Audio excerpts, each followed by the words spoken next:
To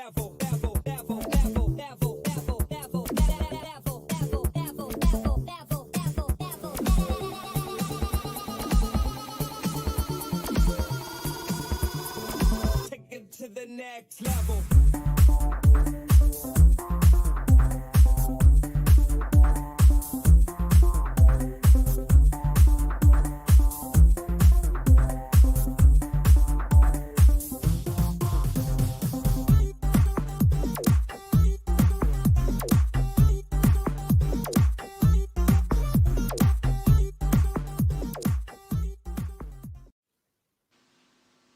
Good morning, ladies and gentlemen. It's Thursday. It is day 3 of the Super Series, and we are here with the Online Darts Super Series live with me, Phil Bars.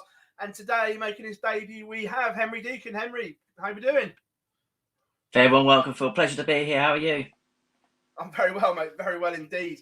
What a couple of days we've had at the Super Series, back in the mecca of the Barnsley Metrodome. Well, they say in football, don't they? Can you hack it on a cold, wet Tuesday night in Stoke? And I suppose Barnsley Metrodome is probably the darts equivalent of that. We've seen some players perhaps we didn't expect to get through, and we've seen some of the big names perhaps do their bits as well. So it'd be interesting to see kind of now we're getting to the later stage of the week, how players are going to react. There's going to be some tired bodies out there. Obviously, for those who had to play the World Series qualifier on Monday, this is their 4th consecutive day. Obviously, some of them would have played in the European Championships before. So, you know, it's a lot for the bodies to muster. And we're going to see who's kind of got that consistency over that long period of time to make a run today. Yeah, it's not quite Peter Wright Day yet. We all know he will win tomorrow. That's just the rules. We don't make them up. We just enforce them. Also, with Glen Durrant pulling out, Robert Thornton joins the party in Barnsley. Indeed, and Robert Thornton, as we spoke before going on air, he's not far off places at the Players' Championship, World Championship. So if he can get himself a decent one today, he's made a quarterfinal on tour this year as an associate member, so he can do it. And we know the quality he has. He's been playing well at the Live League last time we saw him as well. Got to the final last week. So opportunity knocks for him. Of course, disappointing for Duzza because there was 1 or 2 little signs of recovery for him this week. And, you know, we'd love to see him get back to his best sooner rather than later. But you know, one man's loss is another man's gain, and for Robert Thornton, it's a huge opportunity. Oh, absolutely. I'm going to say hi in the chat room. So all the usual suspects are in, which is absolutely amazing to see you all in this early. Remember Henry's debut, so come and say hi in the chat room. Make him feel welcome. Glen is back after a day off yesterday, which is all good. Adam is here as well. Gob's in the chat room and he says he's going to cry, Henry, if you get a 9 darter because he still hasn't had one. Salty tears. Yeah. to be fair, in our group chat last night, Gob got a little excited when Atlanta were 2-0 up. Bless him. Something about someone being at the wheel or something like that. Was that too early? Yeah. Gob says, I'm not sure if I agree with Duzza withdrawing, has to play through it rather than just hear it on a TV. Look, I'm going to say it now. I'm not 100% sure we see Glen Durrant in the PDC again. There we go. I've said it. Mm-hmm. And it's a shame because he's got such quality and all that, and it's just a shame the way things had panned out, isn't it, really? Yeah. The way he called it with his averages and that yesterday, you know, you just see the writings on the wall sometimes, and I just think that maybe he might walk away into the sunset graciously and say, look, I'm a 3-time world champion. I've won the Premier League. I've had a blistering career. I'm going to go and enjoy life. I may be completely off with that, but that's just the sense and the impression I get and the vibe. Yeah, and as you say, it's an absolute shame. It's amazing to think that just 12 months ago, we were talking about him winning the Premier League against Nathan Aston, and what a night that was for him. And I know how proud he was to lift that title and what an achievement it was for him. But I think one thing I think would definitely be for sure is he's going to go down as maybe one of the underappreciated champions. You know, win 3 back-to-back Lakeside titles. Only Eric Bristow's done that before. And I know people will talk about possibly the fields in some of those events, but you have to win the events. He's won the Premier League, which is up there, were definitely in one of the biggest 3 titles to win in world darts. And it'd be a shame because he's had a fantastic career. But one thing he'll get is obviously if that is the case, he probably do well on the exhibition circuit. People like to book him. He's a bubbly character and things like that. So even if it's not in the PDC, I don't think we'll see the back of Glen. Yeah, like everyone says about, he only won the Premier League because everyone else was awful. In 10 years, no one is going to remember who played what on the night. It will forever say Glen Durrant, 2020 PDC champion. Averages and performances don't go on trophies.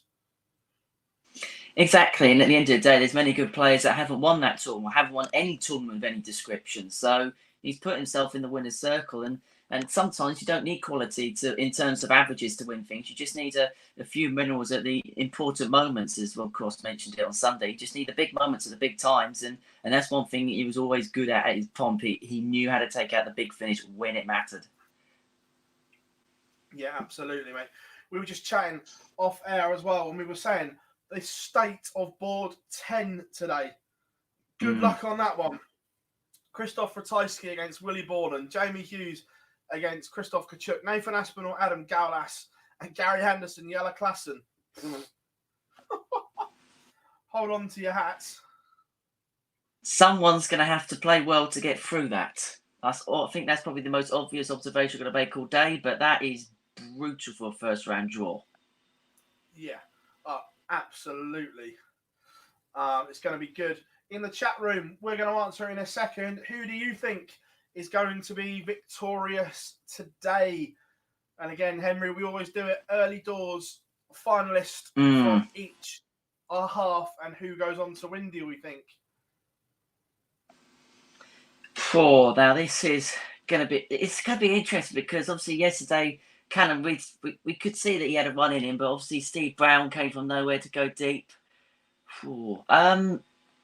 Dimmy's been playing some good stuff this week, so it wouldn't surprise me if he came through the top half and made another final. Again, he's kind of got another tough little running on around that area with the draw, but that wouldn't surprise me. Let's have a look at the bottom half. Stephen Bunting, I know I've been talking about, has been in good form. Adrian Lewis, we've not really spoken too much about him, but the games he's lost this week, he's played very well. And I just think that if he can just get one really good run together, I just think possibly the blue touch paper could be lit with AD. Yeah, I don't disagree. I actually spoke to him on Tuesday after his run to the final, and he was so honest. He said, I had nothing left in the final to give. The tank was empty. I tried to give everything, but just went to the well and there was nothing there. Exactly, and that's what we mentioned earlier. This is going to be day 4 for a lot of players, and obviously those who went deep in the World Series qualifier, they would be played a lot of darts. There's going to be tired bodies, and this is where this rest and recuperation is going to be so important for the players, and making sure you're doing everything right and all the rest of it. And I think those who are best prepared for the long haul usually are the ones that end up victorious come the end of the week. Yeah, definitely. Look, I know Glen said it in the chat room as well, and I agree with him. MVG cannot continue to keep playing this well and not pick something up this week.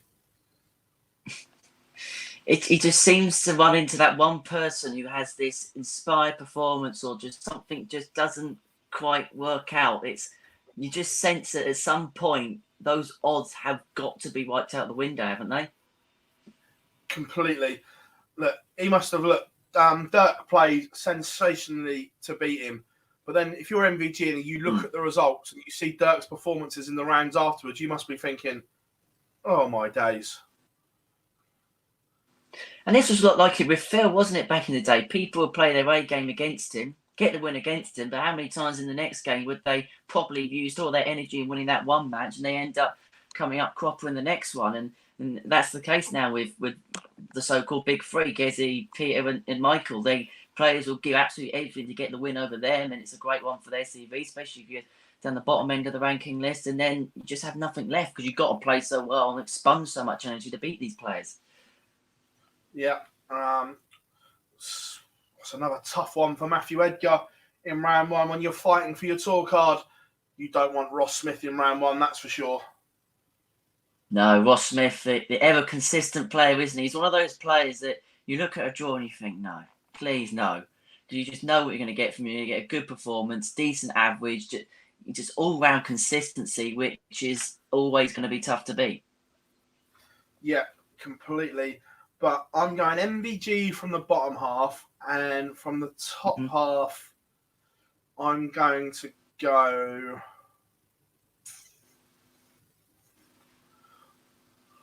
I'm going to go slightly off. I'm going to go Luke Humphreys from board 6. Interesting. I mean, he's been playing well this year. So, and again, I think he's become so much more accustomed to these floor events, hasn't he? Whereas we spoke about probably about a year, 18 months ago about being such a good big stage player. A bit like Dimitri's now learned how to win on the floor. And I think once you get that in your mind, you become a completely different and a complete player. Yeah, oh, absolutely. So, yeah, what are we? About 4 minutes away from the off. Mind you, they did surprise us yesterday. Whoever was marking the MVG game, they went early. It was like, whoa, full start, everyone. Someone had their Weetabix. Yeah, massively. They were all ready to go. 2 minutes 2, MVG's throwing. It's like, what's going on here? It would have been Gob's luck if he was on it. There would have been a 9 dart and he would have missed it. Yeah. Cheers, Simon. Thank you very much as well. No.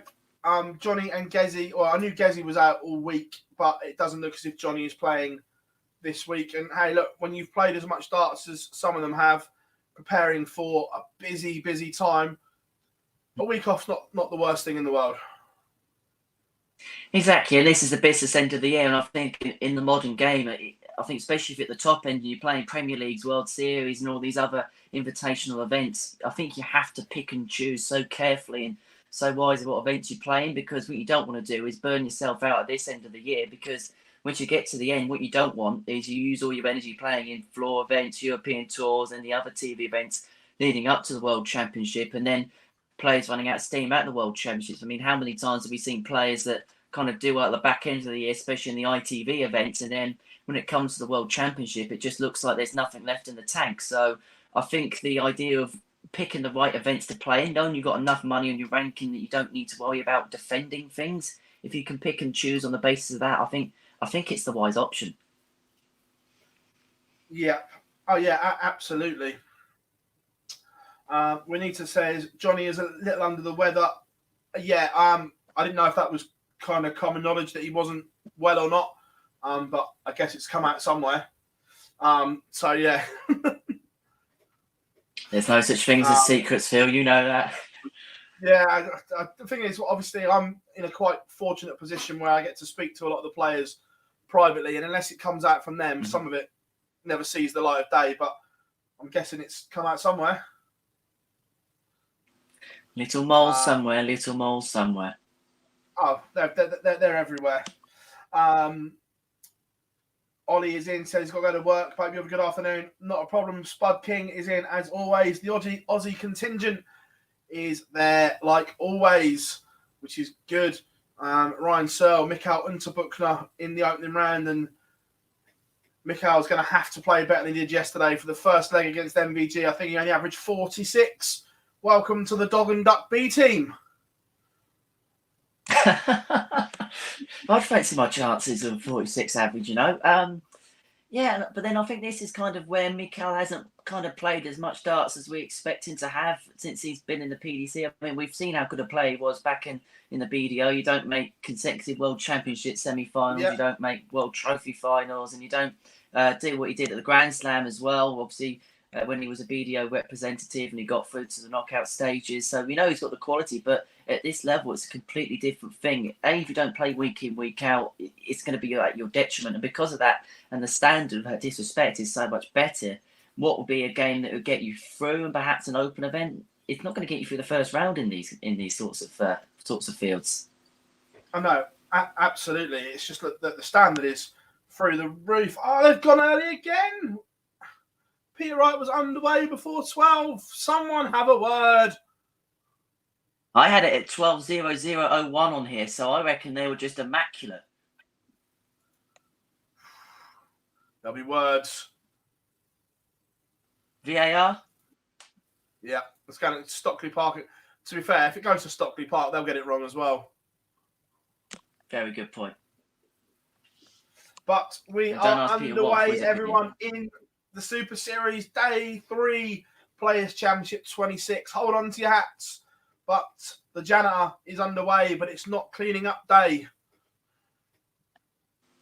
He's just getting his mop out of the cupboard and he's ready to sweep the floor, but he can't do that until tomorrow. But he'll be hoping to clear up some mess here on day number 4, and he's underway against Mark McGeeney. Again, another player who we've seen do well in the BDO, perhaps not lived up to the hype that he would have wanted in the PDC, but we saw yesterday with Steve Brown, anyone can get through these fields. All you need is one good one on the day, and anything can happen in these events. The joy of Barnsley, the magic of the Metrodome.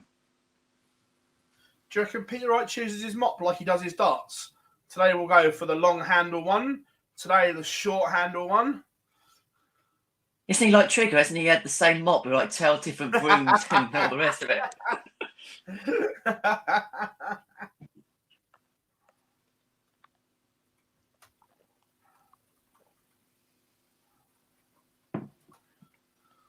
To be fair though, it looks like as if that's the only one that's underway. Yeah, the early ones this morning. Yeah, there's still a lot of games warming up. So obviously one got the get-go early, jumped the gun, and the rest are just dragging behind. But saying that, do we fancy after the Lord Mayor show? Will Bradley Brooks cause an upset on board 8 against Callum Ridds? I don't know. I fancy it. I fancy the upset. And Bradley Brooks is that sort of player that can do that sort of thing as well, isn't he? And I think as well, when you win an event, you've got to go straight back in the next day. Because you're on that high of winning the day before, you've got to very quickly get yourself back down to an even kilter, haven't you, for the next day. So it will be interesting to see. Obviously, Cannon's been here before. He has won before on the tour, so it's not a new experience for him. So that's going to help him a heck of a lot. But I know what you mean. It does. How many times do you see a champion then go out first round the next day or early the next day? Yeah, 100%.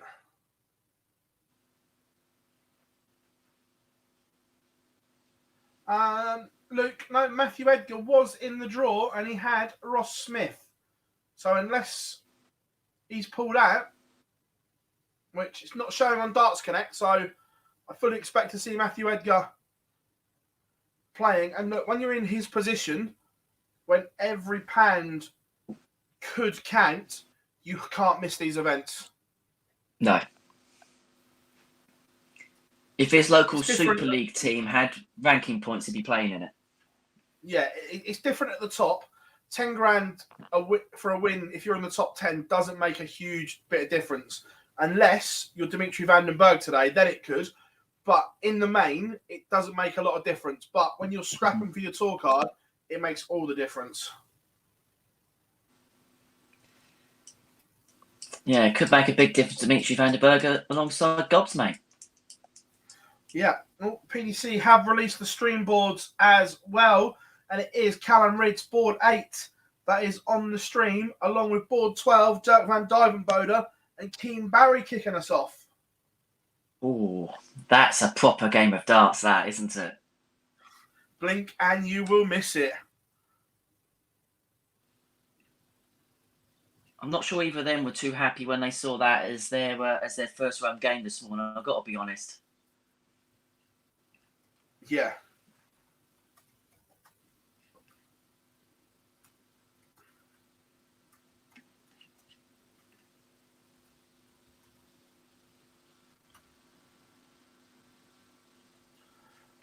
Cheers, Mike. Thank you very much. On what site can we see the live scores? It is tv.dartconnect.com, mate. But just stay here with us and we'll take you all the way through.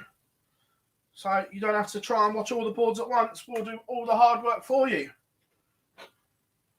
Well, it's interesting you mentioned Luke Humphries for a big performance. He's just gone 1-0 down against Boris Kretschmar in his opening game. I don't know whether you're going to try and put a curse on or something like that. Now, I can't remember a father and son getting to PDC semi-finals back-to-back, but that's what John Brown will be looking to do today. But he's got the top seed, Joe Cullen, first up, as Kretschmer goes 2-0, averaging 103.6. Looking elsewhere on the boards that uncovering, Peter Wright's gone 1-0 up against Mark McGeaney. James Wade's just got underway against Ryan Murray. As you say, the race for the top 4, can we call it the top 4? We're going to anyway. That's very much on this week. And yeah, so a lot going on. Ross Smith averaging 115, and he is playing Matthew Edgar. Smith 1-0 up in that one. And on the stream board, Bradley Brooks averaging the best part of 115, 116, but behind against Callum Ritz. Yeah, Ryan Searle has taken the opener against Mikael Unterbuchner on board 16, averaging a cool 107. And Luke Peters 1-0 up on Damon Hetta, board 11, 115 average for the young Dutchman. They didn't need waking up today, did they? Some really good ads, of course, early on still, but great to see. Absolute super stuff.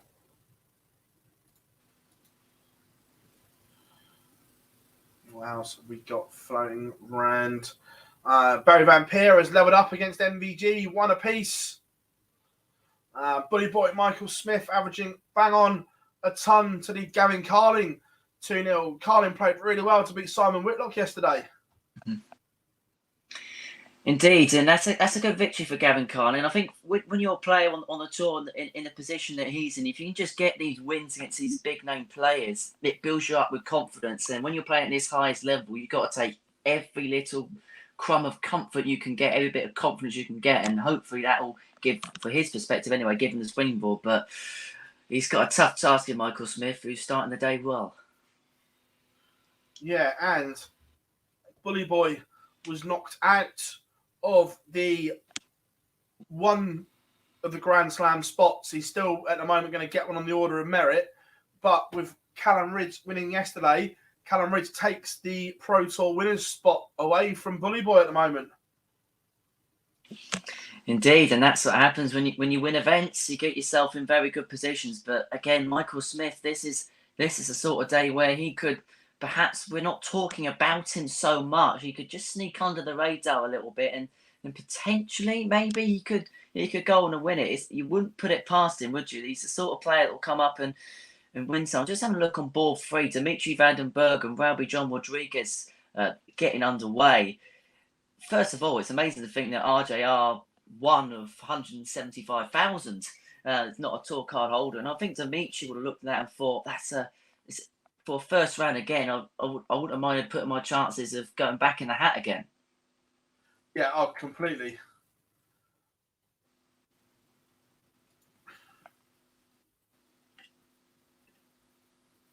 I mean, sometimes the draws come out and the players must just go, "Oh, really?"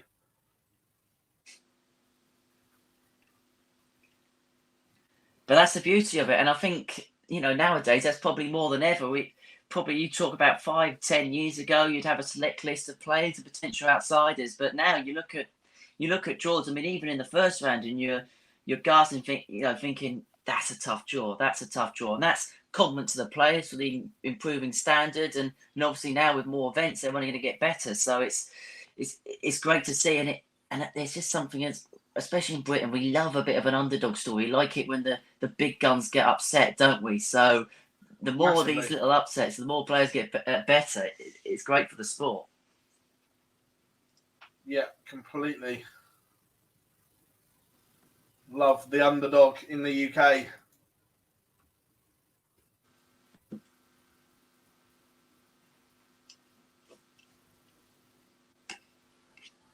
Michael Van Gerwen has spun this one around. He's now 3-1 up, and the big averages continue. He's averaging 107.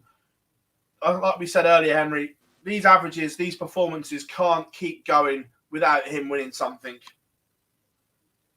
Something's got to give, hasn't it, at some point? It really has to. And he must think, what more do I have to do to get myself over the winners line? Of course, we saw how much it meant for him to win in Copenhagen. And you thought, yeah, that's the springboard for him. He's played well, but he's been playing people who've been inspired. And And obviously, sometimes you look at some of the draws he get; they've not been easy. He had to come through without disrespect to the players on the other side of the draw, but at the European Championship, he had to come through the toughest half of the draw. I mean, when you're playing Gerwen Price in the quarterfinals as a world number 3, you must be thinking, come on, give me a break. First of all, what a great game that was. And then you go through, you've got to play Aspinall, who looks like he's getting back to his best. And then Rob Cross, who, when he gets to a final, knows how to get over the line in one. Yeah, absolutely. And to be fair, it was the Sunday afternoon in Salzburg that said to me, Michael's back. Yes, he didn't win, but it was the performances and the manner of his performances that said, yeah, we finally got the Michael that we all know back. Yeah, you could see, I think over the last couple of years, there was opportunities which he'd give players. It sometimes missed 3 darts at double, which you're not so used to seeing from him. And I know perhaps there were points in the final against Robbie did, but throughout the whole weekend, he looked like 2017 version of Michael van Gerwen, where he would just obliterate anyone that was in his sight. And if someone's going to raise their game like Gezi did in that quarterfinal, well, I'm just going to find a way of playing even better than you. Completely. Couple of bits in the chat room. Malachi says, Phil equals Jeff Stelling. If only the great man himself. Pete, I'm very well. Thank you. George says, afternoon all.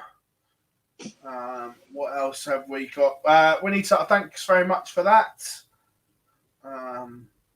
What else have we got?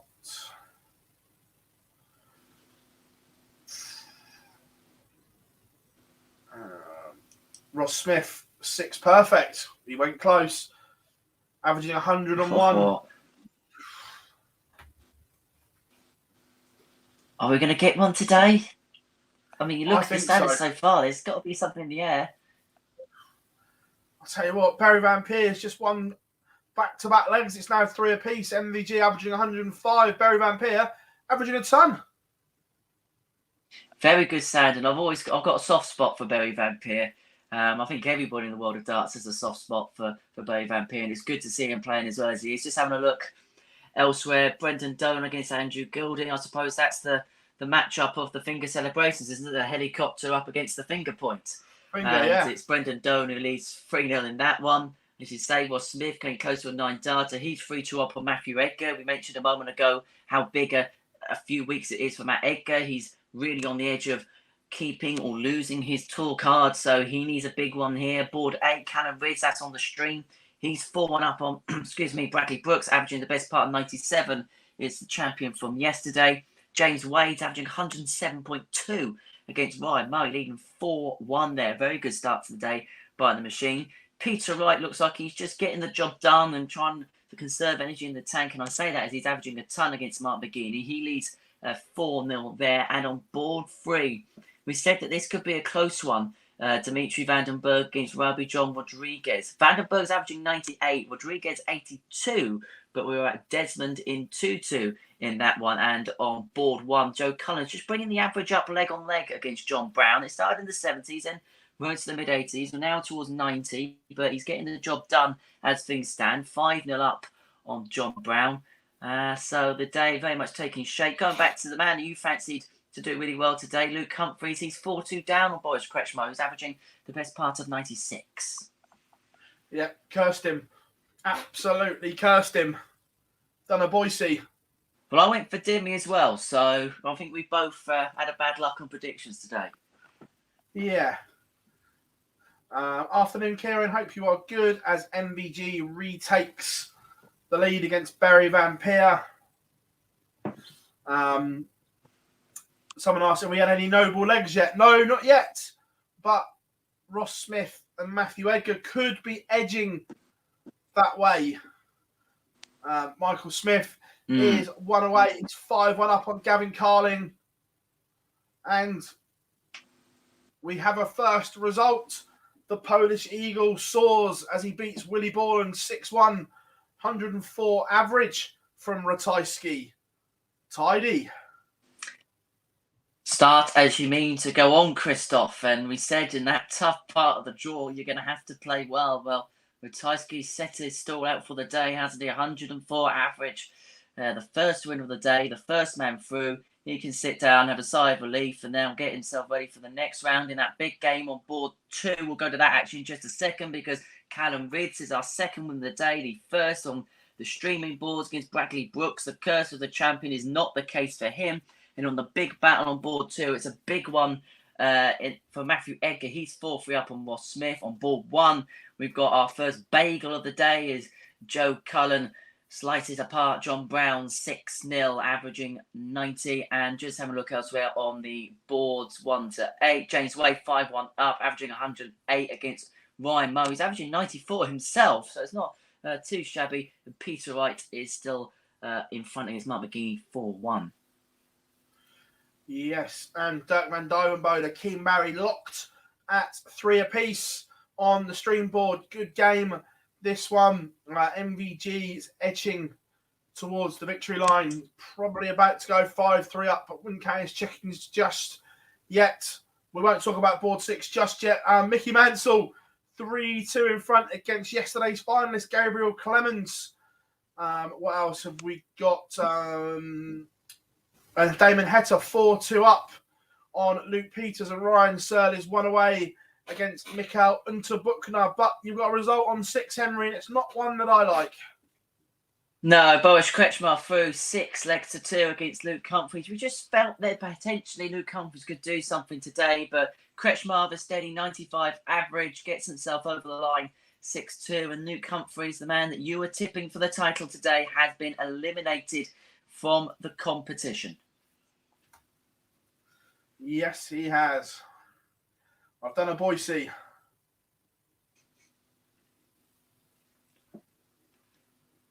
In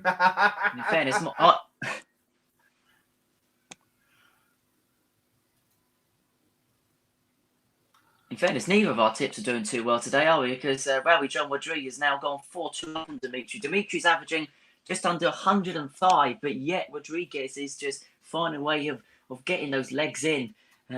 Scoring for show, doubles for dough, and on board 2, a huge leg for Matthew Edgar. He's now gone 5-3 up on Ross Smith. Board 7, Brendan Dolan serves the second bagel of the day against Andrew Gilding. That one's finished 6-0 there, averaging 101 there.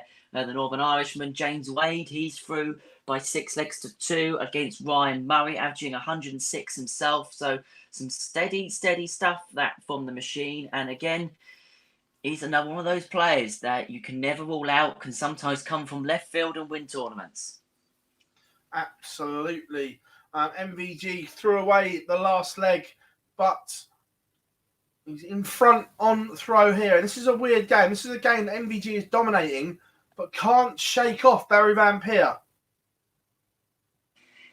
I suppose they must be the toughest players to beat, is probably the stubborn players that you try and do everything you can to kind of shake them off, but they keep coming back with something. You don't quite know how they're coming back with something and why they're coming back with something, but they just are. I mean, you look at the averages, there's about 7-8 points difference there in the averages, but at the end of the day, if Barry takes out big outshots at big times, Michael could be sat left on 32 and wondering why he hasn't got a shot or something along those lines.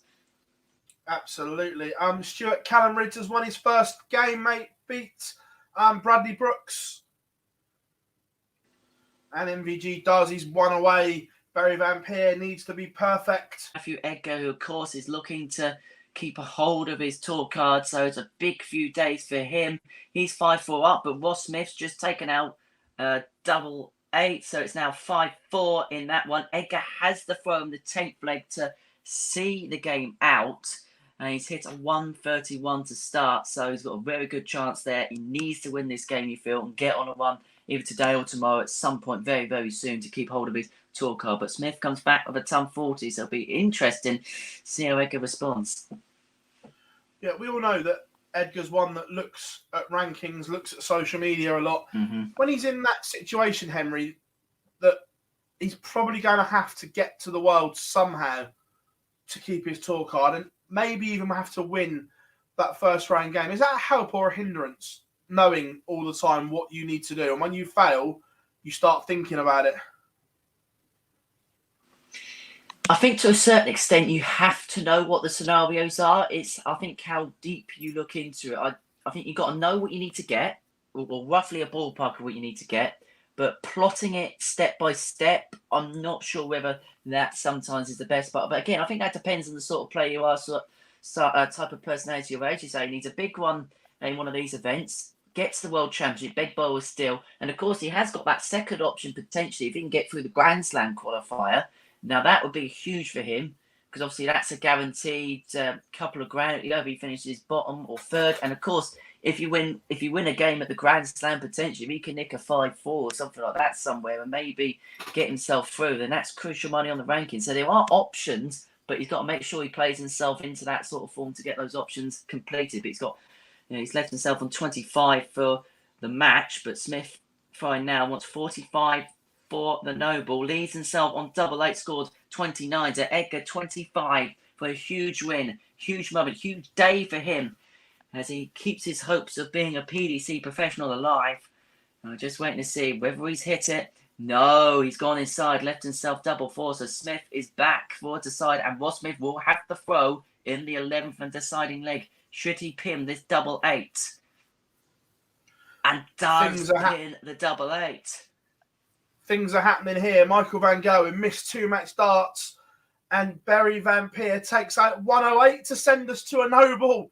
Again, we said it earlier, MVG is in front in pretty much every stat, but has got him broad in a game here, missing 2 match darts. However, this is vintage last leg decider. After 12, he's on tops. Well, that is vintage MVG. Clutch. Yeah. Absolute clutch. Just going back to Ross Smith, he just hit a maximum of his first minute. Sorry, go on. MVG, 13 darter in the Noble leg. That's some John Stones there, but what a last leg this is between Smith and Edgar. Smith, ton 80 ton. Edgar, ton. Then the Anthony Dundas shot, ton 74. Smith's it back with another 140, leads himself on 81 after 9. Edgar needs to respond here. A huge leg in a huge match here for prime time. Matt Edgar only hits 96. Ross Smith 81 for the match and to get himself through to the second round here in Barnsley on day 4 of Super Series 7. We're just waiting to see. Well, he's been left on top. So Edgar, can he hit a clutch 131?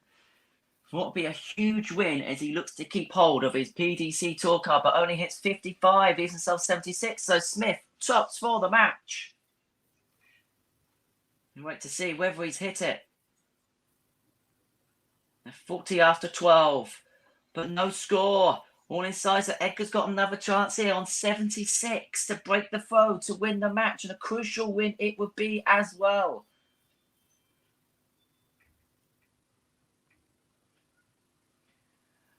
Gone inside on double eight. So Smith is back. Edgar's had his chance. It's been and gone. He's come to the last chance saloon.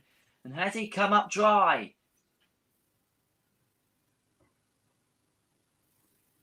And Ross Smith takes out tops with last dart in hand. He is through by 6 legs to 5 against Matt Edgar. That could be a huge defeat for him in the context of keeping his tour card. Yeah, and we all know that Matthew Edgar's record in last leg deciders in the Pro Tour is not the best. And it's happened again for prime time. Whilst that was being called in the heat, Damon Heta has dispatched of Luke Peters 6-3. Heta not had a great couple of days. He's played well, but not had the results to go with it. So he is safely through in that one. Gabriel Clements turned it round against Mickey Mansell to win 6-3. We've spoken about MVG. Ryan Searle was in no danger whatsoever against Mikael Unterbuchner. A comfortable 6-2 victory for Heavy Metal. And one that went under the radar. It wasn't a classic, but Jose de Souza, a 6-1 winner over Kieran Tian. Only averaged 87 from the Portuguese man of scores, but that was good enough. It's all about getting over the line, and we're going to see players with big averages that go out. It doesn't matter how you get through. You just got to get yourself through, especially early on in the day. You can play yourself in form as long as you're in the hat. Yeah. And Steve Beaton, fresh off his jaunt to Old Trafford last night, Henry, is behind to Steve West. Indeed, the battle of the Steves, and well, he's been to Old Trafford. He might have been inspired towards the end of that potentially for some form today. I can't say I watched the game, so I can't really comment too much on that. But I think as well for players actually to have something to kind of take your eyes off it, because they're long weeks here in Barnsley in these Super Series. I think if you can kind of do something that can kind of get yourself kind of away from that environment, because the players will be staying in similar bubbles and hotels, but you can get yourself away from that actually for a little while. I think that can be a help, because you don't want to be focused on one thing and seeing the same people 24/7. Yeah, absolutely agreed. Robert Thornton is underway, but he trails 2-0 to Mike Kyvenhoven on board 16. The Thorn needs to up it, but I'm guessing it's got to be tough when you come in after 2 days, Henry. Everyone else has had a few games over the days, and you're coming in a little bit cold.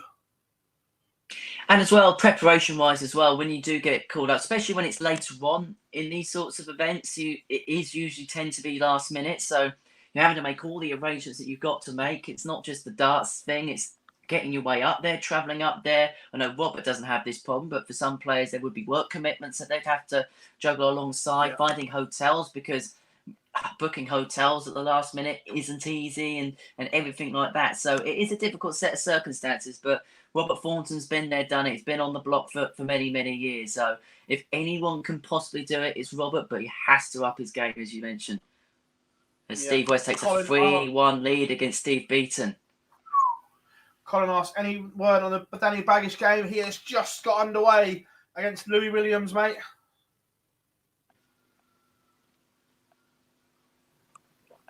Another huge one for someone needing to keep their tour card. Darren Webster getting underway against Devon Peterson. Obviously another player who's at risk of losing his tour card. Nick Kenny, another one on ball 3. He's training Miko Rastovitz by a leg to nil on ball 4.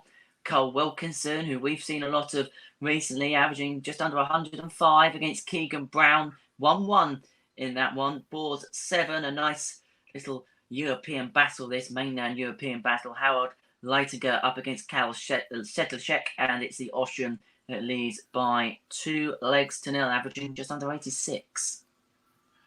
Yeah.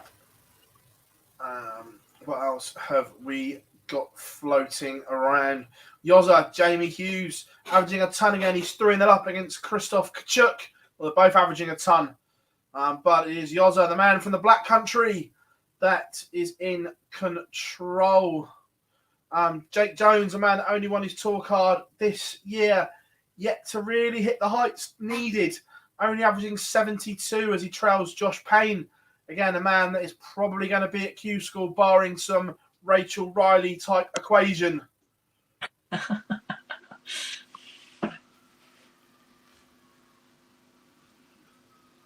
Just having a look down on board numbers. Results, as it proved that when Paul Nicholson lost his tour card going into the Worlds, the set of equations that needed to transpire for Nico to lose his card were, you looked at it and went, nah, but it happened. So there's probably a set of equations for Josh Payne, but unlikely.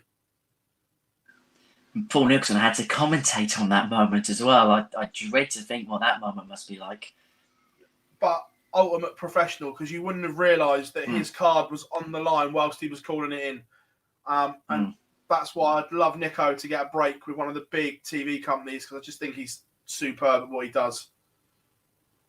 Indeed, and to be fair, I've known Nico quite well. He helped me with a lot of university projects over the last couple of years, and obviously did the BBC coverage when they had the Champions League with Webby and Alan Warren a little, and he was superb on that. And I think the fact that they let him do a bit more technical stuff, to the way the BBC works, they're trying to invite people who probably don't usually watch darts. They let him play with a bit more technical stuff. But yeah, he's certainly knocking on the door, isn't he? A bit like Dan Dawson. Imagine them two on a world final. That could be carnage. Yeah, absolutely.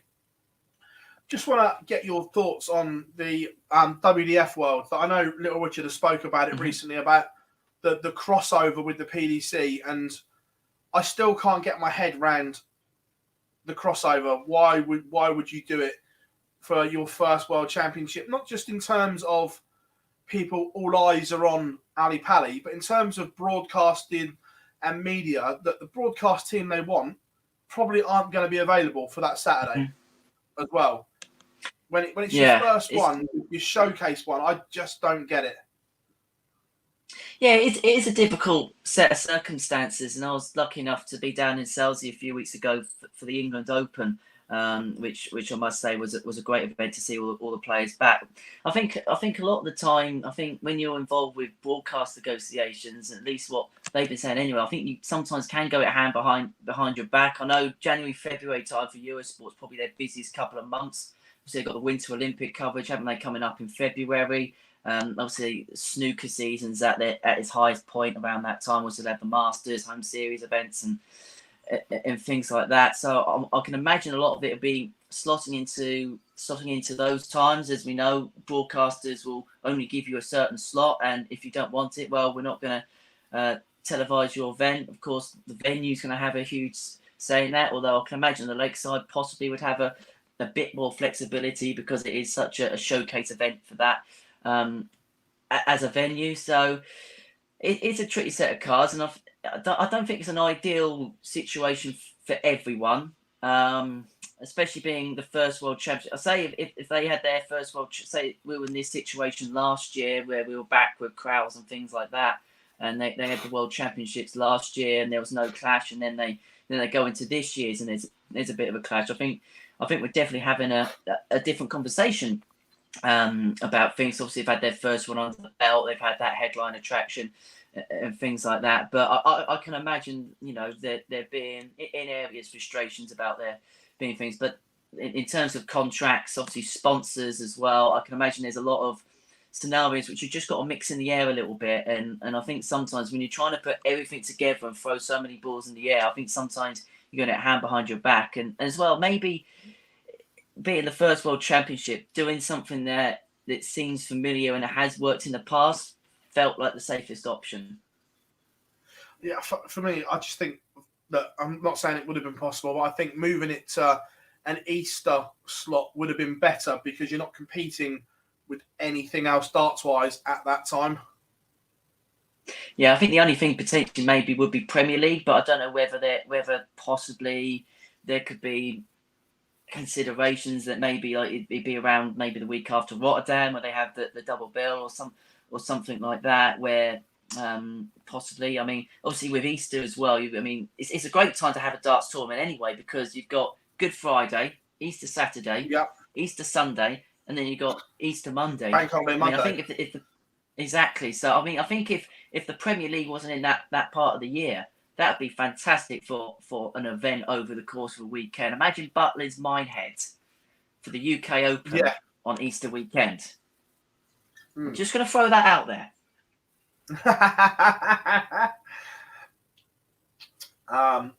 Right, back to the darts.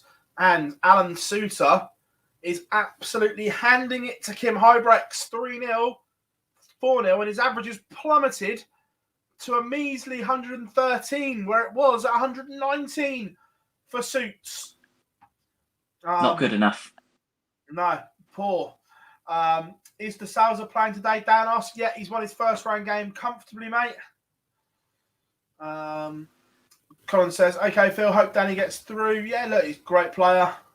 Stuart, are you guys streaming all day? We are here all day, my friend, until the final darts have hit the board.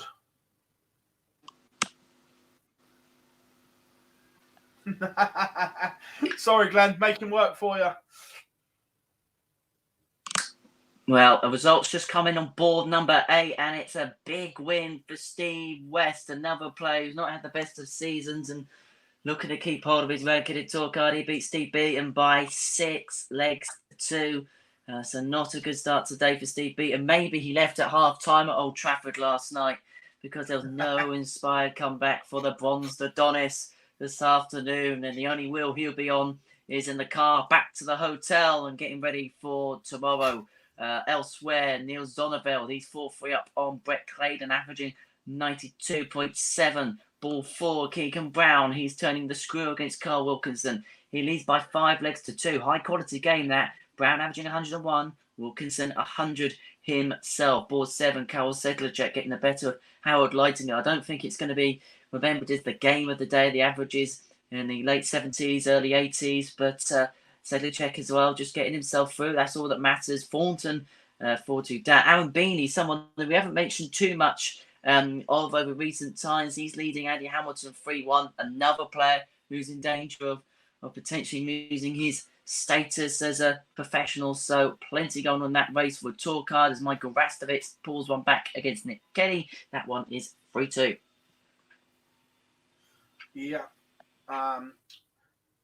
Ben says, agree with Easterfield. Apparently Eurosport wanted usual January start. Yeah, look, they've openly said it was pretty much a broadcaster decision. I just worry that we're going to end up with a horrendous host and a commentary team that doesn't really get it.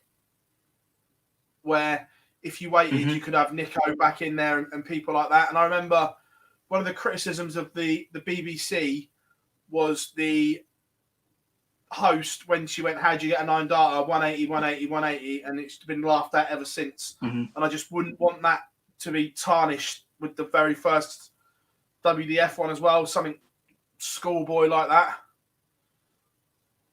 Exactly, and obviously you had that. Obviously, you had the debate on the Monday Night Live Lounge as well. And obviously, the reason we have these discussions is obviously all for the positivity of the game. And what we want is obviously the WDF is a brand new product trying to take over what was the BDO, and obviously they're trying to make the best at what it should be for the players outside the 128. So I think if you can get yourself the best possible team, I don't know whether there's a possibility of obviously the World Championships and the PDC finishing on January the 3rd, whether maybe if one or two of them that we expect to be on Talk Sport, obviously been as part of the Eurosport team in the past, possibly if one or two of them aren't at the final, possibly going to Lakeside, spending the rest of the week there, and maybe like a Tony O'Shea or Trina Gulliver or someone who's done punditry in the past stands in maybe, because they'll need more commentators anyway for this event, because obviously there's more players, more matches, so they're going to need a bigger broadcast pool this time as well. So I can imagine there'll probably be some integration with players in the tournament, but I think if we can keep the basis of the team they had in 2019. I mean, a lot of people were very complimentary about the coverage of that World Championship with Nat Coombs, Nico, Wolfie, Mace, John Warning, who's obviously always does a great job, Tony O'Shea. If they can keep the spine of that team, I think they've got a very good coverage, and good coverage of that is only good for the WDF. So, let's say we're all here for the positivity of world darts, and it's nice to see that there's really good movement on that side of the game. Yeah, exactly. And I just like from a media point of view as well, look, there's a few of us out there that cover darts for everyone, and we're not going to be able to get anywhere near it, the same as the other outlets, until the PDC one's finished. Is the thing. So in terms of media as well, it's going to be limited there, because even for us, the nationals as well that may be interested in it, we're all going to be at Ali Pali. So there's going to be very limited media coverage until after it as well, which is a shame because the players deserve more. Indeed. Let's just quickly go to a result. Keegan Brown beating Carl Wilkinson 6-3. Niels Oliver beating Brett Clay. But yeah, going back to that point, and I suppose this must be the headache that they must have had the WDF when it was coming towards securing the dates. I suppose the only solace would be is that there'll be, I think the build-up will still be there for that first World Championship. The preview articles doesn't really change much depending on the occasion. The only thing that may be different is obviously the PDC having the first 3 days, but that being generally the first and second rounds, I suppose the coverage will then from everybody else start to filter through as the week goes on and we get to the important weekends, the important weekend, which is of course finals weekend. So I think it's going to be one of those where I think we'll slowly see that World Championship come to a nice crescendo. You've got the right people there at the WDF who I think, they've got people like, Richard Ashdown, who we all know is great, done great stuff for the game. Nick Walls, who's been there and done it for many years as well. If they can get through this first World Championship, and I think they've got a product they can grow. It's just frustrating that, as you say, the first 3 days clash with the PDC, but imagine the PR, as Richard said, that they would have got if it was clashing with Q's. It would have been an unavoidable tale of events. Yeah, and look, it's one of those ones. Jamie says, I don't think Trina suited punditry as we saw on Sky. The only thing I'll say to that, mate, as she's come out and said, at that point, she was probably at her lowest in terms of everything that has happened. So, look, don't judge her on that. There was a lot going on behind the scenes, as she's openly spoke about. So, look, I'm not going to judge her on that. Trina is a wonderful ambassador, not for ladies' darts, but for darts. And, look, she looks so well. It's great to see her playing again. Yeah. So, fingers crossed. But I'm going to jump back in. It's been a great chat, and the chat room are loving it as well. We'll try and do a little bit more of that in between. But Robert Thornton has completely spun this game around. He was 3-0 down to Mike Kyvenhosen, but the wily old Thorn is now 5-4 in front, 1 away. Unbelievable scenes. The Fawn just knows how to get results, doesn't he? Just have a look at some games on my section of the draw. Dan Webster against Devon Peterson. As I said, a big day for Dan Webster. Looked at 4-4 in that, having just under 90 Webster. Peterson 83, but managing to do enough to keep himself on board. Nick Kenny's now 4-3 up on Michael Rastovitz. Remember, he had a 3-1 lead. Kenny's Rastovitz has come back into that one. Addy Hamilton, he's 4-2 down on board 6 to Aaron Beanie, and just having a look elsewhere. Danny Baggish, a man who a lot of people are following extensively. He is at 4-4 with Louis Williams from Wales, who I know is riding a high following his TV debut of the weekend. Yeah. Also, board number 2 for you, Henry. I know it's 4 apiece, but in terms of averages, Devon Peterson's woes continue. A year ago, we were tipping Devon for a potential Premier League place, where now it's not so rosy. And that's just the weird and wonderful way darts is now, that form does go on and off. As you say, Devon Peterson, there was a point last year where he made the semi-finals of the European Championships, got over the line of the Euro Tour, and you thought, this guy, we know, got a lot of talent, very talented, got great charisma, great character. You just thought, everything looks as if it's ticking together. But the one thing about darts is that one result can then turn that the other way, and a little dip in form can turn that the other way. And unfortunately for Devon, that's been the case. Although he is averaging just 84, he's 5-4 up on Darren Webster. And as I say, you can only play your way into form if you win matches. And you won't be too pleased with the performance, but you'll be pleased he's through. And he'll try and give himself something to work on, as Danny Baggish himself goes in front 5-4 up against Louis Williams. Yeah. Mike Kyvenhoven has missed starts to send us to an oval. And oh my word, Robert Thornton has produced a ton topper. 116 finish to seal a huge comeback. 6-4 win for Robert Thornton. And is he etching his way closer? I'm going to have a quick look at the Players' Championship race first of all. Robert Thornton, where are you? Where's the wily old Thorn? That puts him there. Robert Thornton is now only £1,500 away from 64th place in the Players' Championship. Could he get to Minehead? And the race for the Worlds, where is he in this one? And again, he's only 2.5 off of that. Robert Thornton making moves. Interesting. I wonder whether, with Riley's, when they get through the Riley's qualifiers, they wear the big red shirt, don't they, on the stage at Minehead. We'll have to get Robert Thornton a big gold Online Darts Live League shirt to wear for the World Championships, yes, or something like that. Also, it's just flashed off on my screen. Where have you gone? Eddie Lovely has seen off Jesus Nogueira in that one. There was another one I was looking at, but I've completely lost it. It'll come back. They always do. They But yeah, stunning Just going to from Robert Thornton. Just going to the bottom of the top half of the draw, which I'm looking at. Devon Peterson gets himself over the line in the end, 6-4 against Dan Webster. Webster had his chances, of course, a player at huge risk of losing his tour card coming into 2021. That was not a defeat that he could have done with there. Nick Kenny, another player fighting to keep his tour card. He's through against Michael Rastovitz by 6-3. And somewhere else, I'm trying to find, there was another scoreline which came in. That was it. Karel Sedlacek getting the better of Howard Leitinger by 6-2 over on board number 7.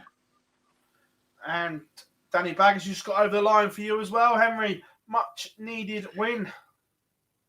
Yeah, much needed win there for Danny Baggish. As you say, he's getting to this point in the year where he's in his first year of his tour card, but he want to be picking up some momentum, picking up some points. And as I say, that's a good win there against Louis Williams, who I know is enjoying life as a PDC tour card holder. So he gets himself through 6-4, averaging 88. You know he can play better than that.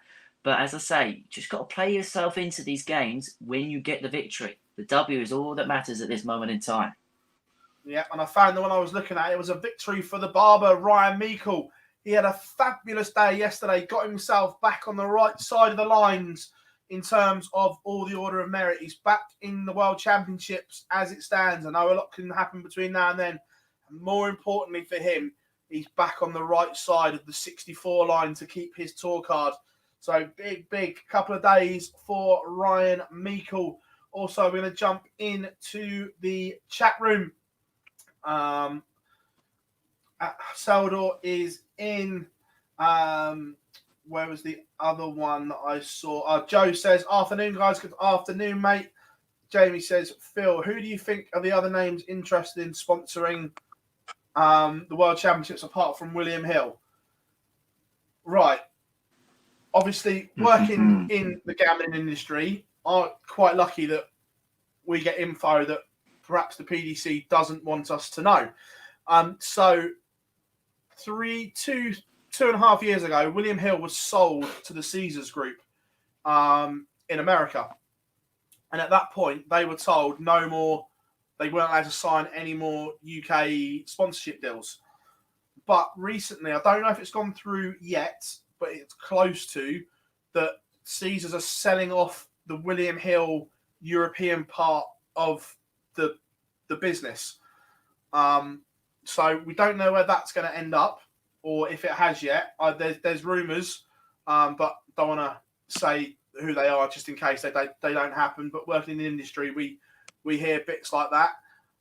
In terms of the money, I think it's only a bookmaker that has got that kind of money to sponsor the Worlds, unless it's what you call one of those flagship companies. And I don't think darts has quite got the demographic for a Mercedes, BMW, Rolex just yet.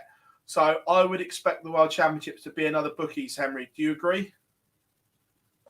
Yeah, I think, and I think it is for a brand, a bookie brand. It's probably their biggest event, along with probably the Snooker World Championships. I think the only other companies that I can think of maybe are possibly Cinch and Kazoo. I think they're the only two possibly outside the betting industry that potentially would. I mean, we've seen how both of them are trying to outbid each other on pretty much every single sporting level. So I wouldn't be surprised if at some point Cinch gets involved with the sport or something like that further along down the line. Although I've got to be honest, I'm not sure the World Championship stage looking purple is going to be the best thing to look at. So we'll maybe steer clear. The Cinch World Championships doesn't quite have the same ring to it. No, it doesn't. But in terms of that, if I was having a punt, I don't know this, by the way, this is just what my gut says. If I was having a punt, I would say Betfred. Simon says, Phil, I work from William Hill. It's going through. Yeah, see. Yeah, I knew it was basically agreed, Simon, but I didn't know if it was signed, sealed, and delivered just. Yeah, but if I was having a punt, I would say Betfred. Which is ironic when you're putting a lump on a betting company.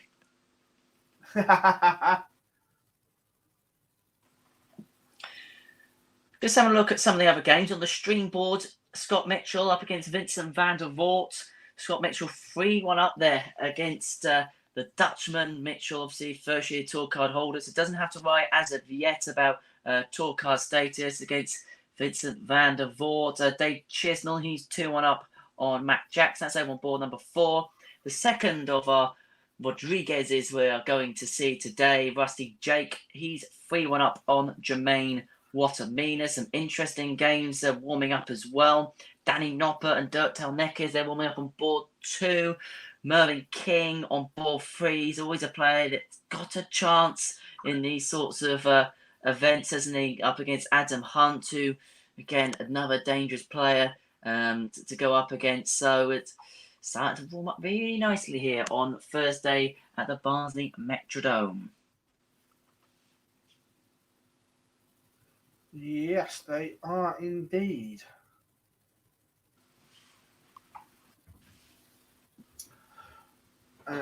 Right, superb stuff, everyone. It's been going great. However, Henry, for the first time, you get to enjoy this because on board 9, this is happening.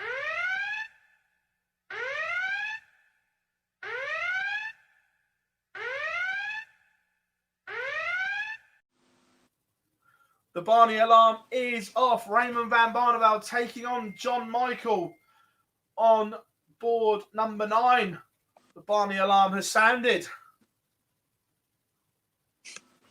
For the first time today, and hopefully not for the last time today. I wonder whether Jar is in the chat room to enjoy or endure from his perspective. It was interesting. You were speaking on Monday about Barney not getting an invite into the World Series of Darts finals, which I've got to agree, I thought was an interesting one as he actually goes off and he gets the first leg with a ton average. I thought that was interesting. He hasn't got a spot there. Pro Tour winner this year. Got his tour card back, and we know the attraction that Raymond van Barneveld has. Well, to be fair, we were saying this, that for years the PDC have given him wild cards when, quite frankly, he had no right and didn't deserve one. And the one time they had a genuine excuse and reason to give him one, they don't. And I just think there would have been something about Barney in that event that I think he would have relished being back on that big stage after so long. I reckon we would have seen some in front of a Dutch crowd that were going to go nuts for him. Yeah. There could have been a real storyline there. Oh, absolutely. But at the same time saying that, it's nice to see different players being given these opportunities to play in events. As they've always said, it's a meritocracy. So if you juggle one with the other, it's also good to see players get invites to events. Obviously, we'd like to see all the winners for this year try and play as much as possible, but it's nice to see other players getting a go. Yeah, it is, but I just can't get my head around the Jeffrey Deswan one.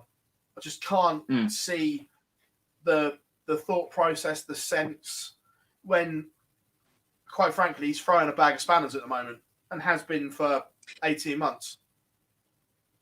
Yeah, I was going to say, if we're probably talking middle part of last year, you'd say an absolute nailed-on certainty to be invited into these events, still playing well on the back of, I think at that point he would have just about lost the ranking money from the match play semi-final. You could kind of get it. But, yeah, he hasn't had the greatest of years this year. So I can see why there is that reticence towards his invitation, especially when you've got I say Barney, playing well, obviously getting to that Pro Tour, winning, and everything that he brings to the table as well in terms of Dutch darts as well. It would have been nice, and obviously there's other Dutch lads who have been playing well this year as well. I'm looking, down at Gert Netjes down there on board 14. It would have been nice for them maybe to get a bit of a experience on the big televised stage and the big crowd. So yeah, it's certainly an interesting one, isn't it? And a talking point nonetheless. Oh, absolutely. Look, if there was no talking points, it'd be a boring world, and we have plenty of them, that's for sure. Exactly. Just have a look. On board too. Danny Noppert, who's certainly been one of the men of the moment, hasn't he? World Grand Prix semi-finalist, quarterfinalist at the European Championship, in a battle off the Dutch. I suppose it's only telling that we have a battle of the Dutch as we speak about the World Series of Darts finals. He leads by a leg to nil, averaging the best part of 94.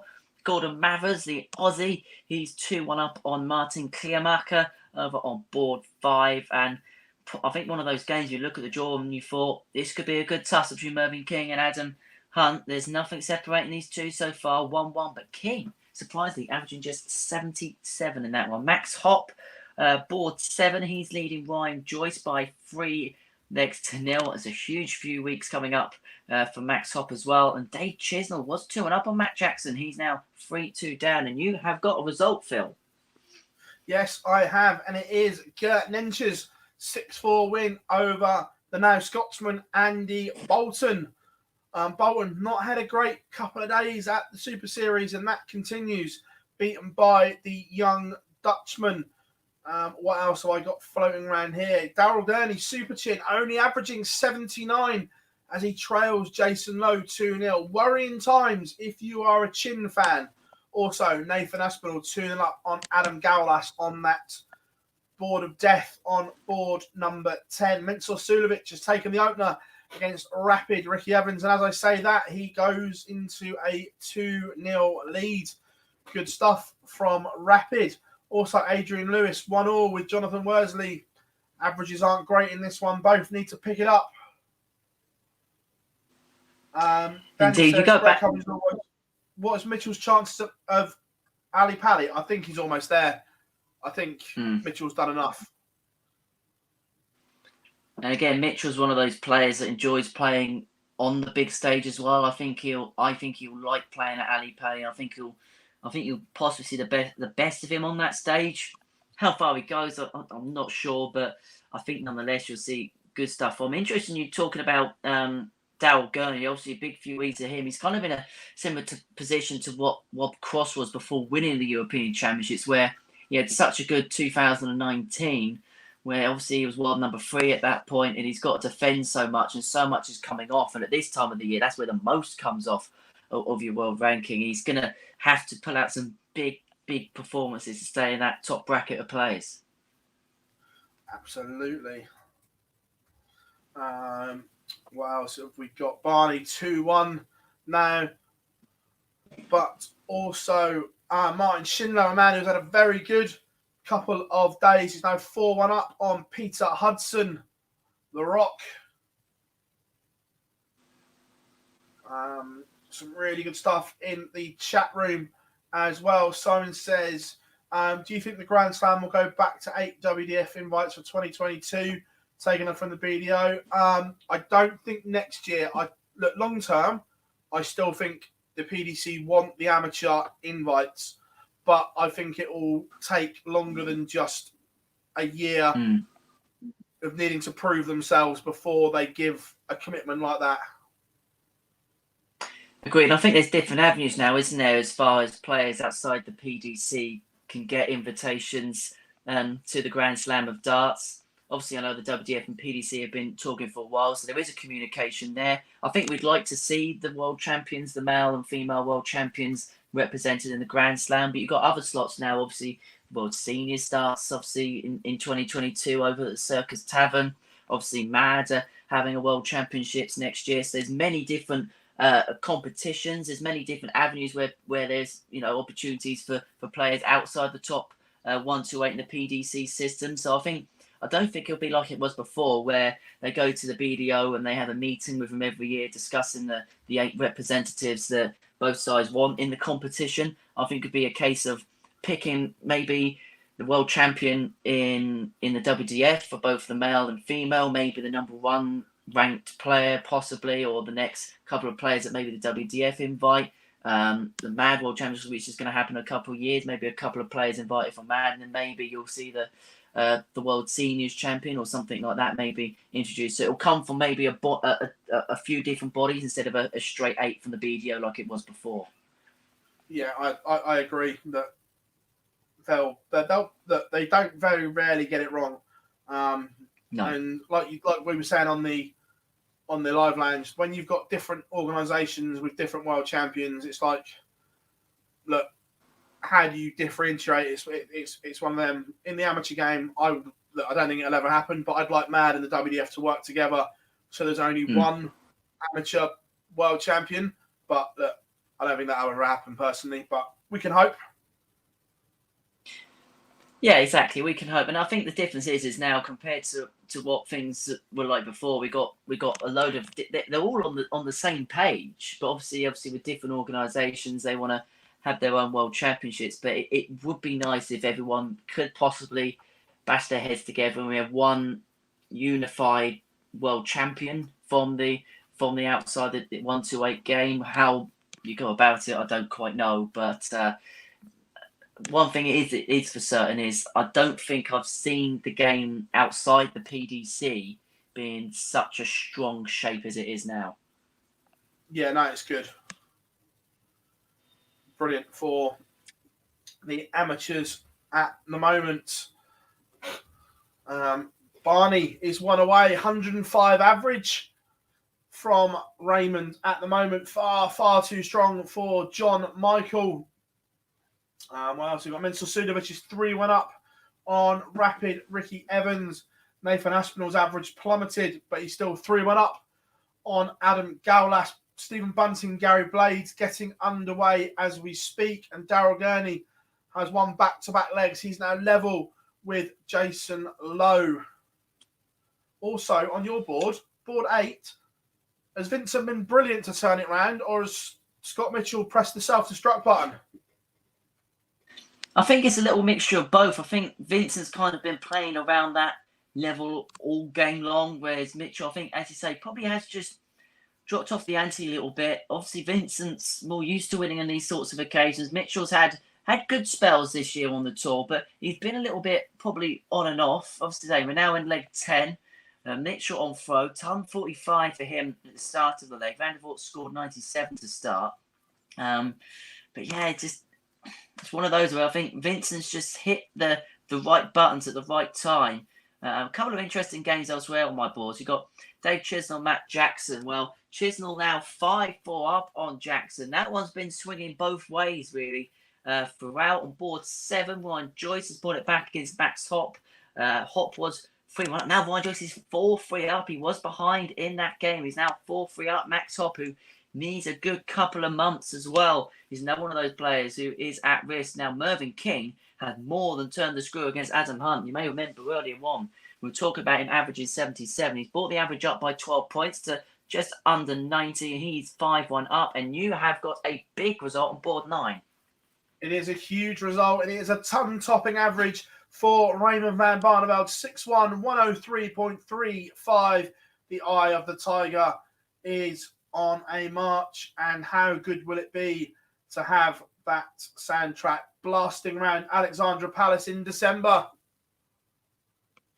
Oh, you can just imagine, can't you, the atmosphere inside Alexandra Palace. And of course, the other thing with it as well is Barney, unless he wins the Grand Slam qualifier and then goes on and wins the Grand Slam or wins the Players' Championship finals, he's going to be a non-seed in this event. So could you imagine? I'm just going to throw this out there. He draws Michael van Gerwen. Can you imagine he gets to the prelim and plays MVG? Yes. Interesting. On board 6, Rob Cross, the European champion, is 3-0 up on David Evans, averaging just 69. 100-plus average for Rob Cross there, the defending European champion. Yeah, and Vincent has got the job done, as we said. Finishing has gone off the scale. The chat room's telling us Big Vincent not quite ready to bulldoze Barnsley just yet. Yes, very interesting from Big Vincent van der Voort. He gets himself. We were saying yesterday, Vincent should get an invite to every tournament just for interviews.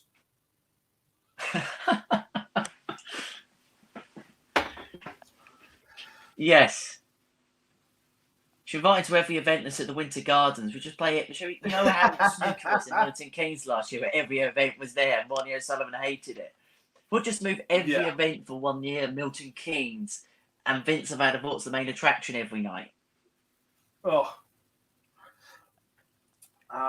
Like Punch and Judy. Yeah.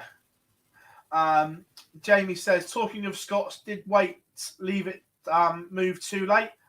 Yeah, look, he probably did, but he had his reasons behind it. Look, when he won the Slam, I would have loved to have seen him move over then. But look, he was happy in what he was doing and he was comfortable with it. So look, as fans, would we have liked to have seen it? Absolutely. But only Scott can answer that question if he regrets it or not. Absolutely, and you've got to do what's right for you at the end of the day. So, if he was happy doing what he's doing and he's getting results and it's all right for him and it's all going well for him, you can't say that's the bad decision for him because he's doing exactly what's right for him. Would he go over? I mean, obviously he was PDC major champion in the Grand Slam. Obviously he's a full-time PDC player. Probably at the time he's a shoo-in for the Premier League for 2 or 3 years, you'd say. Possibly you could imagine him maybe going deep in a PDC major, maybe winning another, because that was the level he was at that point. Yeah. And of course, 2-time BDO world champion. So he's had a great career, but yeah, it would have been nice to see him sooner, but he's got to do what's right for him. Yeah.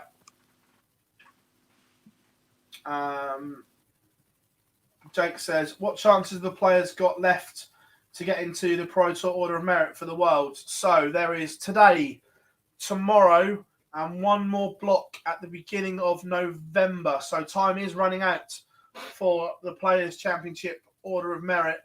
But not just that, there's gaps beginning to form as well. So the opportunity is getting narrower. Some of these players have never won a Pro Tour event, and they may have to win one or get to 2 finals or something like that to make it up. So time is running out. Indeed, and time has run completely out for Dirk Neckers. Danny Noppert, the man of the moment, is through. 6 legs to 1, 97 average for the freeze, and he is frozen off Dirk Neckers in the opening round over on board number 2. Yeah. Dan says, Phil, were you surprised by Mensur Suljović's play? He looked like he was on a downward slide. I'm going to be completely honest. When he pulled out of the match play, I didn't think we were going to see Mensur Suljović again. I thought he was going to walk away from it, but he is still a sensational player, as we've seen over the last few weeks.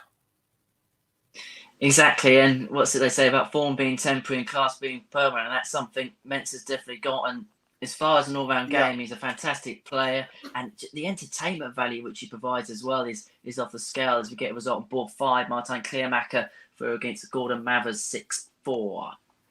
Also, I've got a result. Nathan Aspinall gets over the line.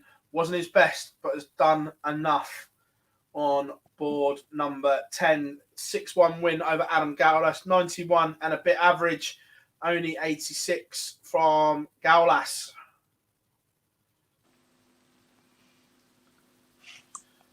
Be interested to see. I think we might be on the edge of another bagel involving Rob Cross. He's left himself 187 after 6. David Evans only on 340, and this is for a 6-0 victory. Evans has brought the average up to 74, but against Cross and against these top players, unfortunately, and he'll know better than anyone, it's just not going to cut it. So he's left. He's hit now another ton 3-3 to leave 54 after 9 darts, and this is for a bagel. Evans leads on 200, so 6 darts for the bagel. 6-0 win and through to the next round. How do you like your bagels done, Phil? Big fan of, not overly done, just nicely toasted bagel. Goes down well. Interesting. A couple of times I've put it on my Instagram story and been crucified, but I do like a crunchy peanut butter bagel. I'm not going to lie.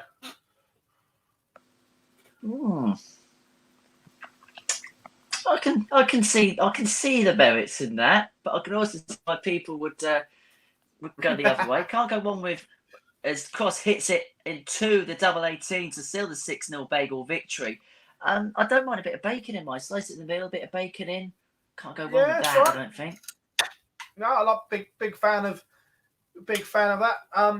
Some potential upsets brewing and everything like that, and other things that are going on around my boards. Adrian Lewis is at the point of no return. He trails Jonathan Worsley 5-3 on board 16.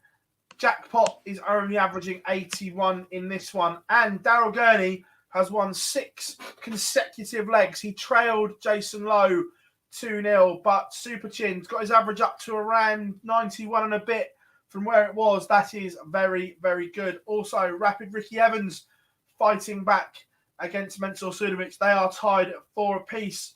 Chris Dobie has just taken the lead against Jason Heaver. And again, Dobie must be thinking, how am I getting embroiled in these games? There is a Grand Canyon in the averages, but Jason Heaver is in this match. I don't think there's just a Grand Canyon. I think there's an ocean between them in the averages. But, sometimes when you're averaging slightly lower, if you're taking out those outshots, those mid-range, those Wade-like outshots, you're always going to give yourself chances, aren't you? So, yeah, Dobie must be thinking, how am I still only 4-3 up? But that's where credit's got to go to Jason Heaver. He may not be averaging high, but when the opportunities are coming, he is taking them. Absolutely. What else have we got? Stephen Bunting averaging 105. It's 3-2 up on Gary Blades as well. A lot of love for my peanut butter bagel in the chat room as well, which is always good.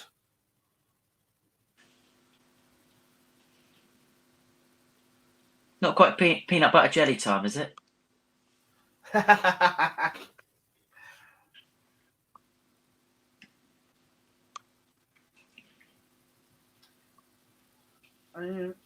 don't think, is Gary on the stream board?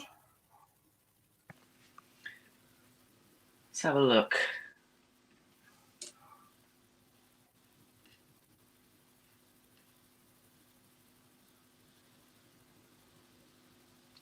We've got Main and Kaifang Mulung on stream board 1. Let's have a quick look at 2. Just while I wait for that to load. A couple of results on my boards, which we've just had through whilst we've been chatting. Rusty Jake Rodriguez, he's through against Jermaine Watermina by 6 legs to 1. Andy Hamilton beat Aaron Beanie by 6 legs to 4 on board 6. Ryan Joyce beat Max Hopp in the end by 6 legs to 4. That was not the type of defeat Max Hopp needed this time of year. Vincent, as we mentioned, gets the better of Scott Mitchell by 6 legs to 4. So it's all coming to the boil here at the end of the first round of Players Championship 26. Also, Scott Waits is 3-0 up on board 9, averaging nearly 105. Absolutely vintage from Scotty Too Hotty. But where is it? Where was I looking at? Board 3 for you, Henry, after 3 legs. Look at those averages. Indeed. Just having a little look. Yeah, that is absolutely monstrous from Luke Woodhouse and Florian Hempel. Florian, who had great fun at the weekend, the European Championship, beats Peter Wright, and I think we are now seeing him really hit his stride as a PDC player now. Sometimes you just need to get that real big result on the big stages to really kickstart yourself as a PDC professional. Florian Hempel's doing that, backing it up here.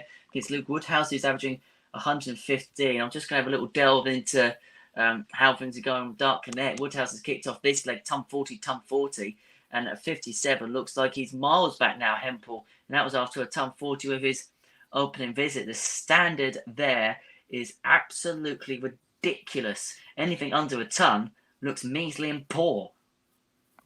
Also, I'm going to call in potentially Adrian Lewis is 76 points away from defeat. Jonathan Worsley has left 76 after 12 on his own throw. I was going to say all Adrian can do is hit trebles and hope.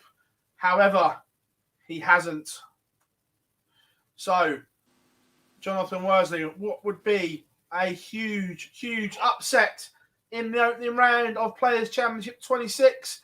And it goes in 3. There'll be no jackpot today as Adrian Lewis departs to the Welshman.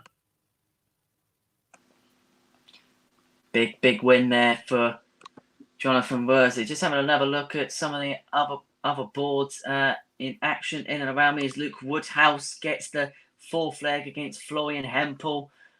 He's averaging 112. Hempel did have a chance there in that leg, but couldn't quite take it. Jack Main on the stream board. He's 2 up on Kai Fang Lung. Jeff Smith and Kevin McDine are warming up on board number 7. They've got medium-sized Hendo against Jose Justicia, and Jeffrey Dezwan averaging just 77 up against Chaz Barstow, but is leading by 2 legs to nil. And Madars Razman, a battle of the Nordic players against Darius Labanauskas on board number 1, averaging 101 against Labanauskas and leading 3-2.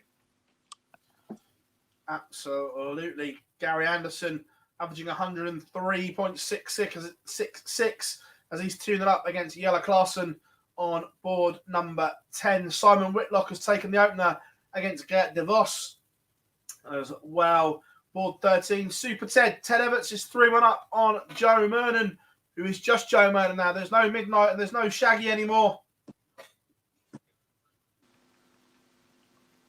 It wasn't me that changed that nickname, was it?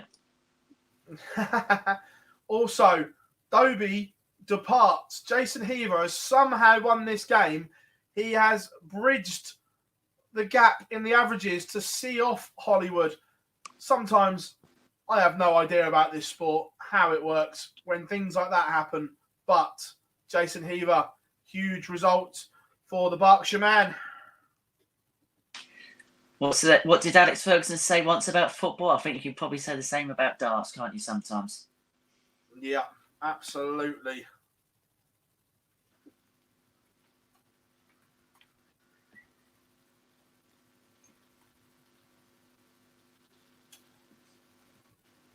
Juanita says, Henry doing an amazing job on the commentary today. Good work, mate. Juanita's one of our ever-presents over in Oz. Also, Flo says, hi, guys. Greetings from Germany. Hope you're all good.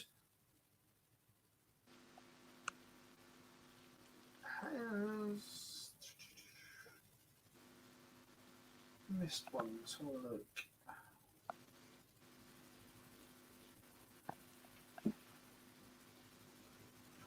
Rapid Ricky Evans, again, has spun this game around. He trailed Mensur Sulovic, but it is the man from Kettering who is 6-5 victory over Mensur Sulovic. Again, averages mean nothing in this game.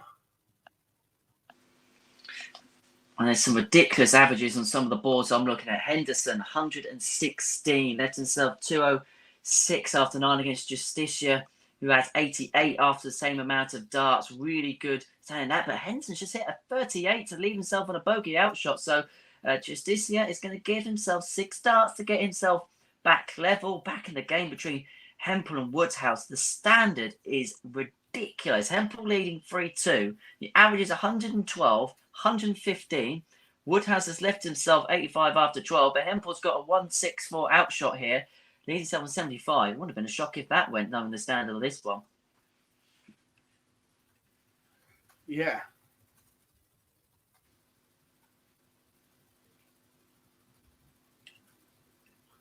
It's been a great day so far. Board 9, Scott Waits is also now 1 away. 5-1 up on Wayne Jones, still averaging over the ton mark.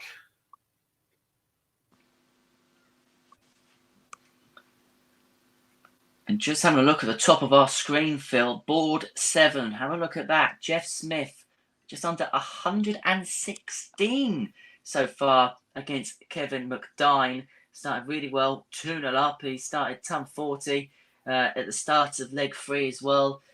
The Silencer, who is another one of those players fighting to keep hold of his place on the PDC Pro Tour. And he's starting well here, and I know he'll want to really keep himself on tour. I know he's got himself a place on the Euro Tour next year, but he's hoping to be on the Euro Tour as a permanent fixture. Yeah, that's a completely different sore subject, that one, about the players that have qualified for ET3 stroke ET1. But I think Jeff Smith has done enough to keep his card. And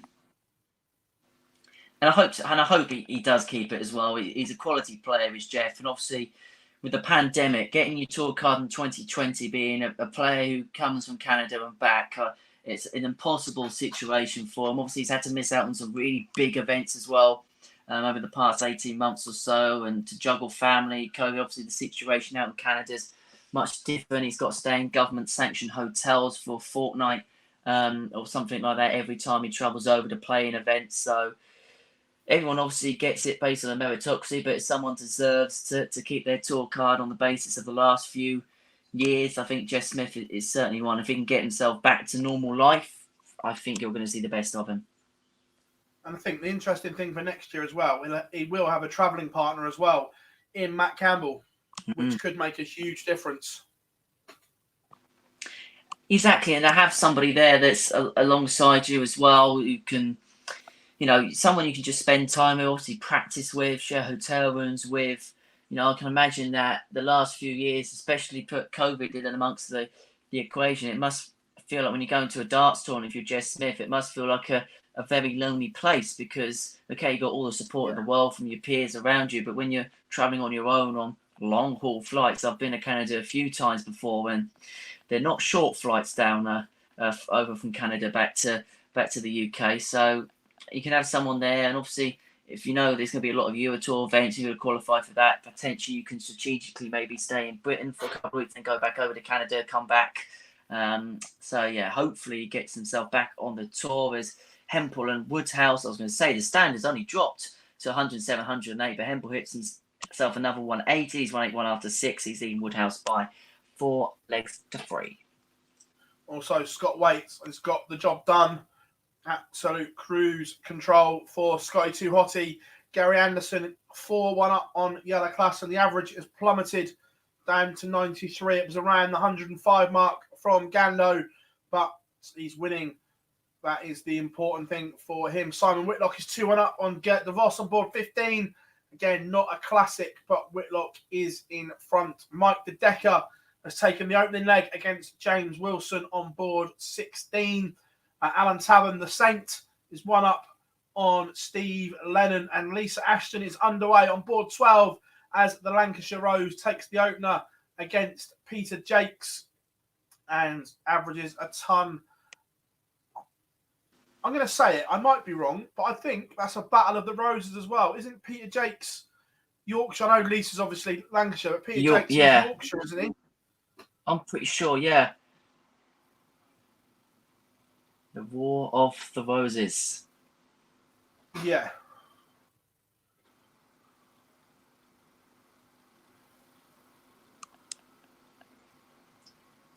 Just having a look elsewhere. Madar's Razma is 5-2 up now on Darius Labanauskas. There's a bit of daylight in that one now on board number 1. We spoke about that game on board 3, which continues to delight. High averages from both Hempel and Woodhouse. But on board 4, a game we haven't spoken about so far, but very good standard. Well, Mullenkamp up against William O'Connor.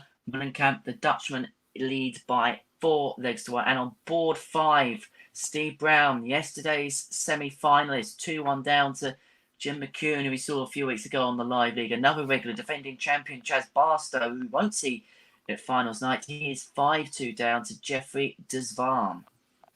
Yes. Ted Everts is 1 away. He is 5-2 up against Joe Mernon, looking in control of that one, as Lisa Ashton is winning the Battle of the Roses at the moment. Lancashire are 2-0 up. That won't sit well. Indeed not. They take that rather very, very seriously. Result on board 1, Madar's Razma has got the job done. 97.82 average, 6-2 victor against his Nordic rival Darius Labanauskas. And on board 5, John Henderson averaging just under 110, 4-0 up on Jose Justicia. On Henderson, the course World Cup winner this year. Will he get over the winner's line on the Pro Tour today? Throwing darts like that, he will be far away. No, will not be far away at all. Just jumping into the chat room, Scruffy said, how did Steve Beaton do today? He lost to Steve West early on. Wasn't vintage. That is for sure. Flo, if you send us your DM us your address on Twitter, mate, we'll get something sorted for you. And again, this isn't Richie Edhouse is 1 apiece with Ian White on board 14. Ian White only averaging 88 to Edhouse's 106. they carry on like that, this one won't last very long. Blinking, you'll miss it in the blink of the eye. And in the blink of the eye, Jeffrey Durrant is through against Chaz Barstow on board 2. He is a 6-2 victor in that one. Jess Smith making light work of Kevin McDine so far. He's 5-0, averaging 96. He's been averaging around the ton throughout the game. Woodhouse, 5-4 up on Hempel. With throw now to try and win the match, has kicked off 180. And this probably, in terms of standing from both players, has probably been the game of the day. Yes, absolutely. Gary Anderson has got the job done. Again, wasn't vintage, but Gary Anderson is into the next round. As Lisa Ashton extends it, she's halfway there. She's 3-0 up now against Peter Jakes. Phil, I'm going to interrupt you because there's a potential 9 dart to win the match for Luke Woodhouse. 6 perfect on throw for the match. Can he? Can he? We wait and we see with bated breath. He's hit ton 2-5. Leads us 16 after 9. We were tempted with the 9 for the match. And Hempel's left himself 96 after hitting ton 40. The standard is ridiculous in this one. Unreal. And he has got that 16. He is through 6-4 against Florian Hempel. He is, and we've also got a result. Ted Everts is 6-3 up. Sorry, 1-6-3 against Joe Mernon as well. Niall Cullerton is in the chat room as always. Hope you're well, my friend.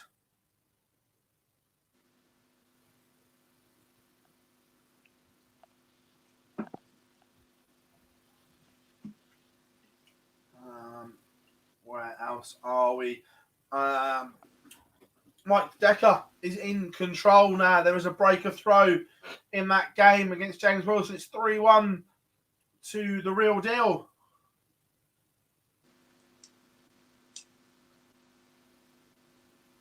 Just having a look elsewhere. This is a string board down on board 8 Jack Main against Kai Fang Lun. The Hong Kong players averaging 93, but is 4-3 down against Jack Main, another player who needs a good week this week in Barnsley.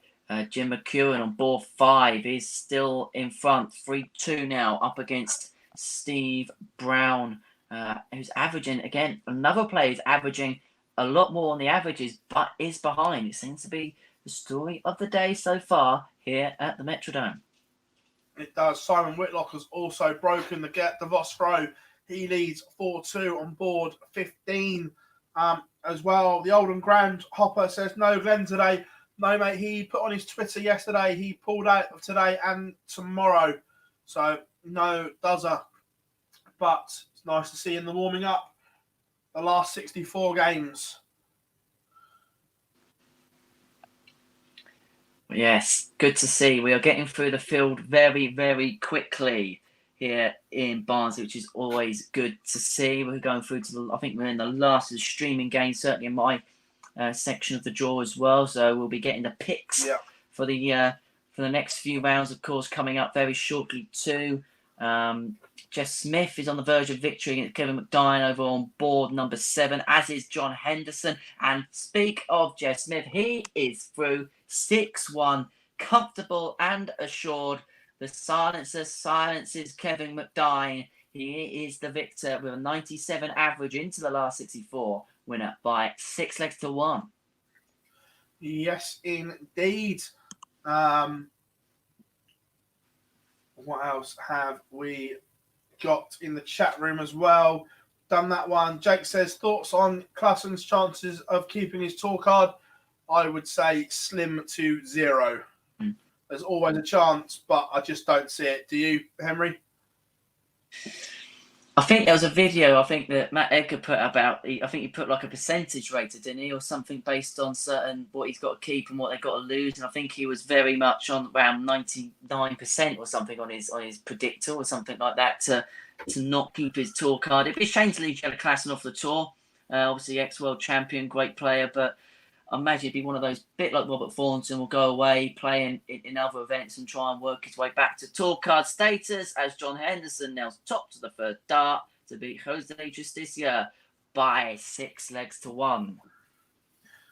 The thing is, though, I think it was said in the chat room earlier, and I kind of agree with it, that it's not the be-all and end-all to have a tour card anymore with everything that else is going on. Look, if you're at the top 8, or if you're 64 and onwards, then having a tour card is huge. But if you're 64 to 128 and you're not winning games, then it's not really relevant.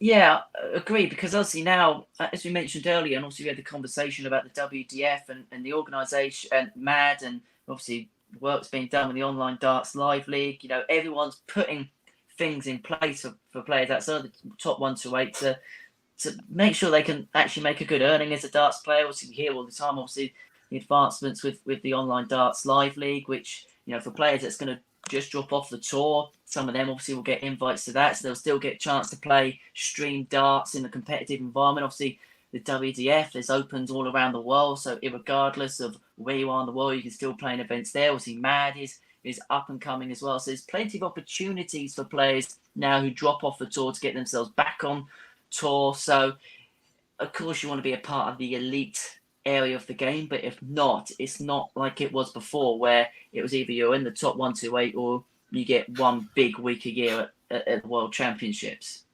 Yeah, so yeah, it's not the end of the world. Like I say, if you're not winning games as a tour card holder, it doesn't really do you any good.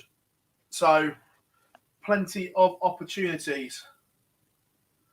Yeah, so you're Result not down on board. Go on, mate. Well, go on, Phil. Go. Jack May 6-3 over Kai Fang Lun down on board. That was the streaming board. Niall says, I'd play in the online league every week if I could. Absolutely, my friend.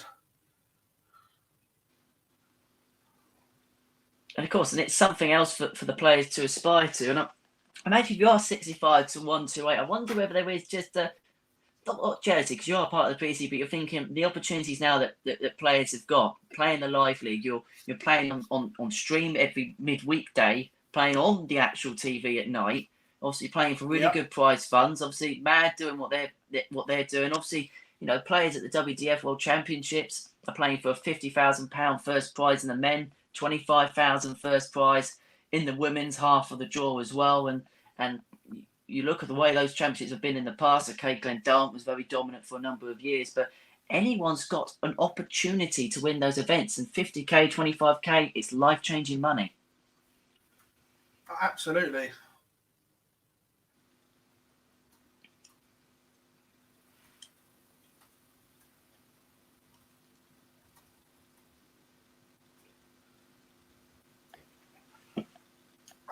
Result on 16, Mike the Decker, 6-1 over James Wilson. Another one we are going to lose, unfortunately, from the tour this year.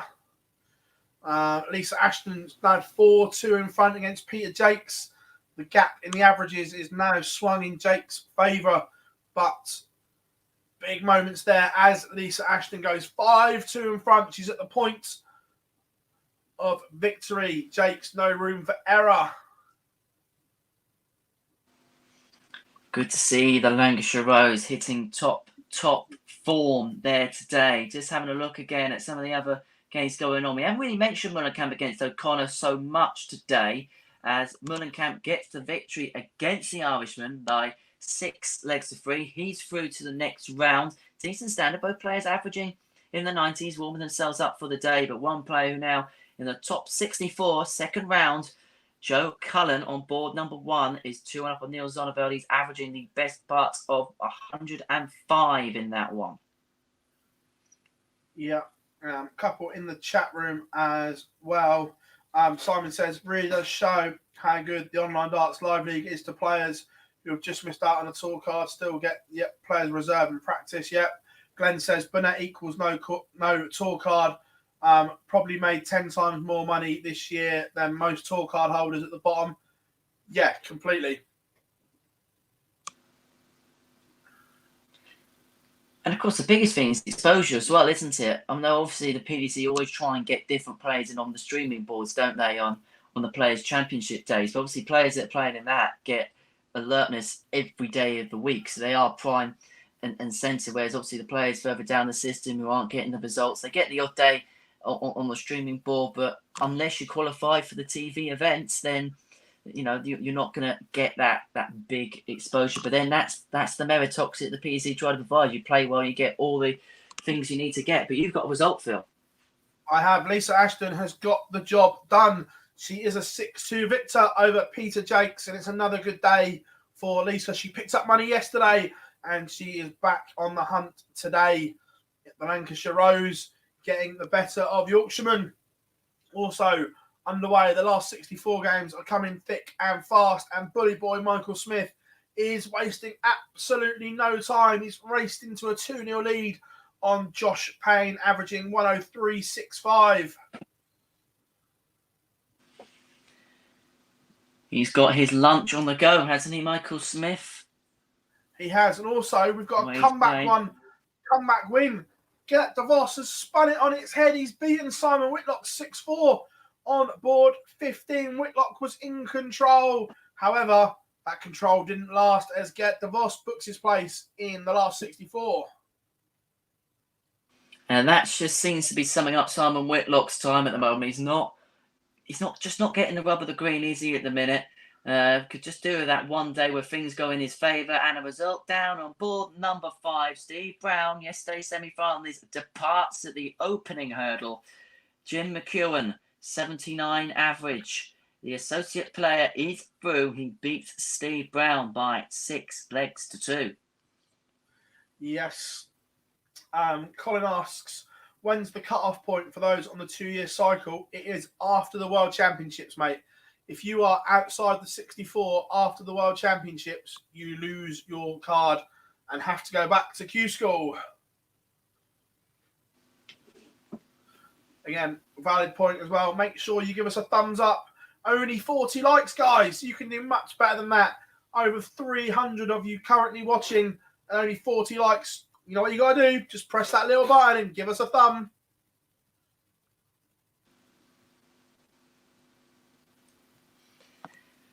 Just an interesting development over on board 1. We said how well Joe Collins plays, still averaging just under a ton, but Neil Zonnerfeld has upped his average, and now it's 3-2 in that one. Tight game, too close to call at this moment in time. Cullen, of course, the top seed for this event. We're going Price not here. He is 3-2 up. Callum Riz, yesterday's champion, just getting underway on board 8. Ross Smith and Devon Peterson, they're midway through now. They are tied at 2 apiece. And Peter Snakebite Wright is underway against Danny Baggish. What an interesting game that one should be. Absolutely. Baggish as well has work to do. Not been the best start to his PDC career, but obviously has bags and bags of ability. Does the gambler. Roy asks, will Edgar keep his card? Now, Edgar is one of those. But before we touch that, we've got a result. Richie Edhouse, 6-3 win over Diamond Ian White, 104.81 for Madhouse. Superb. But going back to Matthew Edgar, he is one that is on the cusp where it's not done and dusted, but if he needs to reach the Worlds, end of. If he doesn't reach the Worlds, it is game over. He's come through the qualifier before, so you wouldn't rule it out. But, and here's my but, right now, I'm not sure he does. What about you, Henry? I think I agree with you there. As you say, the TV money is so important for him, but you want to look for players that get into form, don't you, towards the end of the year as the possible ones that kind of get themselves through. Edgar's had I think for his standards, a disappointing year. And he'll be the first to admit that. So, okay, the qualifiers can be a little bit of a lottery at times. You see players that maybe you didn't expect on the form guys to get through, but it's going to be difficult. As I say, I think if you can, the Grand Slam's another option. Okay, it's not as top heavy as the World Championships is, but he can get himself there, he's going to put extra few pounds on his ranking. He can get through that qualifier. But the 2 TV qualifiers left for the end of the year are going to be so important for him in terms of his imminent future as a PDC professional. Yeah.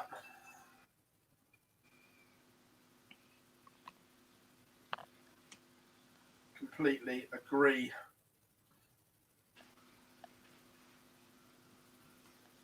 Just have a look elsewhere on some of the boards that I'm covering. Peter Wright, he's a leg up on Danny Baggage, averaging just 83 so far. He's now 2-0 up on the American board 6. Andy Hamilton up against Boris Kretschmar. Nothing really separating them. 1 apiece in that one. Board 2, Ross Smith against Devon Peterson. Smith 3-2 up, averaging just under 93. Robbie John Rodriguez 3-1 up on Nick Kenny, another player who needs a good week here in Barnsley. Good standard than that. Both players averaging just under the ton. Joe Cullen's been pegged back to 3-all in the other game that we're covering. And Phil, you've got a result. I have, and it is the St. Alan Tavern. It's a 6-4 win over Steve Lennon. Lennon very up and down at the moment, and it's a downer today as the wily old fox that is Alan Tavern. Been around the block more times than anyone else I know. Refuses to go away, and he is still fighting in the PDC. And he's a 6-4 win over Steve Lennon. Also, fabulous game on board 16. Robert Thornton has just levelled up with Ryan Searle at 1 apiece.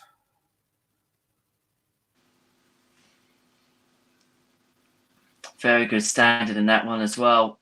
Very good standard. And Robert Thornton will love these sorts of games as well. When he likes a good scrap, does Robert Thornton, does the form. Just having a look at the average. I know it's early days, but look at Mikkel and Van Gerwen go. Unreal.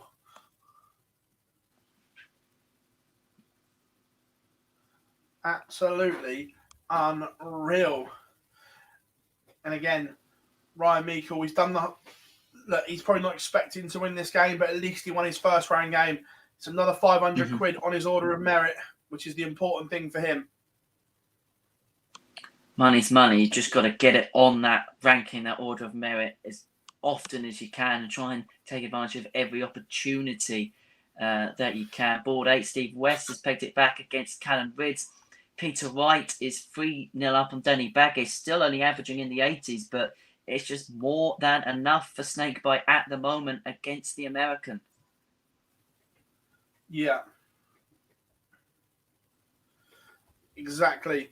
I know it's been answered in the chat room, but Patrick, you can only watch 2 stream boards, and if you are watching on a dodgy stream, they're illegal here. We give you coverage of all 16 boards, not just the 2 stream ones. Plus, why wouldn't you want to listen to us waffle? Exactly.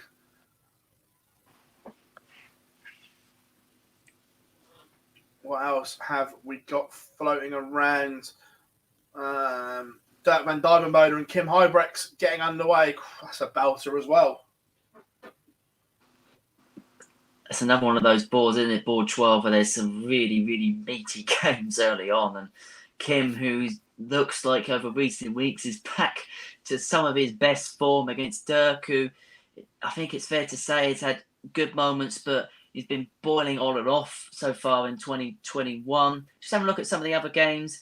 Joe Cullen, he's closing in on victory against Neil Zonneveld. He is 5-3 up. And just having a look at this leg, Zonneveld is in front, having just hit a maximum, needed that maximum as well. Leave himself on a finish after 9 darts. We'll get 6 darts to make it 5-4, but Cullen would have the darts in the next leg. Ross Smith 4-3 up on Devon Peterson. Carl Sedlacek and Brendan Dolan, they are level at 2 apiece. Andy Hamilton is 2-1 up on Boris Kretschmar. Callum Ridds is back in front against Steve West. And Peter Wright 4-0 up on Danny Baggish over on board number 5. Yes, Eddie Lovely has a leg back against Jose de Souza. 4-2, Portuguese man of scores. Strange average in the first one, and it's only 92. I say only as if that's poor, but for these guys, kind of is.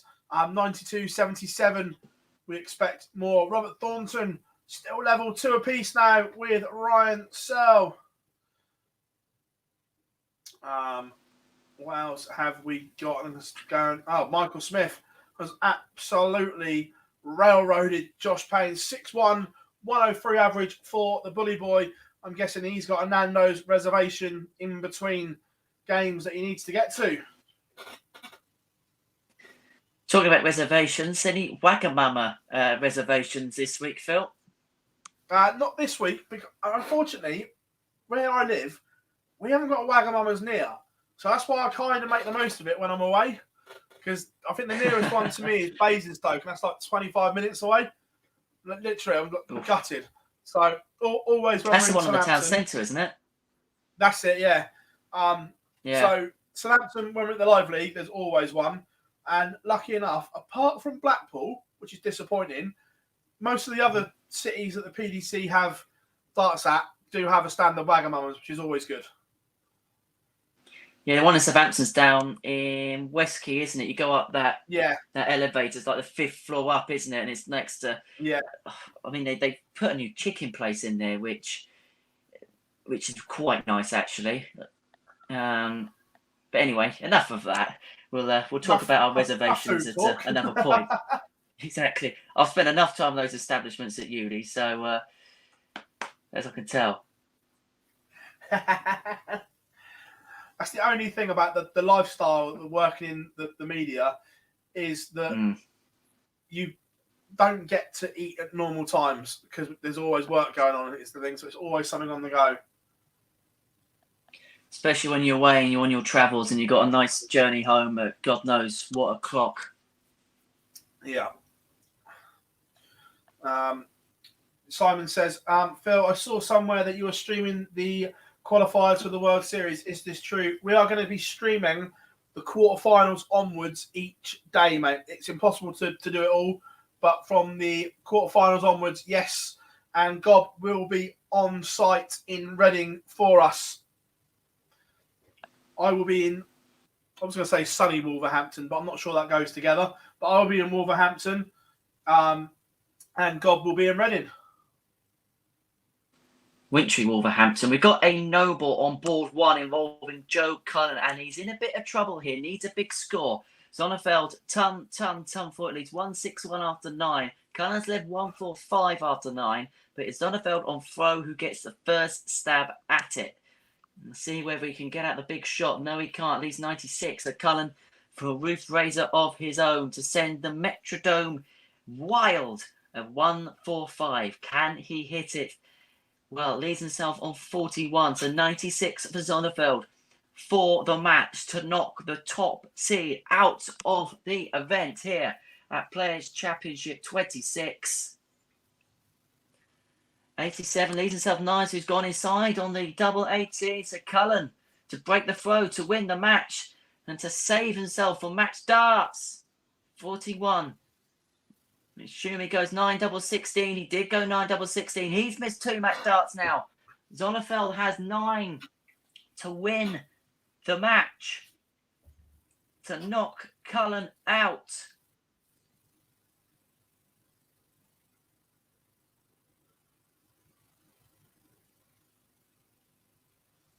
And he's missed more match darts. He's hit 5, leaves himself double 2. Cullen, can he get the job done now? Still wants double 16.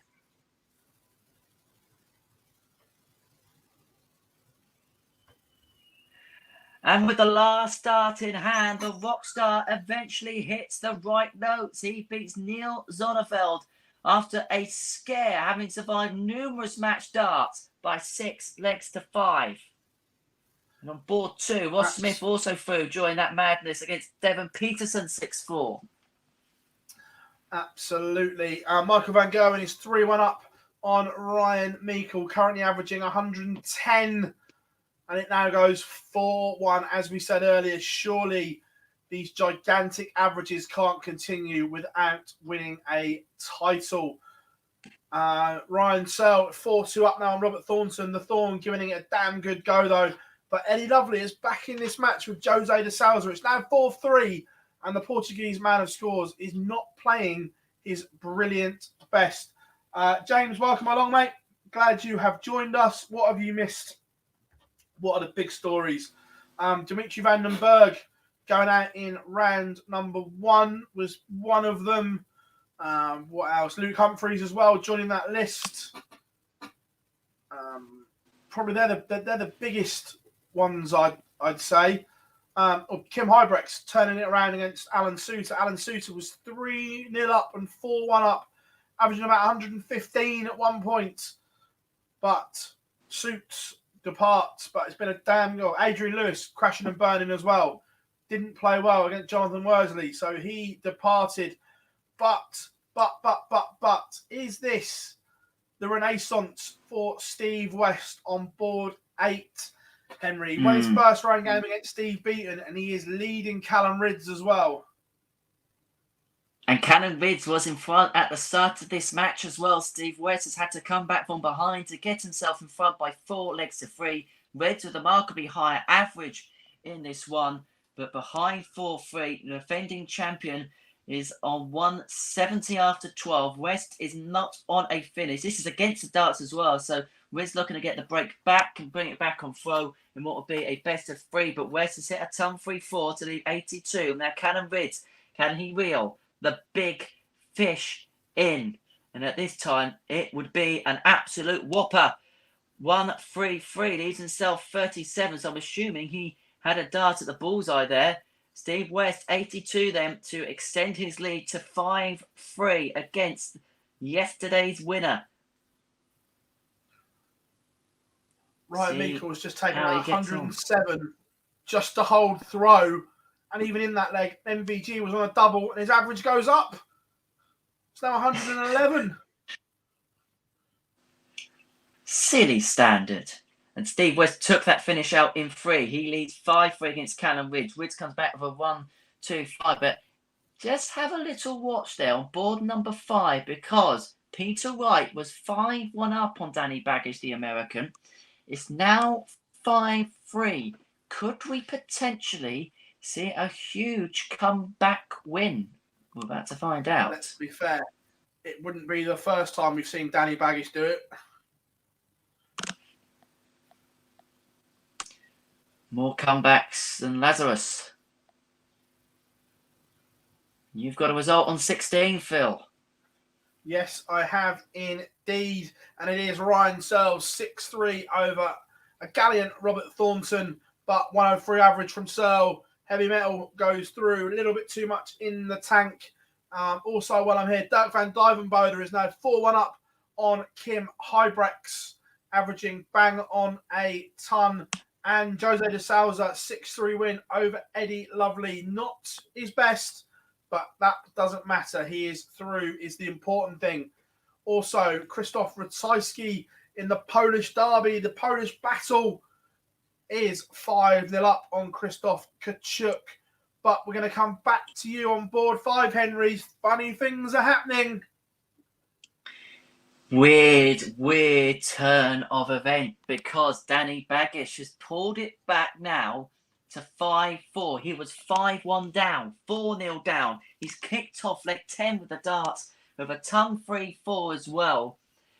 But Snakebite is hit back with a maximum.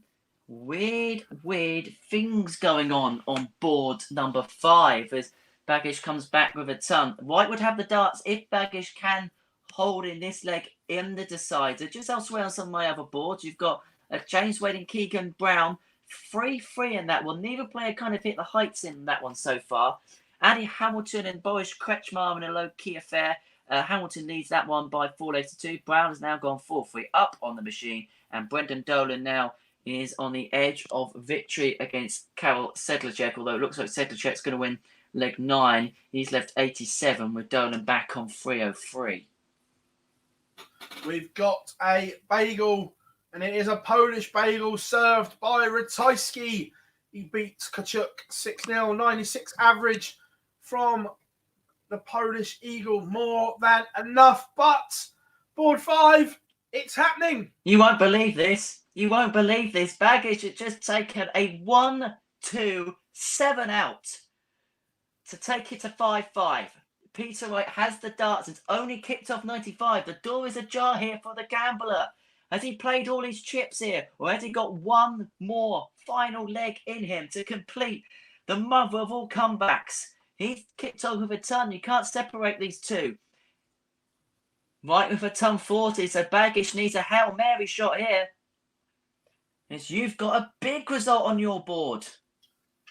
Yes, we have MVG 6-2 win over Ryan Meikle, averaging 113.48. This is the vintage Michael Van Gerwen. And also, whilst you're keeping an eye on Baggish, I'll just let you know, on 8, Steve West has beaten yesterday's champion, Callum Ridge 6-4. But all eyes are on board 5, Henry.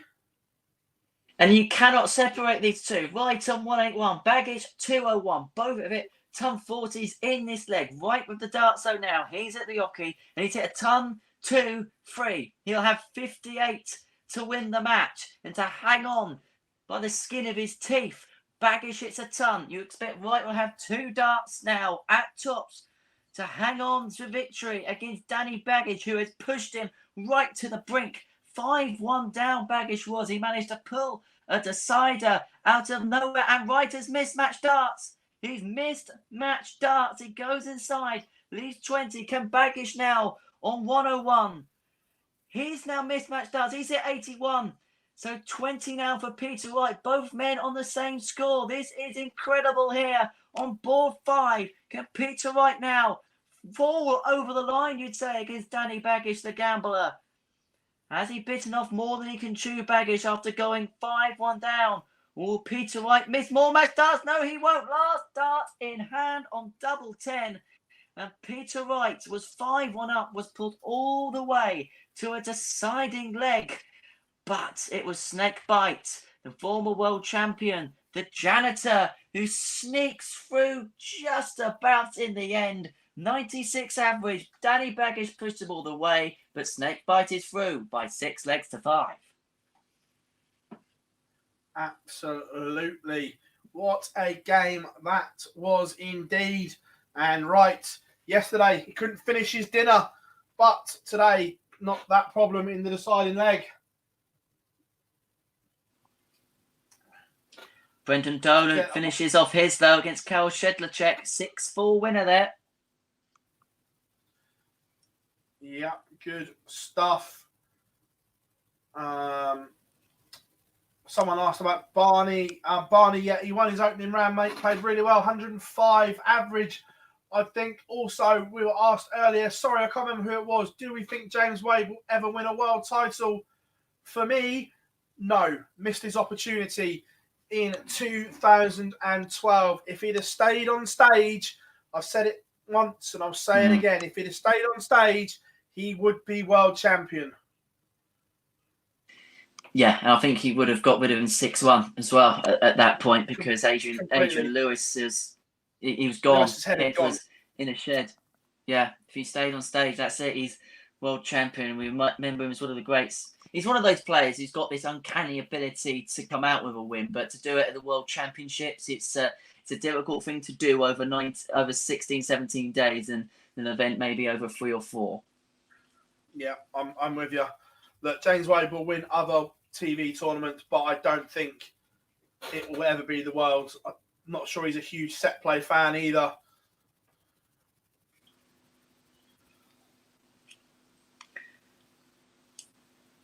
Just having a look at Wade, he's 5-4 down against Keegan Brown. Kretschmar brings one back against Hamilton. That's 5-3. We've got a few games now that's right on the edge of completion, and we have got a noble on our hands. James Wade against Keegan Brown.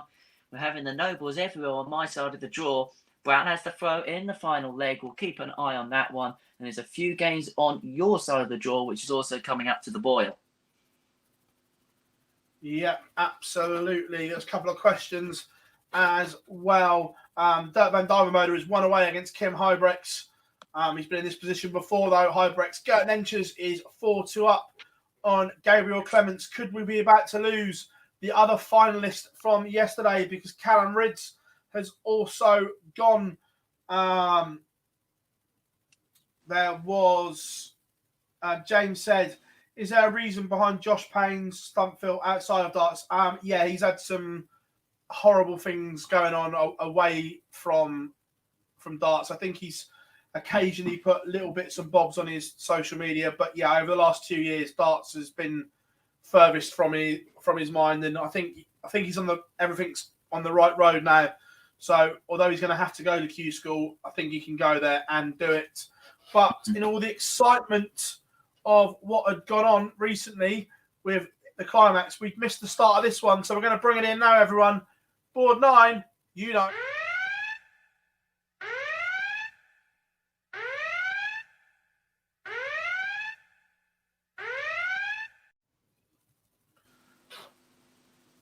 Raymond van Barneveld is underway on board 9 and has lost the opener. I think it's a 10-dart leg for Scott Waits. I'm just going to bring you to the attention of the finale of Brown against Wade. Wade had hit a 1-2-5 against 7-2-1-3. He's been well behind in this leg. Keegan Brown has 92 for the match. He's missed the match dart, but will come back with Wade back on 2-13. We'll try and put as much pressure on this as possible, but Brown will come back for double 8 to seal victories. Hit a 140, leads 73. So Brown misses. Could Wade do the ultimate Wade? Well, he's missed more match darts, Keegan Brown. Wade's going to have a chance here at 73 for the match. Can he take it out? He was well behind in this leg. He was behind in the match. But can James Wade use a get-out-of-jail free card? He's missed a dart, I believe. He's left himself 20, so Brown is back again. What a 10th finale it is here on board number 4. And Keegan Brown gets it first dart in hand. He is through 6-5 against James Wade. And the number 9 seed is out. And Phil, you've got a result. I have. Oh, excuse me. Been down the wrong hole. Oh, wait a minute. Get there in the end. Takes it. We'll start again. Yeah. Dirk van Dijvenbode, 6-3 win over Kim Huybrechts. 102 average for the Ober Genius. Playing well again. It looks like Dirk's found that spark over the last few days. He's been playing okay and not getting results, but now he's getting results to go with it. Also, big result for Andy Hamilton on board 6, Henry, against Boris Kirchmar. Yes, he's got himself through 6-3. It's been a low-key affair. We've been kind of looking at that one in drip drabs, but Andy Hamilton is through. An interesting game on board 3. Mervyn King up against Luke Woodhouse. Woodhouse was involved in an absolute cracker against Florian Hempel at the start of the day. 3-2 to Woodhouse in that one. Danny Noppert in action on board 2. He's 2-1 down to Jeffrey de Zwaan. Then another all-Dutch affair for Danny Noppert. He played Dirk Telneckers in game 1. It's now 3-1 to de Zwaan. And Rusty Jake Rodriguez, Meadows, it's 3-1 there in that one. Now 3-2. Talk of the devil. Martijn Kleermaker averaging 125.25.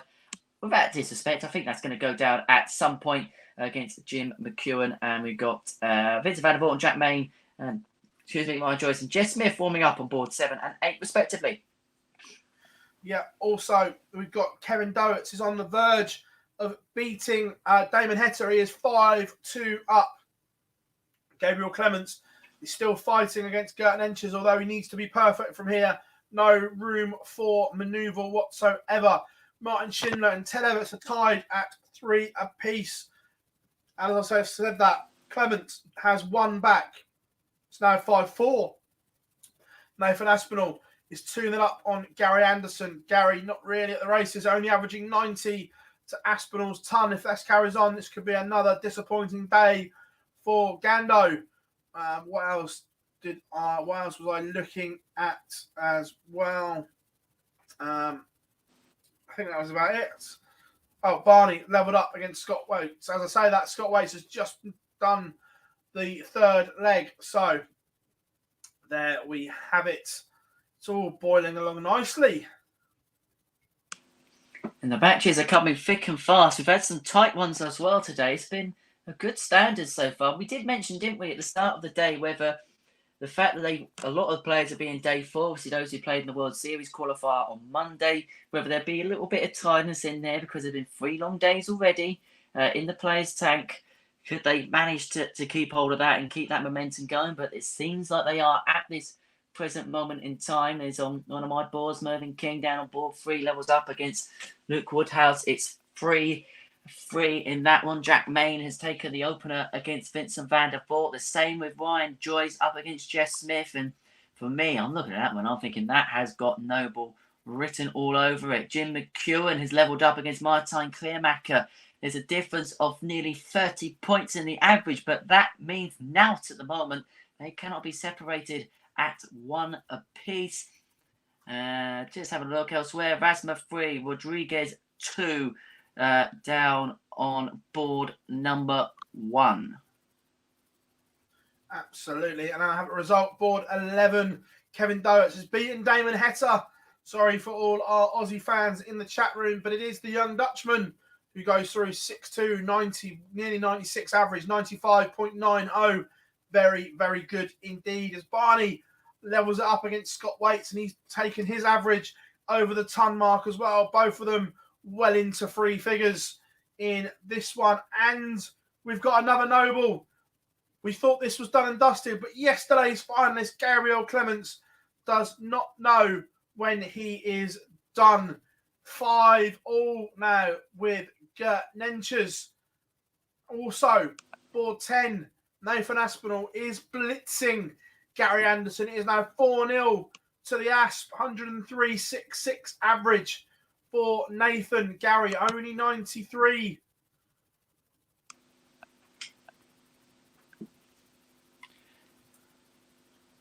Back over on board 8, Van der Voort's just taken a 120 out to level proceedings against Jack Main. That one is on the PDC streaming board. Ryan Joyce, as I say, taking the opener against Jeff Smith. But the action is down on your side of the draw at the moment, Phil. Yes, it is. And I'm going to keep a close eye on this Gabriel Clements game because he is coming back from the brink. He was miles behind, 5 apiece, and then he starts off 134, 125 ton to leave 142 after 9. Gert Nenches not in the same neighbourhood, and this would be a stunning comeback from the German giant. But Nenches just rattles in a 134 just to let Clemens know he's still there. But 6 darts for 142, and what a setup. 102 to leave tops after 12. Gert Nenches, this needs to be a 171, 177 to apply pressure, and then you have to hope. 134 to leave 75. There's enough pressure, but to complete the comeback for the German giant. And it goes 14 dart leg. What a comeback from Gabriel Clements. We thought we were going to lose him, but he has other ideas. Indeed, he does the big German. But is there a story beginning to develop down on board 2? Jeffrey Desvan is 4-2 up on Mervyn King. On Danny Nopper. I'm getting very excited there. Mervyn King's 4-3 up on Luke Woodhouse on the board below. I'll get my eyes tested after this programme, I think. Elsewhere, Manos Razza 4-3 up on Rusty Jake Rodriguez. But again, there's another game down on your part of the draw, which is coming towards a conclusion. So I'm going to hand it back to you, Phil. Yeah, Martin Schindler is 1 away against Ted Everts. But Everts has the throw in this one. 5-3 Schindler, but no wiggle room whatsoever. And Schindler has the Everts throw under pressure. 140 from Schindler. 93, 180 for Everts. And Ted Everts started this. 84 to leave 144. That may not be enough. A 2 treble visit, and Schindler is favourite. A ton to leave 121. Not the worst finish in the world. Everts is on a 2 treble finish. 144. Can he produce a ripper? No, he can't. So Martin Schindler, it's only 1 treble for a dart at the ball. Players love these little 1-2-1, 1-2-4, 1-2-7s. Fluffs his lines, doesn't find a treble. So Ted Everts looking at 52 to get one back.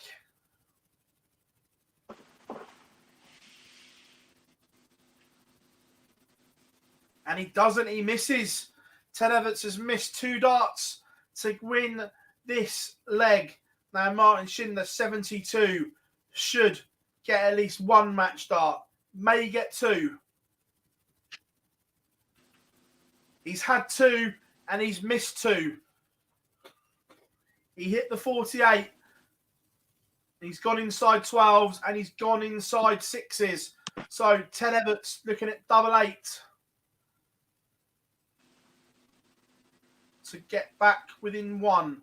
No score. Ted Everts is fluffing his lines right now.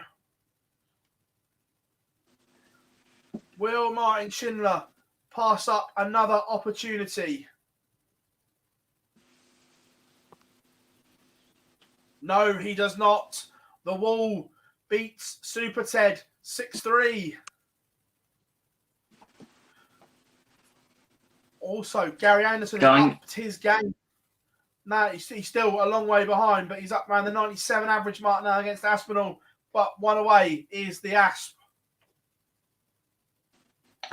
And 1 away is Mervyn King, but Luke Woodhouse is not letting go of this one lightly. But King is kicked off with a ton 40. Both players on 2-2-1 after Woodhouse hit a ton and a maximum with his first 6 darts. Woodhouse has the throw in this, the 9th leg, and he's hit another 140. He's not letting Mervyn King have this win likely if he is to get over the finishing line in that one. We've got Nathan Aspinall on the verge of the second, so if anything happens there, please do interrupt me. But King now 81 for the match if Woodhouse doesn't take his 81.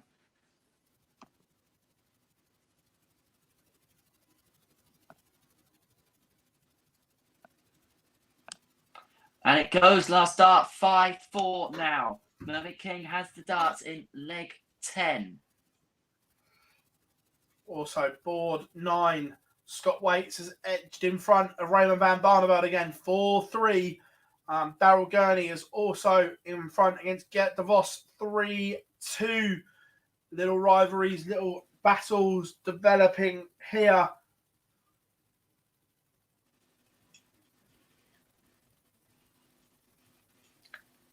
Just one more game, which looks like it could be coming to a conclusion soon. Meadows Rasma is on the hill against Rusty Jake Rodriguez. It's 5-3 in that one. And Jim McEwen, after Martin Kleermacher had a really good start to the game in terms of averages, pulled it back to 3 apiece. And Jeffrey Deswan on 2 is 1 away from beating Danny Noppert, the number 17 seed today.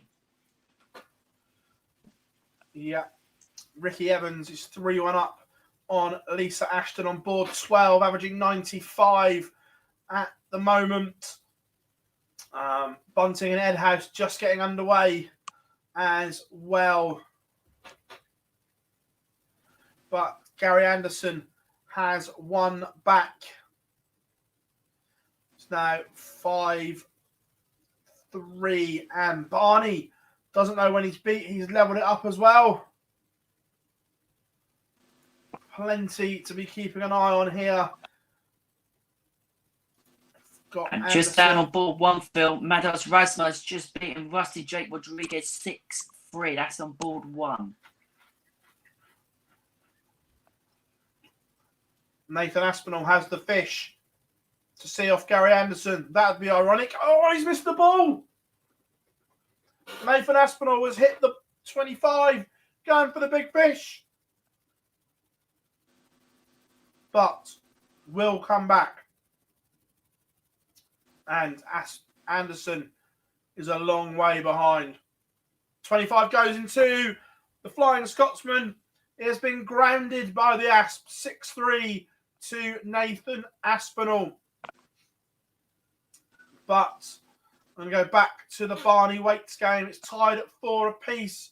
And this is an absolute belter. It's on throw still. And they are both on 1-6-4.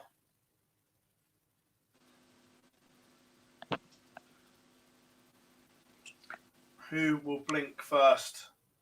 Waits 98 to leave 66. Unless Barney can produce a 164 to go within 1. And this would be a break of throw. He can't. So Waits first crack at the 2 darter to go within 1.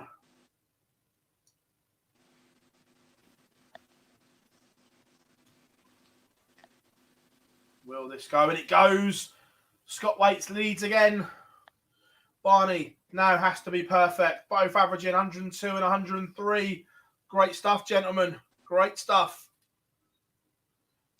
And Down on kicks off board with number one. 3.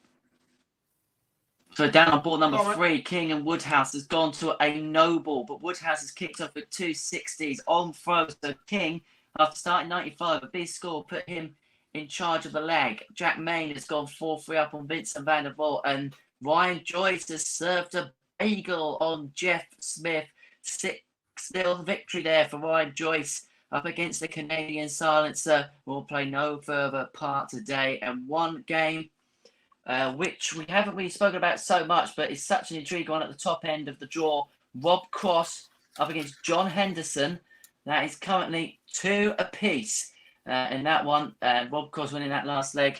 And so, interesting game up there, the top half of the draw. We'll follow that as that one goes on. But we're coming towards a thrilling conclusion here. Woodhouse leads 161. Mervyn King with visits of 95, 28, 41 is well back. So Woodhouse, after being 5-3 down to the King, will he be able to pull off a comeback? With just 97 scored, Woodhouse will have 6 starts here to seal the deal.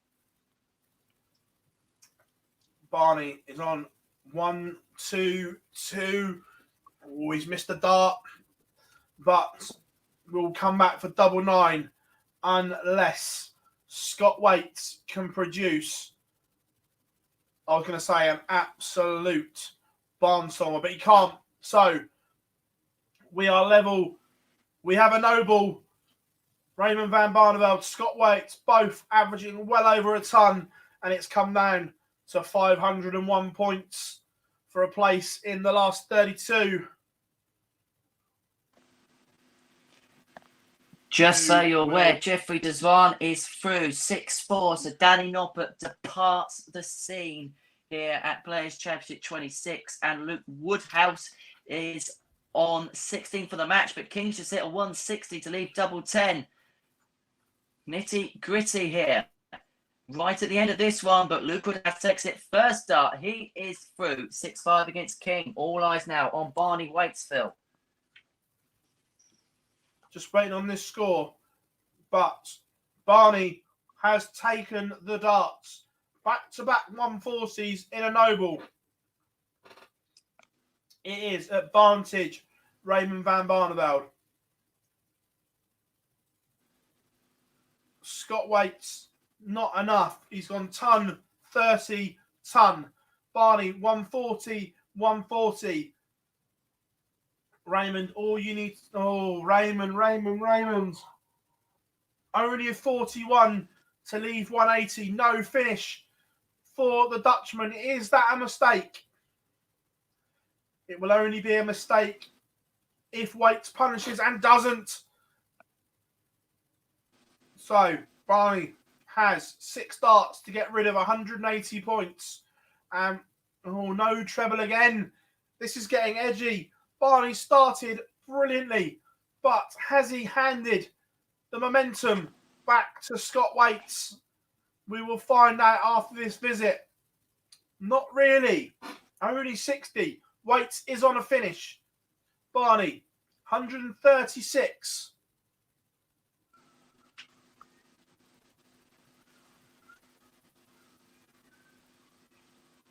Oh, Barney!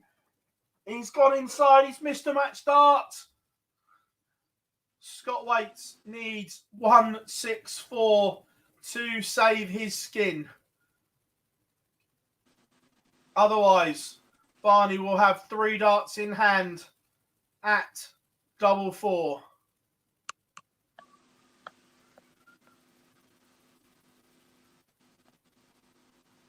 And it doesn't go for Waits. So Barney, to seal the deal and break in the noble leg. Oh, Raymond. He's gone round the houses. He's left the madhouse. Barney has now missed 4 match darts. Will he get another set? Will he? Yes, he will. I think Scott Waits, well, he's certainly missed 1 match start. It may have been 2. But Barney, the madhouse, the pressure has got to the pair of them. No, he's missed again. Raymond, what have you done? Raymond van Barneveld has missed 7 match darts. And Waits has bust as well. We've got more drama here. Oh, my word. Barney, can you fall over the line? Yes, you can. Raymond van Barneveld has fallen over the line in a drama-filled game. For the first 10 legs, this game was sensational. And in the last leg, it all went to the dog and duck.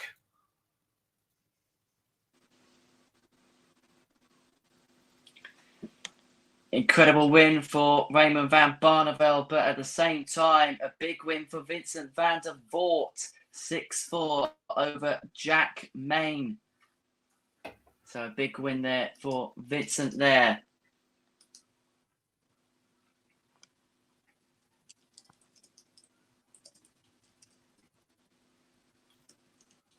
Let's get our breath back. As on the stream as well, it's on board 5, stream board 1. We've got another noble.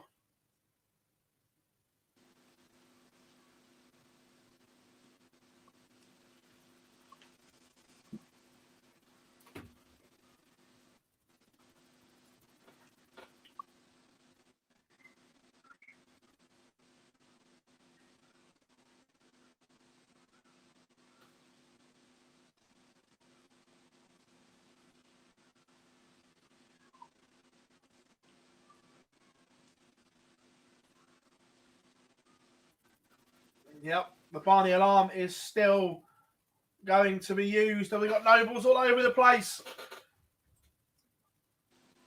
Raymond wins. A lot of love for Barney in the chat room. And Jar will be loving it. Ooh, but we've got a bagel.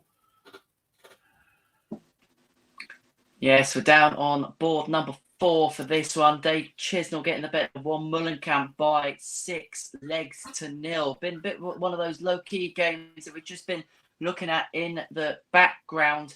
Chisnell through 6-0. Elsewhere, of course, is 4-3 up on, I was going to say Big John Hensley's medium-sized Hendo these days, averaging 98. Good standard in this one from both players. Another tight leg here in leg 8. Crushed in a 139. He's 266 after 6. Won himself on a finish though, so it'll be interesting to see how that one develops. Also, Mike the Decker, stunning last leg to beat Jonathan Worsley 6-5. It was a cool 13 darter to hold 180, 134, 133, 34, 20 and 1 for the real deal, and he sees off Jonathan Worsley. Another noble down over on one of my boards down involving Jim McEwen and Martin Clearmaker, 5-5. McEwen's left himself on tops, but Clearmaker has 54 here for the match. Can he take it out? He does in 2. It's a clean kill for Martin Clearmaker. He's through in the noble 6-5 against Jim McEwen. Yeah, also all the excitement. This one went under the radar, but Ricky Evans defeated Lisa Ashton 6-1, 94.5 average for Rapid Ricky, 91 for Lisa. What a day of darts this is turning into, everyone.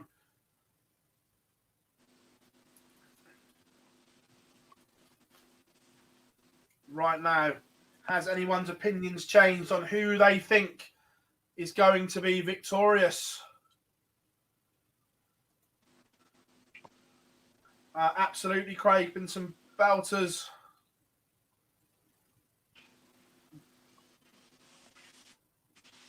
Someone asked as well. MVG will play Daryl Gurney next.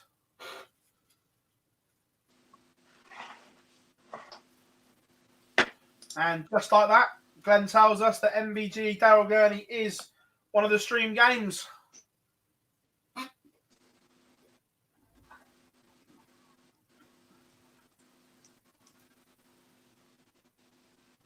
Interesting to talk about people's predictions. Obviously, we physically had to change ours because both of our tips went out right at the very start of the day. Yeah, well,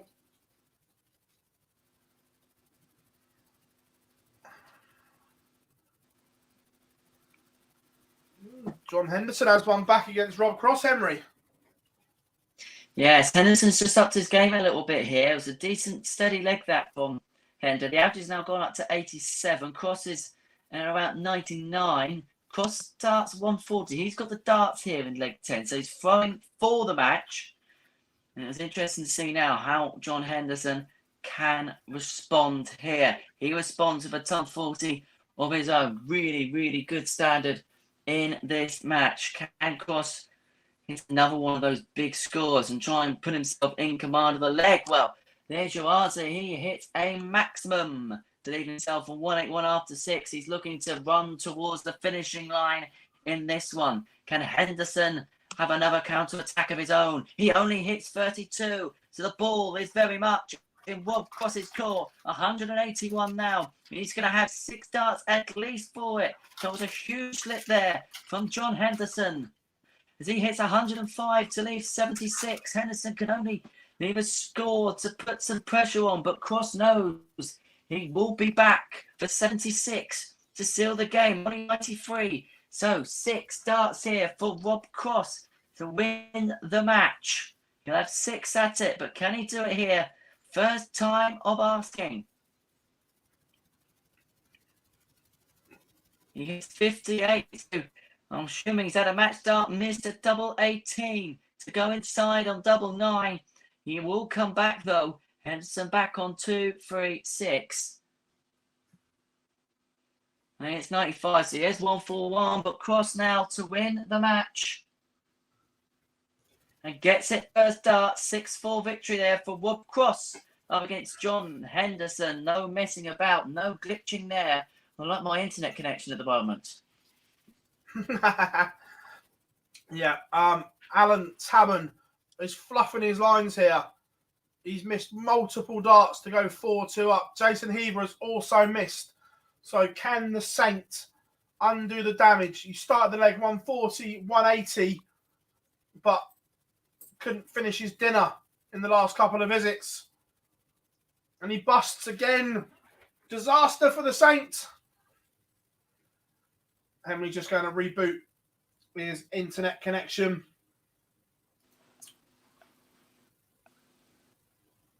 Well, he is doing that. I will take you through it. Heaver to go 3 apiece. That's better, mate. You found a good connection again. Yeah, the problem with my Mac is we've got 2 different internet feeds in the house because the internet in our area is so bad. So it keeps wanting to go into the dodgy one. So I'm going to have to keep watching that. I don't know why, but that's cool, mate. Maybe it doesn't want to work today. Maybe computer says no. We all love dodgy internet. But Alan Tabman does somehow get over the line in that leg. He scored well, but his finishing was about as good as mine on a Friday night. But the other one I'm looking at, Stephen Bunting, is 144 points away from wrapping up a 6-2 victory over Richie Edhouse. Edhouse not hitting the same heights as he did in his opening round. And just to confirm, we have got 2 unreal games going on PDC TV. On board 1, it will be Jose de Souza against Raymond van Barneveld. And on board 2, Michael van Gerwen against Daryl Gurney. Barney streaming alarm klaxon. Oh. the joys.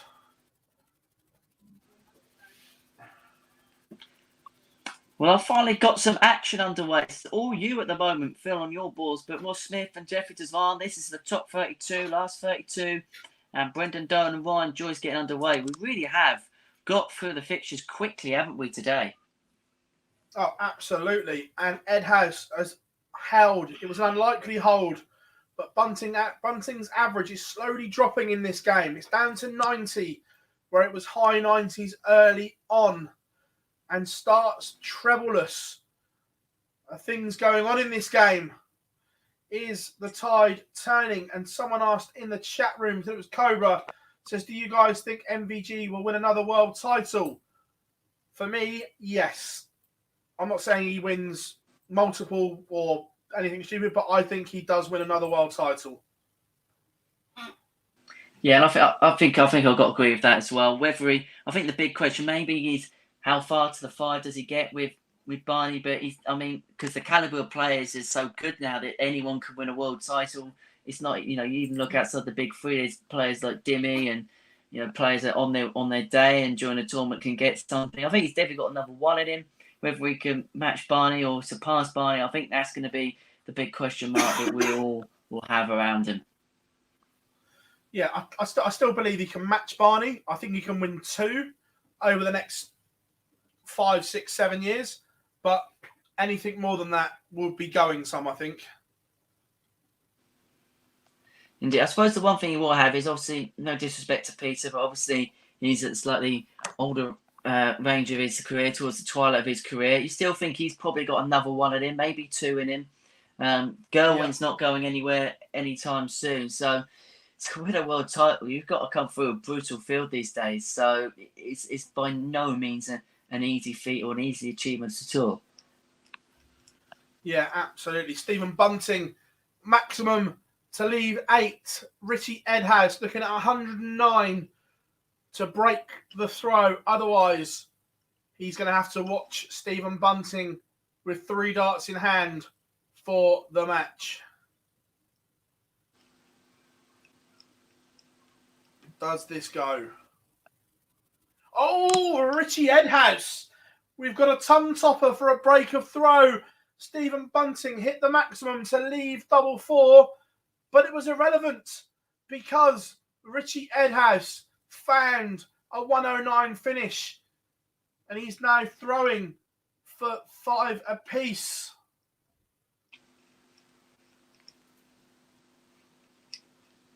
Interesting you mentioned world champions, Phil. Who do you reckon's the next first-time world champion out there? Throw that one to you.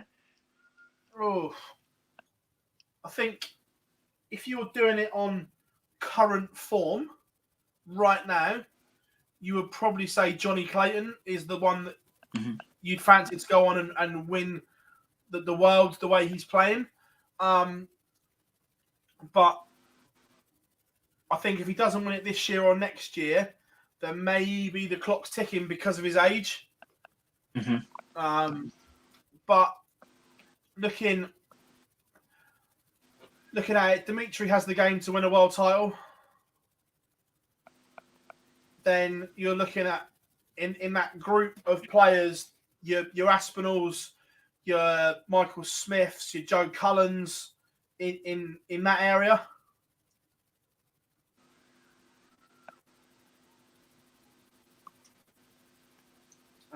But I still think that your Aspinall, your Cullens are a little way off yet. To win a world championship, over those 16 days at Alexandra Palace, and with Christmas and New Year in between, it's pretty much 3 weeks. That's a big ask to get through. I think with Dimitri as well, winning the match play, it's the closest I think you're going to get to a world championship. And say he's got that on his CV, he's always going to give him the best chance, isn't he, in that competition? As that game you've been focusing on has gone to a noble. It is. And Bunting has started with no treble. But also, as well, whilst this one's coming to an end, we're going to quickly do this because they switched the streamer.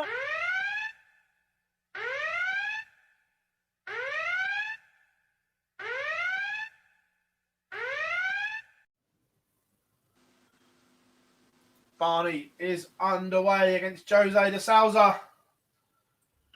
Also, Bunting found some trebles at his second visit. Much needed ones as well. Brilliant from Bunting. A poor first visit. And he's backed it up with back-to-back 140s. Ed House probably needs to be almost perfect from here.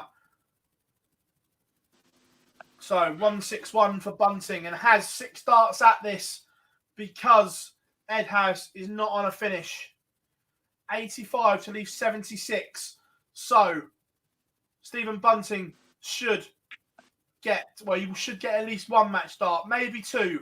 How much pressure will this 76 be under? Enough, because Ed House is on a 2-darter as well. And it could be a 3-darter. 2 singles would leave him a dart at the ball. But it's irrelevant because Stephen Bunting takes out 76 to edge past Ed House in a noble leg.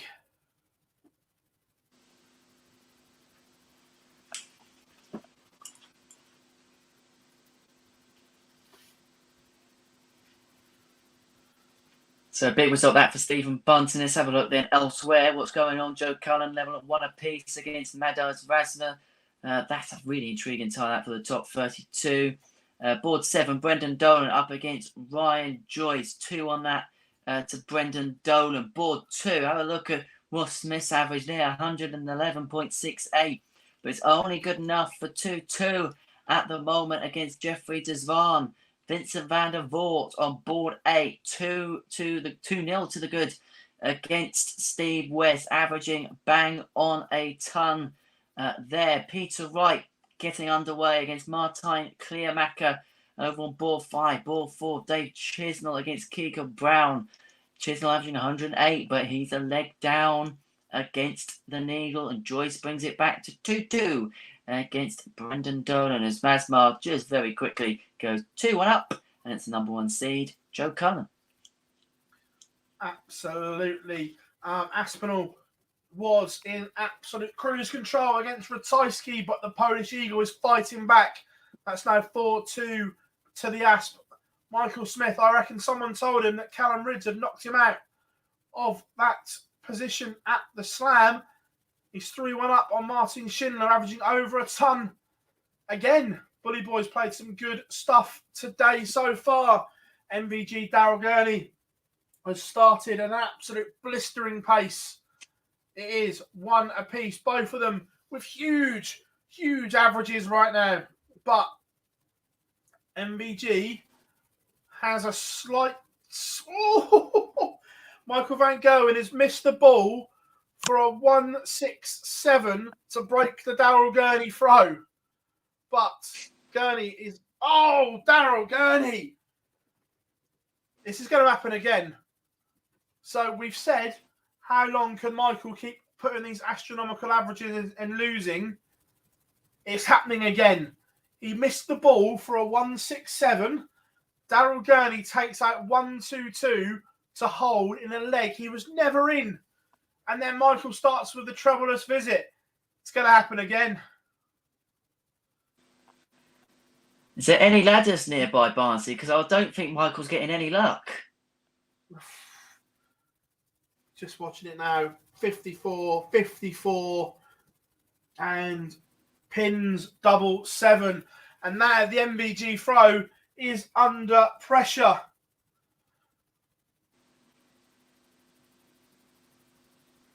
Gurney has the darts for a 3-1 lead.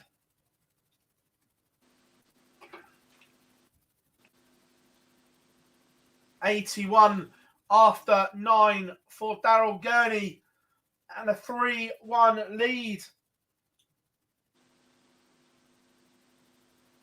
MVG is on a finish, so this 81 may have to go. 11 or 12 to break. It is a 12, vintage Daryl Gurney, and it is happening again. Michael Van Gerwen is averaging 111 and trails 3-1. And talking about 3-1s, that's the deficit Joe Cullen has to overcome here against MODUS Razmo. It's not been a game littered with quality, as you can see, and the averages down there. Razmo 86, Cullen down there on 76. Can the number 1 seed for this tournament pull something out of the mire here? He brings it back to 3-2 in this one. Further up on board 5, Peter Wright is in action against Martin Clearmacher. That's 1-1 at this present moment in time. On board 4, Keegan Brown has stretched his advantage to 2-0 against Dave Chisnell, averaging 103 in that one. Andy Hamilton and Rob Cross, they just got underway over on board 6. And Vincent van der Voort has opened up a 3-0 lead on Steve West. And on the other 2 boards on my side of the draw, we see Ross Smith 4-3 up now on Jeffrey Dazan, averaging 110. Look at the disparity in averages there. And very quick, as I know you got result, Phil, is Dolan 2, Joyce 3. Yeah, it's an unlikely one. Jason Heaver, 6-5 win over Alan Tavern. Scrappy game. Plenty of missed doubles, but it is the Berkshire man who gets the result. And Aspinall has stopped the rot. He's now 5-3 up on Krzysztof Ratajski. But MVG is going to get a poke at 1-6. I'm sorry, 1-1-6. And Daryl Gurney's setup play here has been immaculate. A little bit scrappy. Then he produces 1-3-7 to leave 36. Oh, MVG, I think, I'll tell you on the stream, but I think he's missed a dart at double 18 to break back.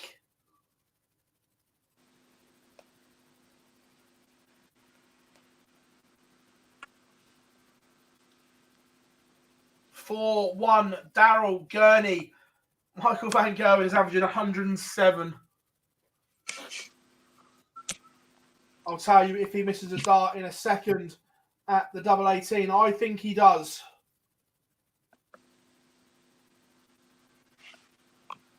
Let's have a look. He does miss a dart at double 18.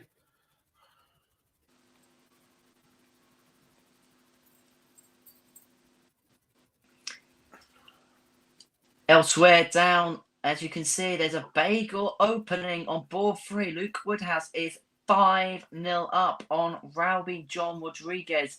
And the number 1 seed is in trouble here. MODUS Razmo opens up a 4-2 lead over Joe Cullen. And we could have the bagel on between Rowby John Rodriguez and Luke Woodhouse. Woodhouse starting ton 40-60, but Rodriguez with the throw, ton 58-57. Woodhouse has come back with ton 2-5. Got 6 from 1-7-6 to seal a 6-0 win. Absolutely bonkers. And again, just to show you, MVG must be scratching his head here. Daryl Gurney's won both games today. 91.48, 90.27. And then all of a sudden he's finding 108. And this is what we spoke about, didn't we, at the start of the day? Players just find this level, don't they, when they play these top players, don't they? They want to show that they are capable of being in that elite company, as Daryl Gurney, of course, has shown many times over the years. Michael Van Gerwen misses another double and is punished. It's now 5-1. Daryl Gurney today hasn't shown anywhere near this form whatsoever. This is ludicrous.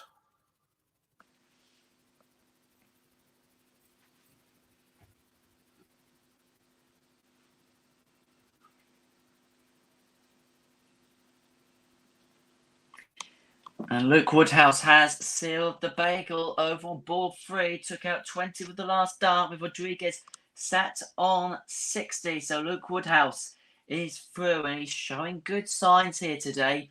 He could be the player that comes through the field today. I've really got a sense that he could do something here. He's through to the last 16. 6-0 victor over Rowby John Rodriguez.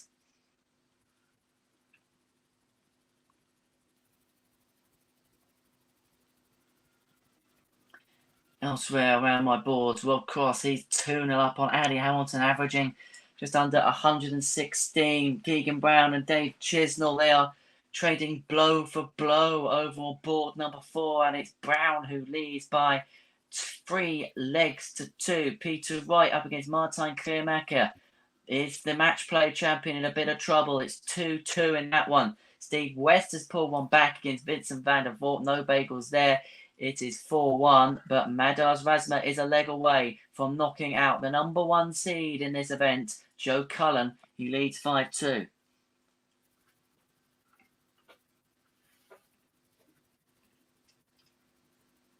Right, MVG looking at 32 to get a break back.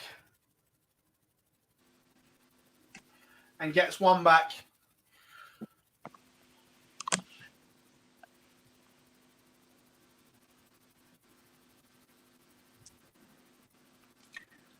Over on board 7, this one has got plenty of life left. Dolan against Joyce is 4-4.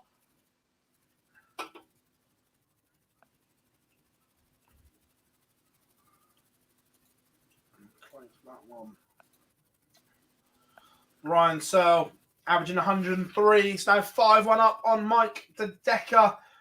Also, as well, the writing is on the wall for Barney as Jose de Souza is 5-1 up.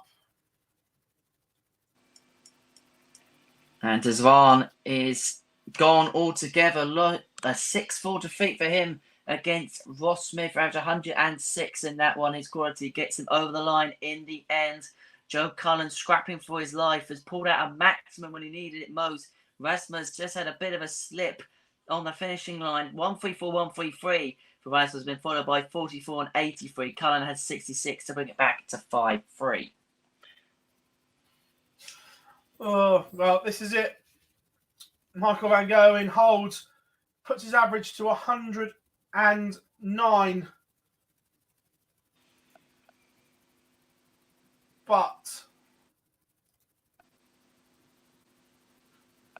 I would say De Souza was on the 9, but it doesn't.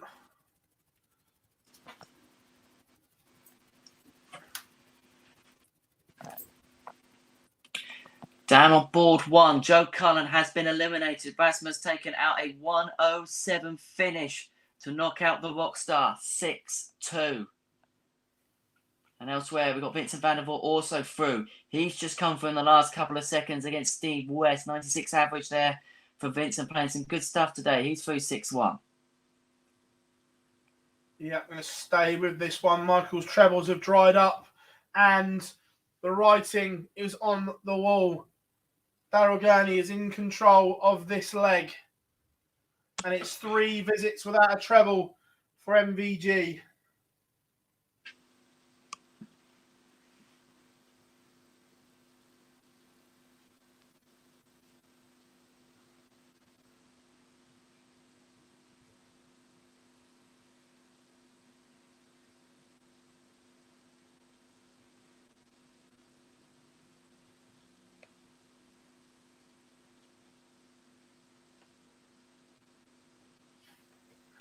Gurney 150, 98 to leave 52. Daryl Gurney will get at least 2 match darts. MVG 168 to leave 20 and says to Daryl Gurney, can you see it off? Yes, you can. And it's happened again. Michael Van Gerwen has lost 6-3 with 107 average. Yes, I said it. 107 average.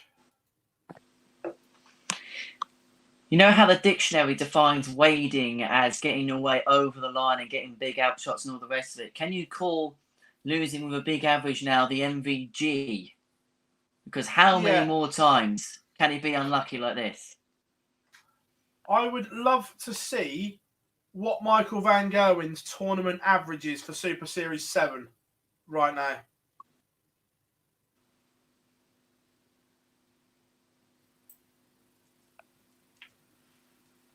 Because it's going to be astronomical.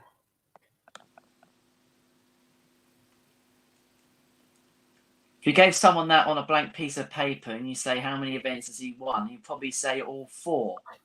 But the most he's going to get if he wins tomorrow is going to be 1, which just is astounding. I'm talking about gonna- astounding. Rob Cross is free up with 112 average. Go on, Phil. I'm going to work out Michael Van Gerwen's tournament average in a second.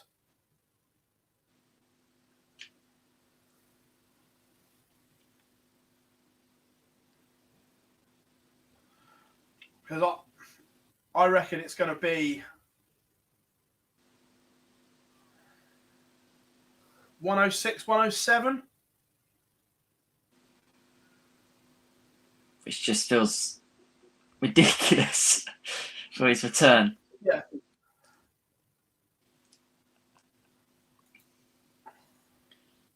Once you scroll through that, we can give you a result. And one man who is through is Brendan Dolan.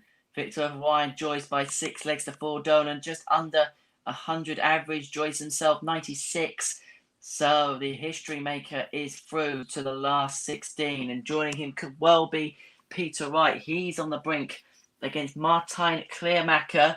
And it was tight at the start, but Wright will have an opportunity at 1-2-1 to seal the deal and a 6-2 victory. Dave Chisnell's also on the hill against Keegan Brown. Right, 1-2-1. He's going to be under pressure because Kleermaker's left 130. Can he take it out to seal the deal? 96 leads 25. So he's had a poke at the ball. He's had a match dart. It's come and gone. Can Kleermaker now hit a 130 to save his skin? Hits 105. So he's had a chance himself. So Peter Wright, 25. 988. You'd assume will be the route.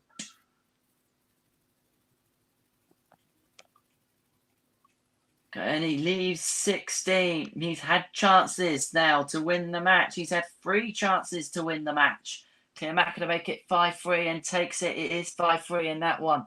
So can Dave Chisnell now over on board 4 take advantage and try and get through? He can't.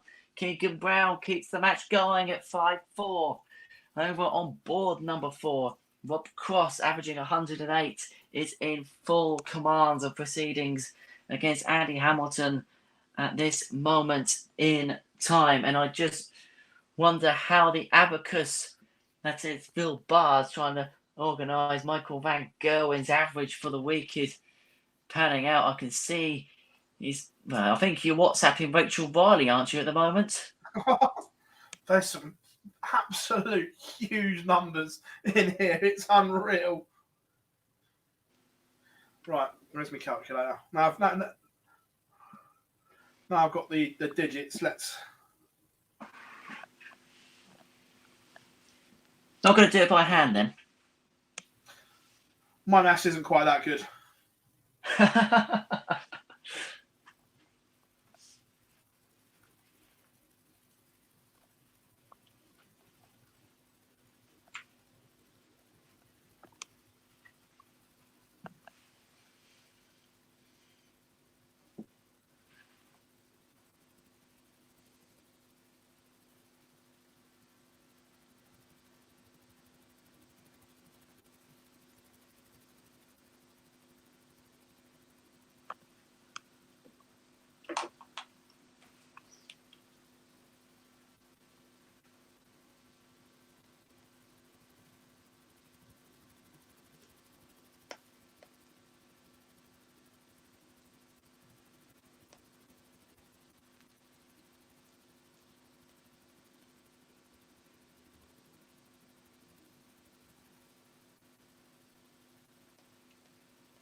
Right, I reckon, or my calculator has got Michael Van Gerwen's tournament average of nearly 113.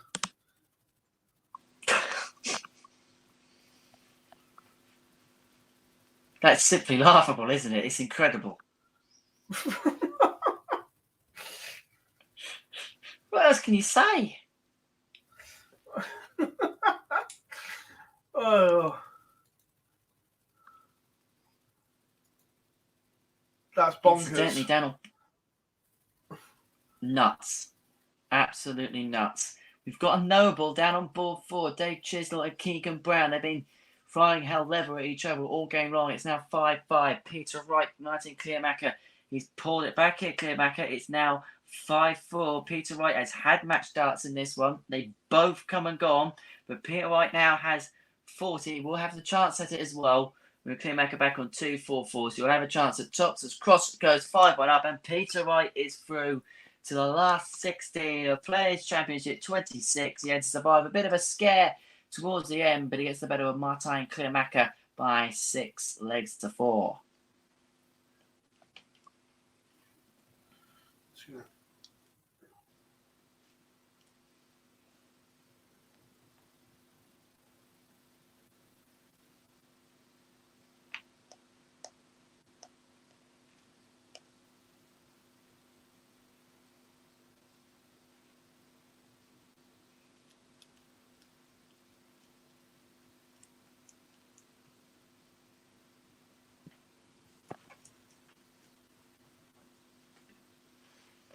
So let's have a look and drop in then on the noble leg, which Dave Chisnell wins. He is through to the last 16. Victor over Keegan Brown by 6 legs to 5. Is it Chizzy's day at the Barnsley Metrodome? Will Chizzy get busy in Barnsley? We will find out as the afternoon goes on. He is through, scraping through against Keegan Brown. He's the victor by 6 legs to 5 in that one. Rob Cross also on the edge of victory against Andy Hamilton. He's averaging 110. Hamilton averaging 87. Can't really fire much in response there.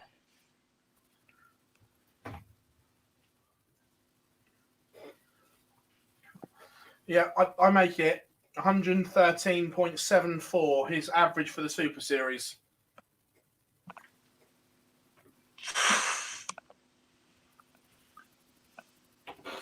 I'd like to say there's words to describe that, but there's not.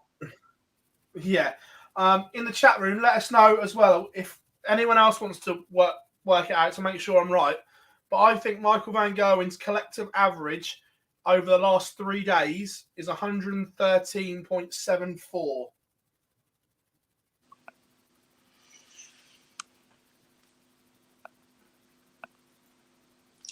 And yet still can't get a title. What more can he do?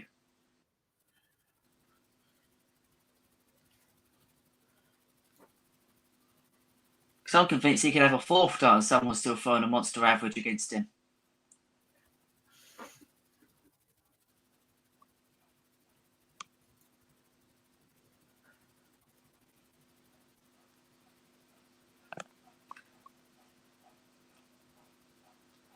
Rob Cross here then against Andy Hamilton as 95 to seal the deal on a 6-1 victory here. This is for a place in the last 16 where we're seeing a few games, as you can see on your screen now, warming up. Dal Gurney, Ryan Searle, Brendan Dolan, Vincent van der Voort, Jose de Sousa, Nathan Aspinall. Board 5 is a brutal board today. And of course, with that being board 5 as well, Peter Wright's in amongst that part of the draw as well. Cross has left himself 38, Hamilton 42 to make it 5-2. Can he take it? Averaging 88 against Cross. It's 111 here.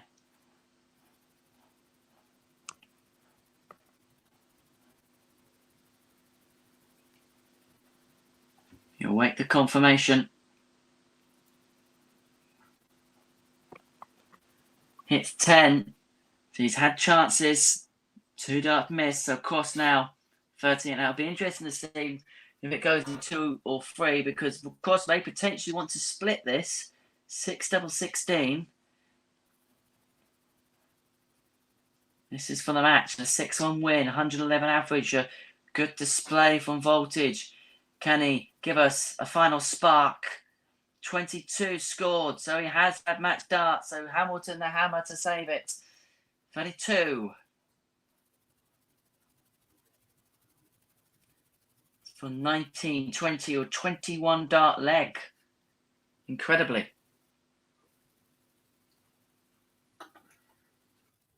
And Hamilton takes it last dart 5-2. Cross does have the darts though in leg 8 to seal the victory.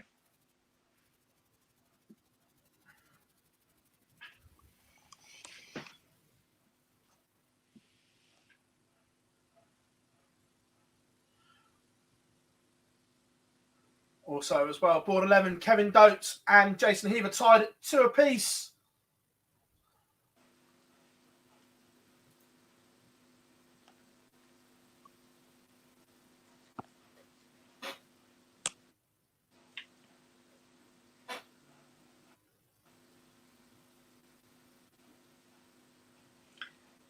Just seen a comment in the chat room complaining about the weather. Well, I went to a game last night and the conditions were monsoon-like.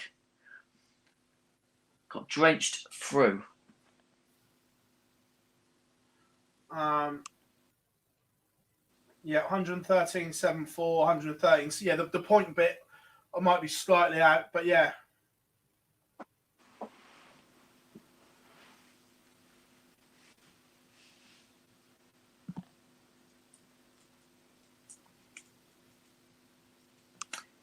And Rob Cross getting a move on against Hamilton. He doesn't want to be hanging around any longer. Does Voltage. Ton 3-4, ton 40. Near them 1-2-7 after 9. Hamilton all the way back on 3-2-3 and only hits 57. So Cross 6 darts from 1-2-7 for the match. A 6-2 win and a place in the last 16 here in Barnsley. And takes it out. It's a ton topper for Rob Cross to seal the win against Andy Hamilton. The hammer is out, Voltage is through, and in some style, finishing off with a 1-3-4, 140, and a 1-2-7 out. Watch out for Rob Cross, because he is back. The Voltage has his spark. He's through 6-2.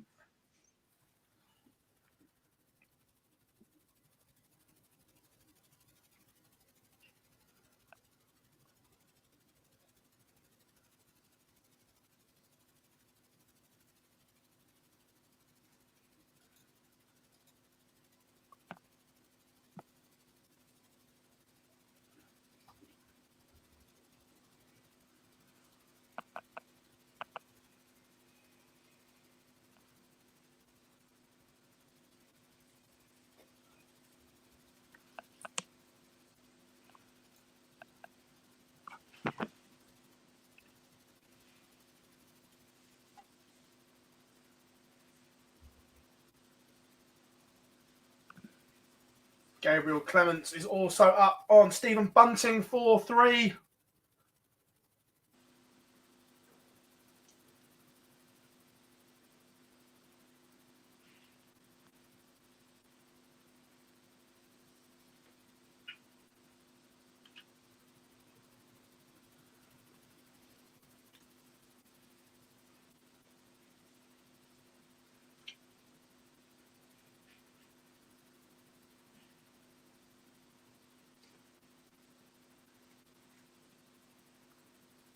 And we've now got to the start of the last 16 stage. The first games in the top 16 are underway. Darryl Gurney, who of course beat Michael Van Gerwen last time out with a monster average, is taking on Ryan Searle. That is over on board 8.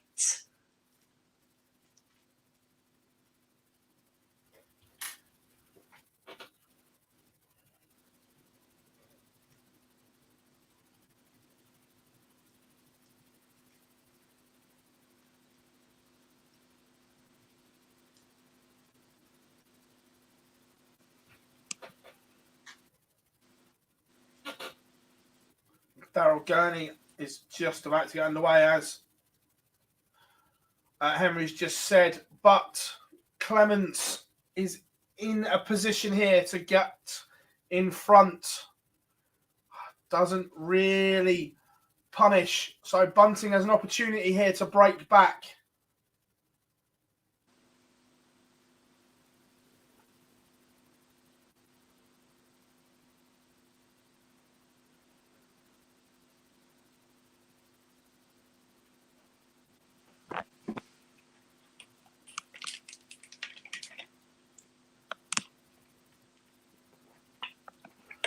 but Clemens is on a 2-darter unless Bunting, I was saying, unless he can take out 118 and he can't.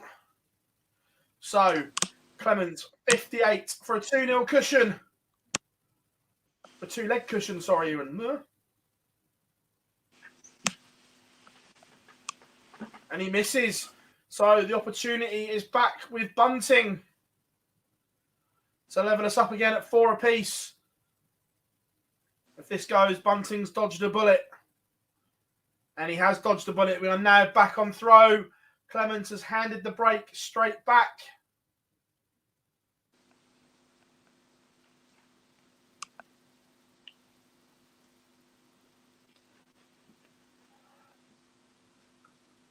Oh, Dale Gurney doesn't want to be. I was doing it on the fly, Reese, while I'm trying to stream. So, as I said, I wasn't saying I was 100% right. I was just doing it on the fly.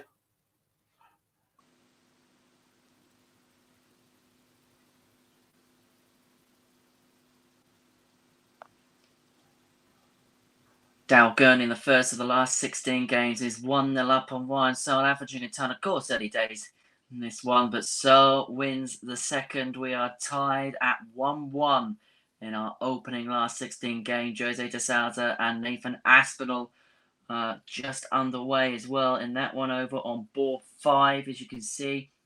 3 of our other last 16 games are warming up. Brenda Dolan up against Vincent van der Voort. We've got Luke Woodhouse, who's been impressive today, up against Dave Chisnell. And Madars Rasber, the man who knocked out the number 1 seed for this event, Joe Cullen. He is facing Ross Smith, who's been another player who has impressed so far this afternoon in Barnsley.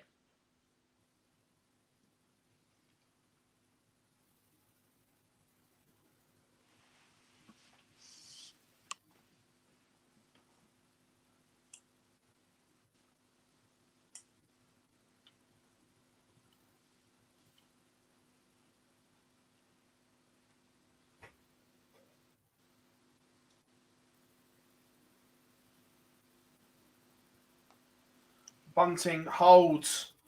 Big moments here. So now Clemens was in a great position, but he's now going to have to find another gear. Otherwise, Bunting will progress.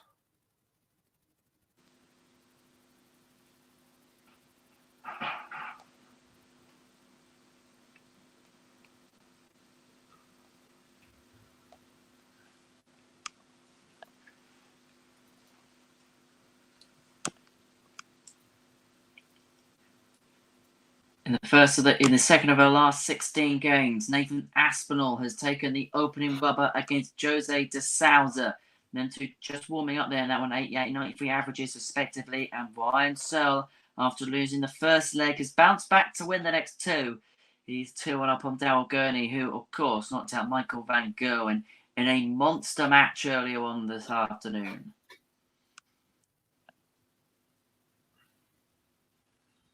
Yep. And it looks as if we're going to another noble here as Clemens is in control of this leg. So he will force Stephen Bunting to serve this one out.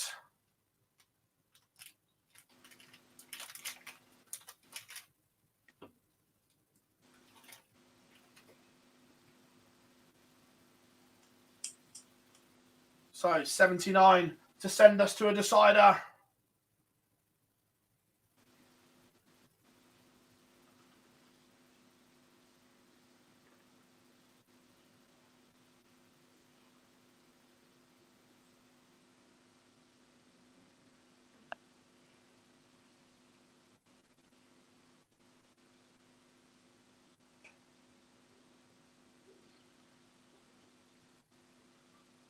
So here we are, Clemens looking at double 10, and it goes second dart. So 501 points, boys. Who wants it more?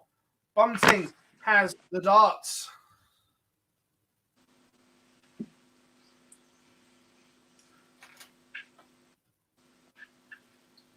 And starts with a 2 treble visit. The bullet is now a huge favourite. But Clemens responds.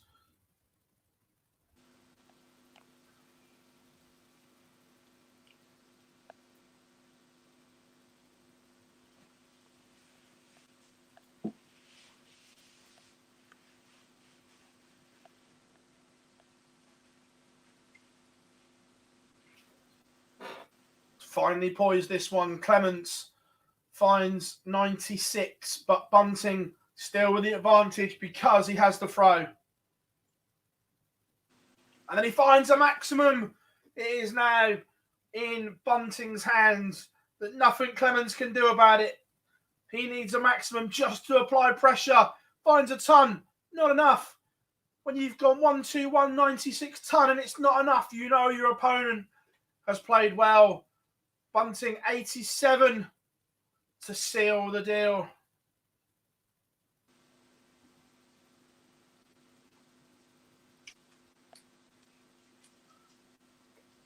He's missed, but we'll be back. Now, looking at double 8 to knock out yesterday's finalist. And it goes, second dart, Stephen Bunting defeats Gabriel Clemens 6-5. So Stephen Bunting through. Whilst you've been enjoying that noble, I've been having a little check on what's been happening between Darryl Gurney and Ryan Searle. Gurney's hit 95. I'll get my teeth into these 16 to get himself back to 3-2 against Searle. The early exchanges, Gurney was kind of outscored by Searle, even though he got the first leg on the board. But Gurney here, double 8 to bring it back to 3-2, and does so with the second dart. So 3-2 in that one. Hard to call between Searle and Gurney so far. It's anyone's match from here. We've also got another noble, Kevin Dotes, Jason Heaver, a 5 apiece, and it is advantage Heaver.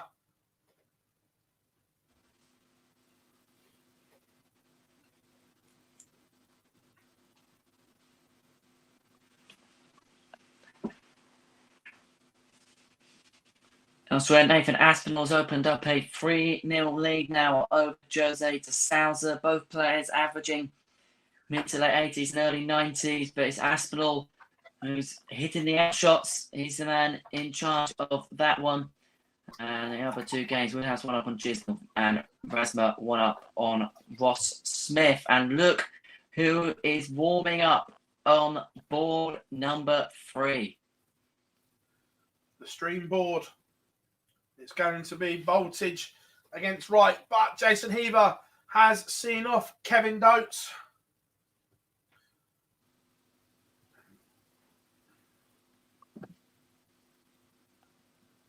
Should we have a look? The first time we've seen right on the stream board today. Let's see what missiles he is throwing today.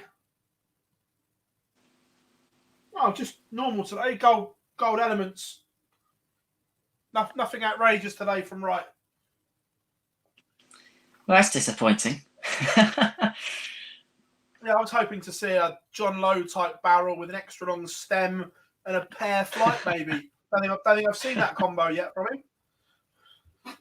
I'm pretty sure that's in there somewhere. I can guarantee one thing: that's that he played with on Thursday against Florian Hempel. I think that's in a bin somewhere in Salzburg. They were unreal. 28-gram bombs. There's some bin person out in the middle of Austria who had a very nice present when they did the bins the other day. Yeah.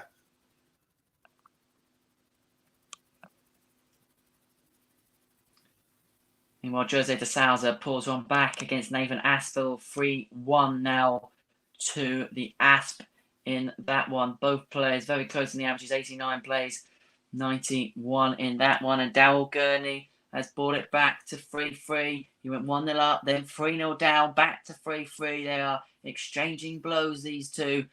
Darryl Gurney beat Michael van Gogh in the last round. Ryan Searle looking to make it through to the quarterfinals once again.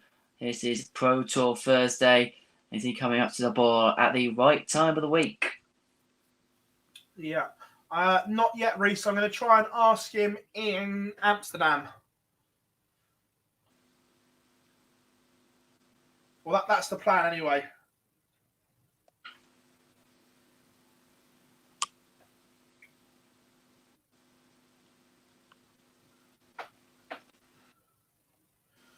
Again, I don't want it to sound like a broken record.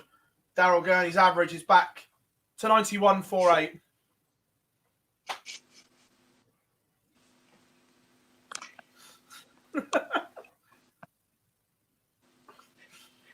We don't make the rules, we just enforce them, Phil. Yeah, can't make it up.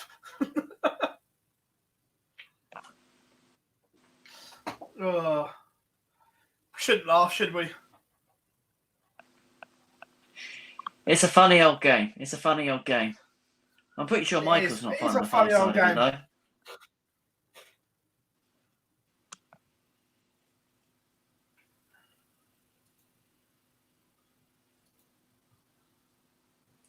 But it wouldn't surprise you at the same time if Michael had a tournament average of 88 and managed to win it. Yeah, 100%.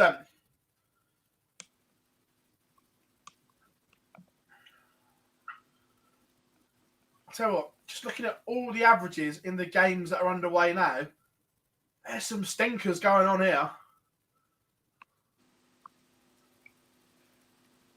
I'm just wondering whether it's a bit of a middle of the day wobble. They're kind of at that midway point of the day, aren't they? Now they've won quick maths 3 games to get to the last 16 stage. As I say, it's day 3 a lot, day 4. It's that little bit of fatigue that we spoke about earlier on starting to come in. Because I think if you can get through this one, I think when you get to the quarterfinals and that point, I think you suddenly get that adrenaline rush. Is it just this kind of like downward moment where all the energy's just kind of been put to one side, but now...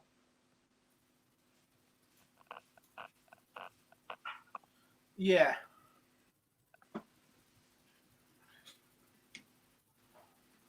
Just seem a bit flat. That you look at the big scorers, Wright and Cross, both only averaging low to mid 80s. Ross Smith only averaging 82. Chisnell only averaging 82. Aspinall 83. DeSouza 90. The highest average on show is Brendan Dolan, and he's behind to Big Vincent. He's getting MVG'd. Yeah. Against MVG's best mate. The irony of ironies. The irony that Big Vincent wins a Super Series event before MVG.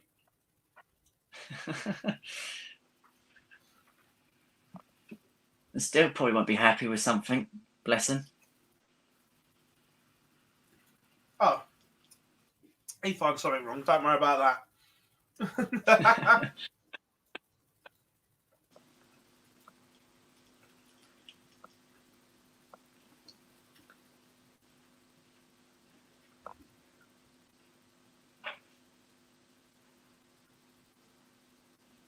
Just going under the radar a little bit here is Mados Razma, who's 4-0 up here on Ross Smith.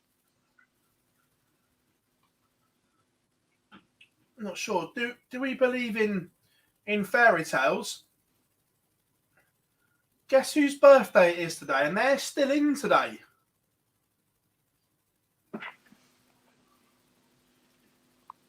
This is where I look on the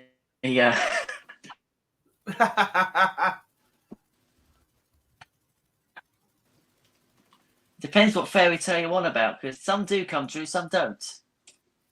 This one's got a chance of coming true, to be fair. Even if it wasn't his birthday.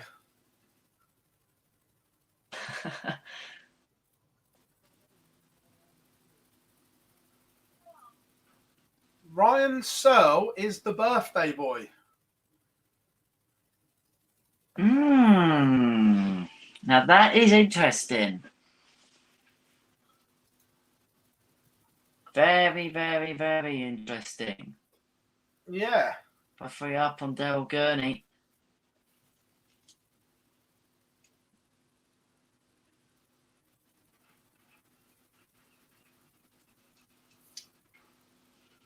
Nathan Eston will be one of those to ruin his birthday plans. He's now on 5, 2 up on Jose DeSouza, the number 2 seed here this afternoon, the highest seeded player left in the draw.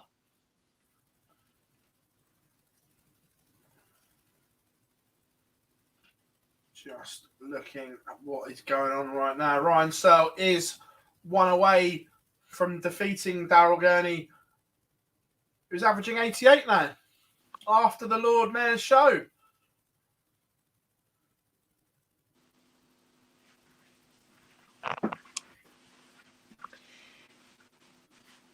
It's the same script day after day, isn't it? The same script day after day. So tomorrow, we all know it's going to be Peter Wright who beats Michael Van Gerwen. Van Gerwen will average 134, but Wright will come through or something like that. Yeah.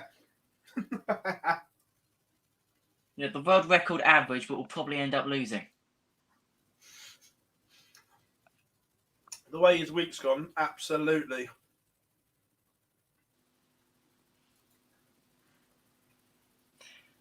Whatever hotel room he's got and whatever hotel he is in, he will not want that room ever again, will he? No.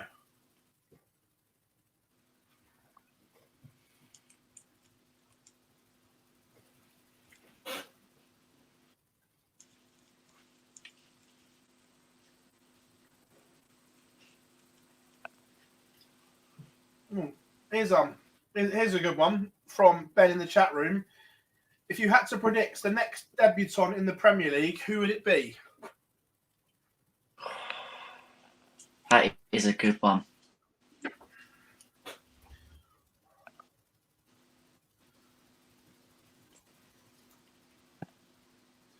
What do you think about that? Nathan Aspinall's pinned double 10 to beat Jose de Souza by 6 legs to 2 over on board 5.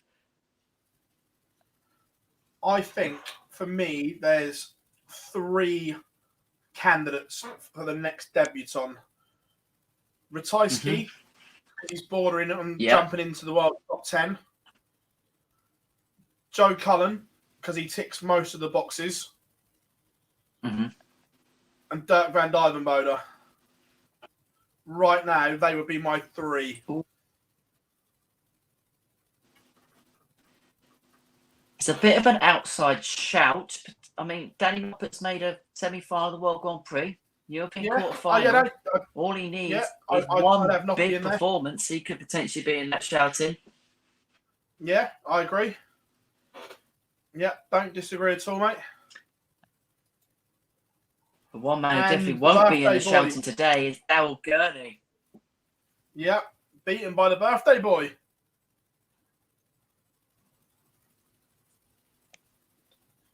Maybe not this year, but maybe a couple of years' time, we could be talking about Ryan Searle in that potential bracket. Yeah.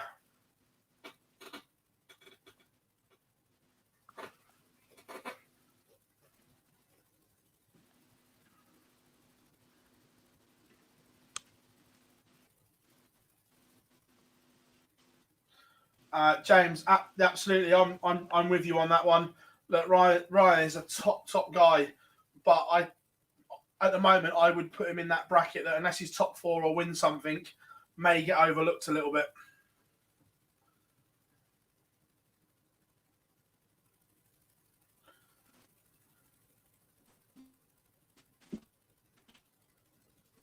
Dobie, Dobie's got a shout. I agree with that one. But Chizzy is in front, but Big Vincent doing bits.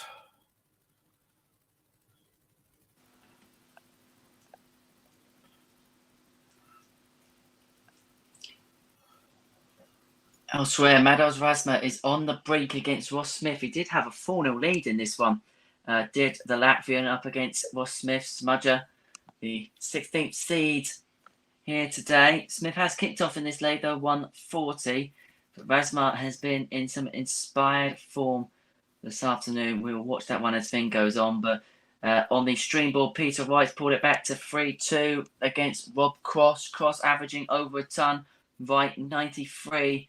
But it is Voltage, the European champion, who is the better of the reigning match play champion. Yes, indeed Indeed. And again, it's a lackluster Peter Wright performance at the moment on the stream.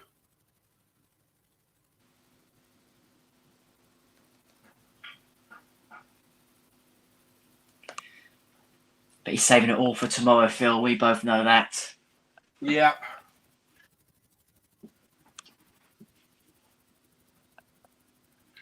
I feel like you should replicate Tiger Woods and have a red shirt every final day of these blocks of Super Series events.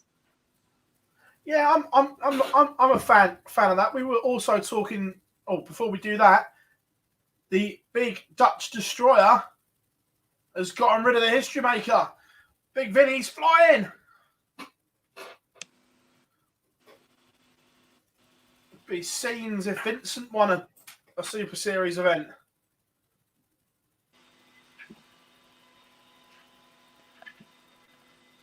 Limbs in the Metrodome. Yeah. James says, does runner-up spot in the world guarantee you a Premier League place effectively? Yeah, I would say so, mate. Yeah. Yeah.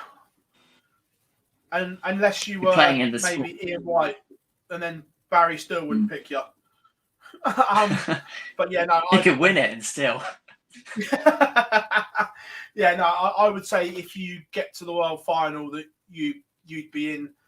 Also, the likelihood is you'd probably be far enough up the order of merit. You'd be banging on the top 4 as well with that kind of money.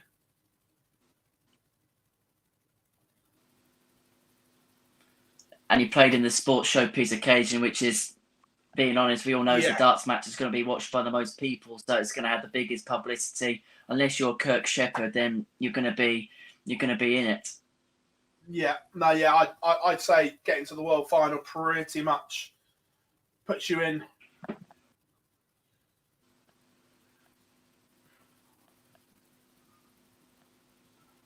Yeah, Malachi Vincent, years. Wait a minute, I'll tell you. Let's have a look. But it's been a while since Big Vincent won.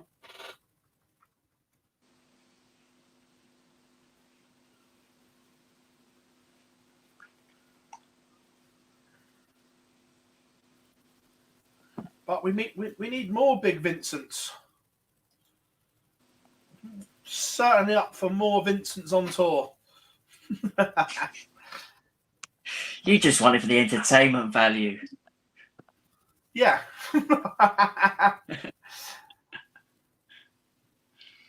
Tell you what, talking about entertainment value, this one isn't over between Rasmus and Smith. I've just been having a look at this one. Smith brought it back to 5-4 with the darts in leg 10, kicked off maximum. Yeah. Vincent won a Euro Tour in 2014, but the last time he won a Players' Championship was 2011. So it'll be 10 years since he won a floor event.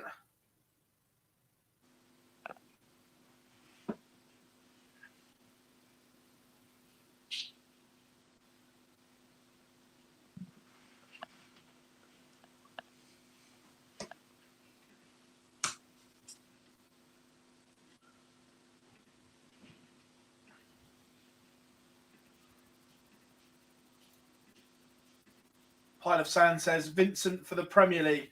Oh, what I'd give for 16 weeks of Vincent van der Voort interviews.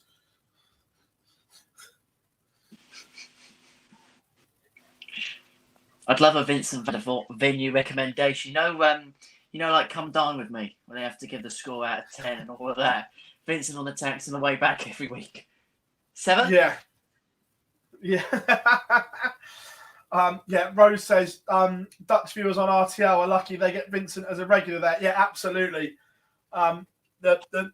Obviously, I've said before that I'm in a fortunate position where you get to spend time with the players as well, and some of Vincent's opinions that are unbroadcastable are just genuinely so funny. It's unreal. However, board 1, Henry, we've got a comeback. We have, because Madars Rasmus was 5-2 up against Ross Smith.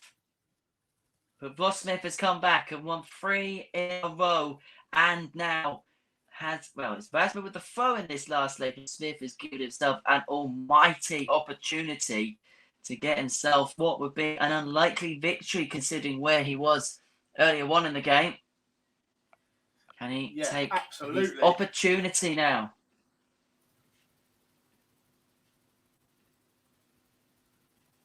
Also, Dirk van Dijvenbode is averaging 115 in the first 2 legs. It plummets to 102 as he gets one back, Jason Heaver.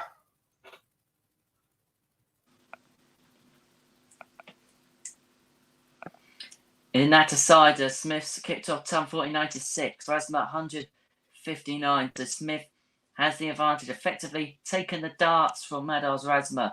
Rasmus hits back with 95, but you sense that won't be enough.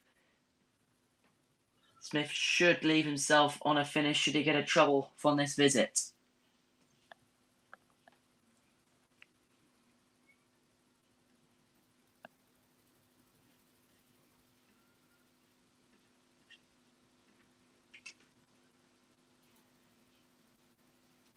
Rasmus hits 99, leaves himself 148. Big task as Smith on 200 here has a big opportunity to put a dent in that score. Hits a straight ton. Rasmus 148 for the match.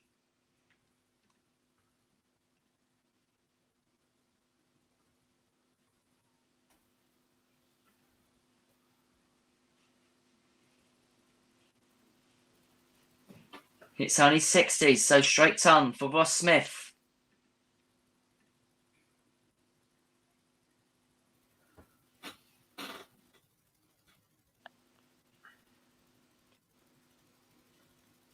.45, he's 55, so Rasmus has his chance now on 88.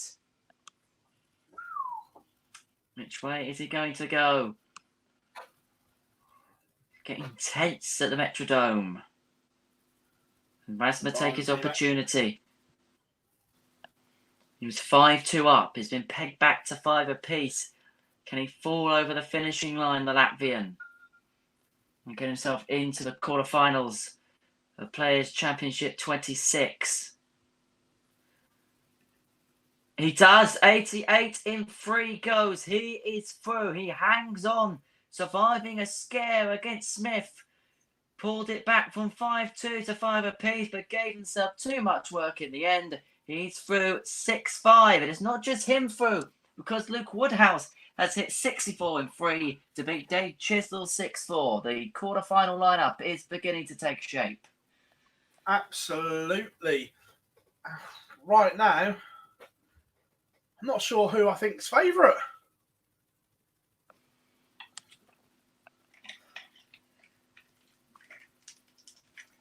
I'll tell you who I fancy from here, because I suppose I've been watching a bit more extensively today, and that's Luke Woodhouse. Yeah, he's played well. And Peter Wright departs on the stream.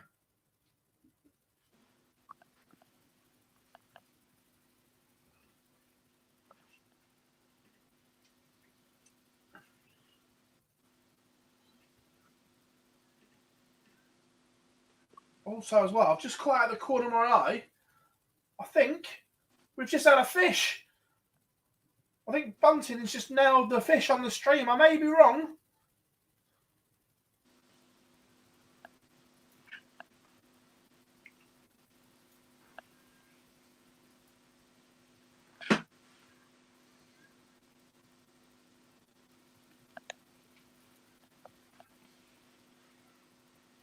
As Rob Cross pinned his favourite, beloved double 18 to dispose of Peter Wright.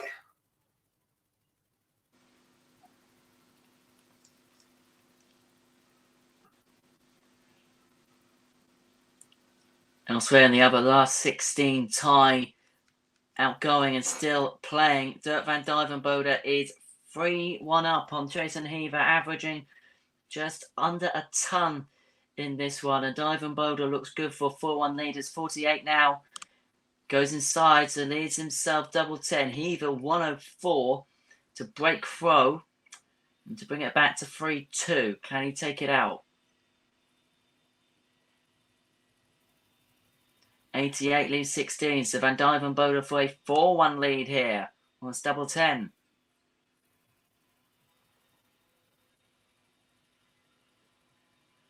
Huge hold of throw this would be, and gets it with the first dart. The break is backed up with a hold, and Dirk van Dijvenbode has a 4-1 lead here, is in command for a place in the quarterfinals. Also, Michael Smith is back in front as well on the stream, averaging 102.5 to Bunting's 100. Good, high quality game, this one from both.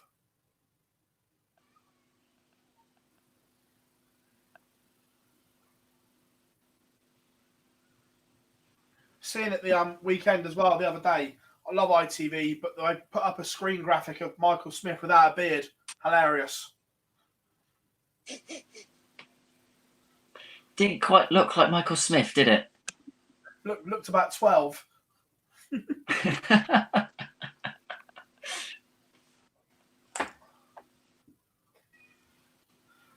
way you dress up at photo day is the way that people are going to look at you.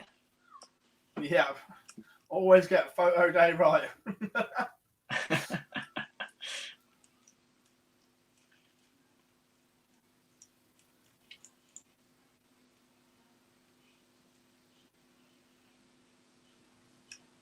Always enjoyed photo day at school. It's always an excuse to get out of English or something like that.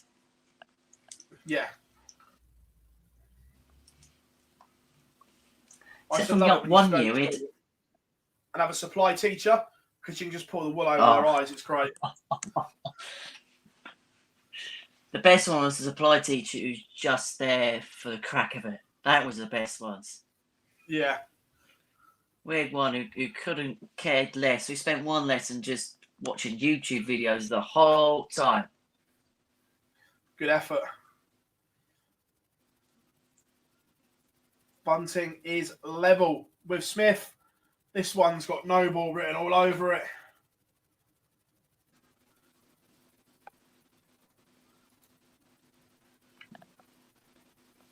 Jason Heaver's held on board 6 against Dirk van Dijvenbode 4-2. A lot of work still to be done, but he couldn't afford it to have been broken again. If so, he was in heaps of trouble against Big Dirk.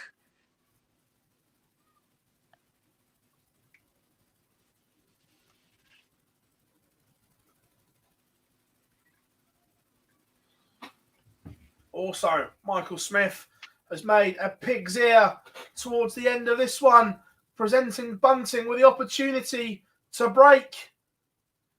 Could be big moments here. Ooh, not been taken, though. So, Stephen Bunting, is that a missed opportunity? Or does Michael Smith polish off the 5? He does. Huge chance goes begging there for Stephen Bunting. Huge moment at 2-2. Yeah. Go on, mate. It's a huge moment at 2-2, and we've seen how many times that tight openings to the match, and then at one leg where it gets scrappy, missed darts a double, and then the whole game could change on its head.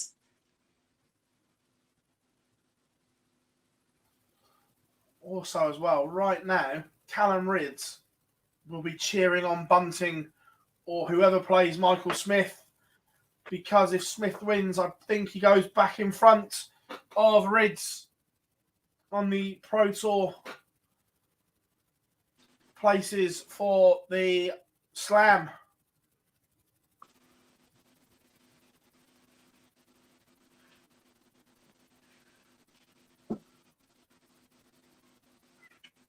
He does. If Michael Smith wins, he goes back above Ridds.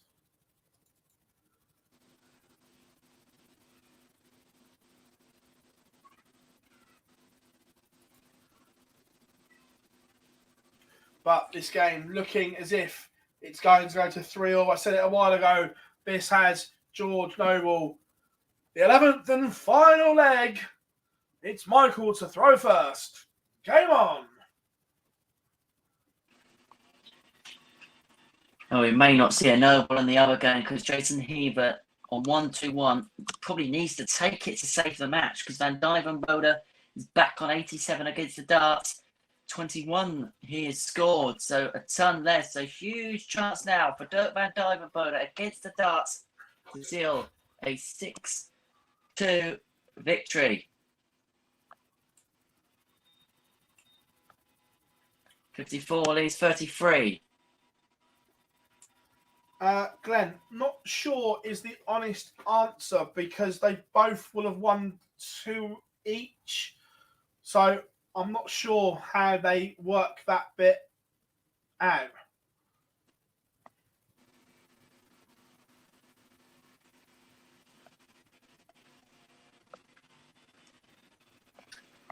And confirmation, Dirk Van Dijvenbode through the 33 went into Serge. Straight 1, double 16 for Dirk Van Dijvenbode. Sees him into the final 8 here in Barnsley. He is a 6-2 winner over Jason Heaver.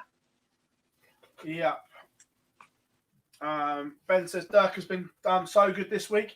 Yeah. A slight tweak to his darts that was made. I don't think it was a huge difference. I think maybe just a little bit of, they just changed the grip slightly because it was slightly slipping in his fingers, but seems to have made a huge difference to the Aubergenius.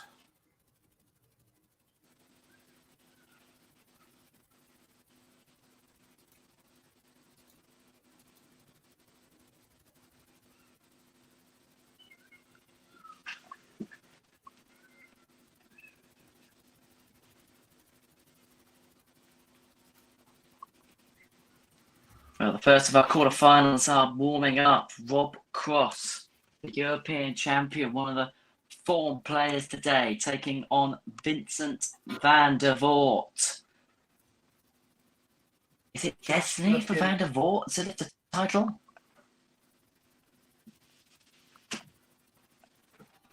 Just going ahead on the stream board. Michael Smith is ahead, but Stephen Bunting missed an opportunity there, and Bunting has handed the darts to Bully Boy. Oh my, we're on a 9. Michael Smith has gone back to back.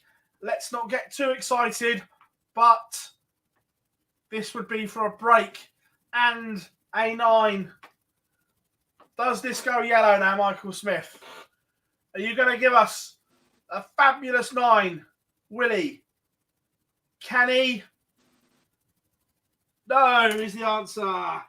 But tees up double 4 for a potential 10. Phantom Booze in Barnsley. Yes.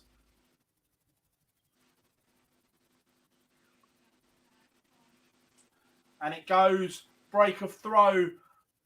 Michael Smith is now 1 away. Bunting, no room for error. Needs to win 3 on the spin.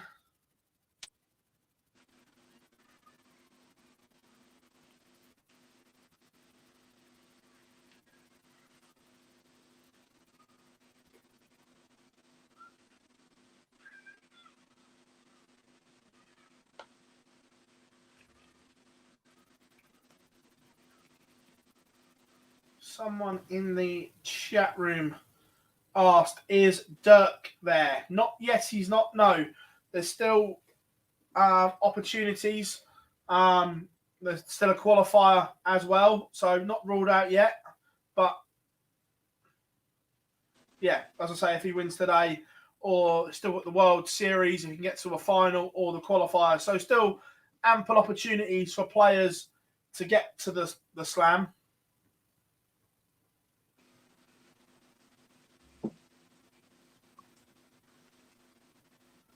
Still think, looking back, Although the Slam a ranked event was still the worst mistake they ever made. Yeah, I tend to agree because obviously, when it, the whole idea was the BDO PDC element, and of course, as it is ranking, there's so much impetus on it now. Imagine if say Michael Smith does win today, and Callum Ridge and Michael Smith won the same amount of titles this year on tour, but Callum Ridge misses out because of his world ranking position, and yet obviously someone could come completely left field for a qualifier for the Grand Slam, and he's in it, and and Callum's not, I can imagine that you'd be fuming. But Michael Smith pins 104 to deny bunting. The bullet departs and Bully Boy is on a bit of a march here.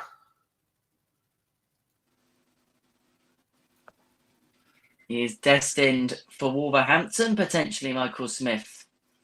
Yes.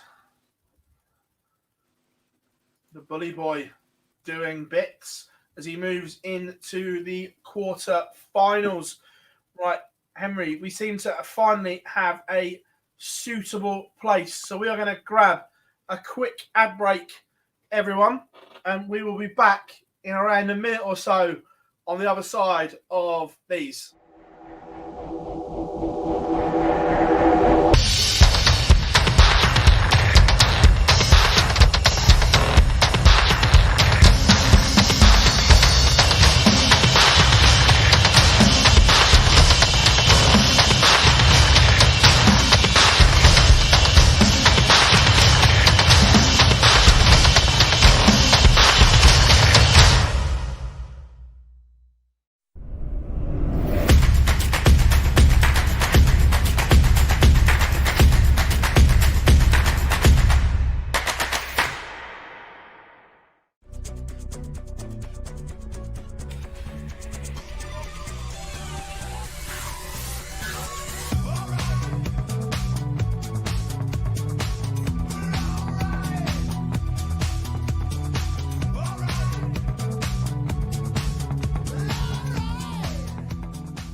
Welcome back to Online Darts, everyone. It is Super Series live here at Online Darts for Players Championship 26. Myself and Henry taking you through all the action today as the quarterfinals are just starting to warm up. What a day it's been. Massive thank you to everyone in the chat room. You have all absolutely smashed it for us. The support has been unreal. But Henry, 8 left. It's going to be good. It's going to be good, and I think we've got an eclectic mix of everyone, haven't we, in these final stages of the competition. Some players that you expect to be there, one of them being Rob Cross, and you've got some players that haven't come through left field, but have shown form, but perhaps not on a consistent basis. Look, Woodhouse has been a standout for me. Nathan Aspinall getting himself through. He really has come back into form of such over recent weeks. Dirk van Dijvenbode, it's a big one for him today. I think that was certainly needed for him. But is Michael Smith just on some kind of charge here today? With the Grand Slam up in the offing for him, you sense he needs to qualify for it if he wants any kind of chance of getting into the Premier League. This is a big, big day, this, for the Bully Boy.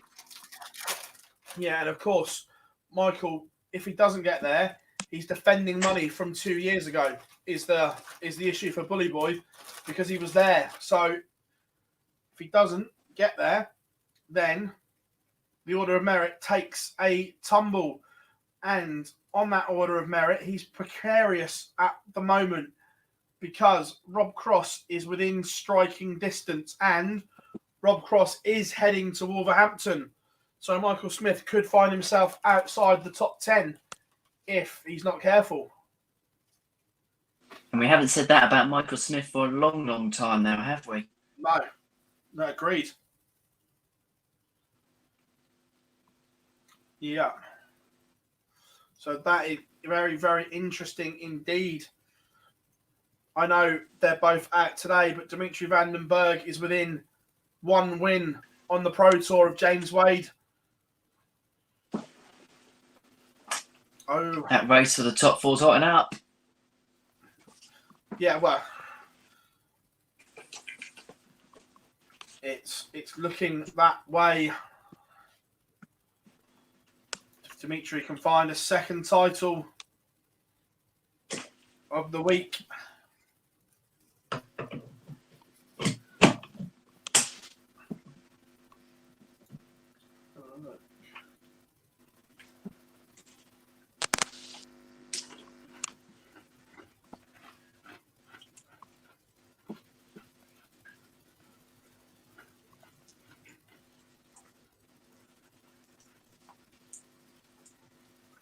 one thing I'm not keen on with the Slam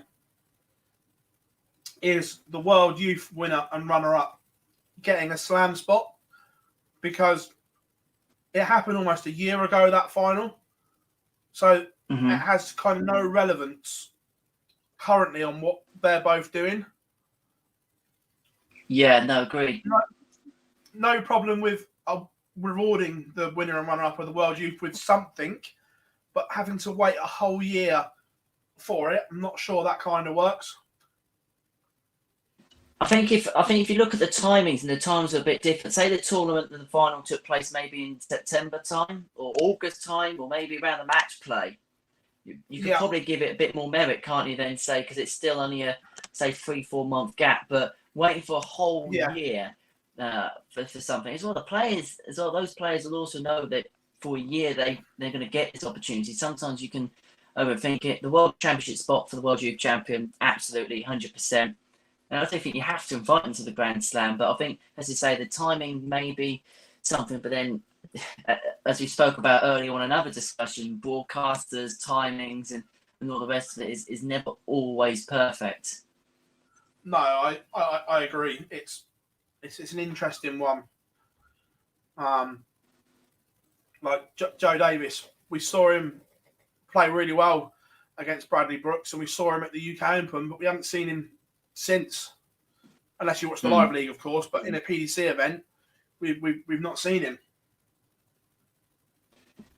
And that's what I'm thinking. Potentially, maybe it's the pre to the match play final seems like a sensible enough slot, possibly, for it. I know sometimes they like to start the final at 8:30, don't they, on Sky? But I know they do a lot of stuff, don't they, on their YouTube channel or Sky Sports Mix. Potentially have that on at 7. You could maybe make the format first at 8, possibly. Maybe extend it maybe just that little bit further because it's the World Youth Final, and maybe that might be something for them, the players after that. No, they've only got a few months to wait for it. They should still have that similar form line going into it. Again, it's all those scheduling problems and dilemmas that they all have. Oh, massively, yeah. Absolutely. But we are underway. The final 8 games are there. This is where we lose some of the board. So Henry is going to do which ones do you want to do, mate? 1 and 2, and I'll do 3 and 4. Why not? Yeah, why not? Let's do it. Happy days.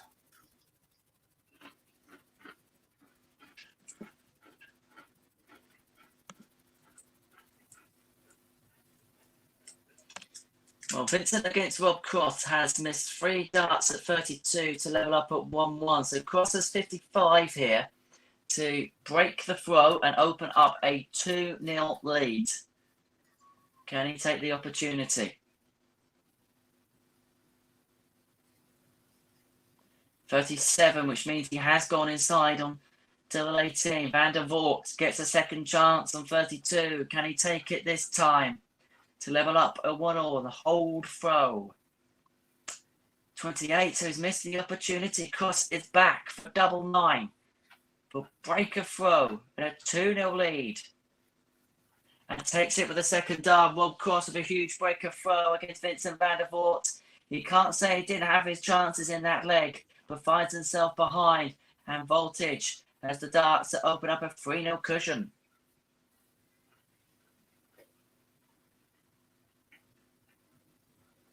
And starts Tom 40. He's in full command of that match.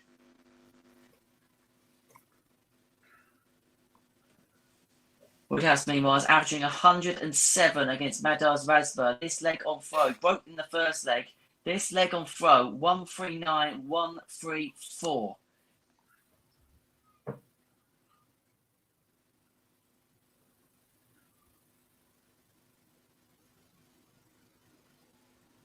Could today quite possibly be Luke Woodhouse's day?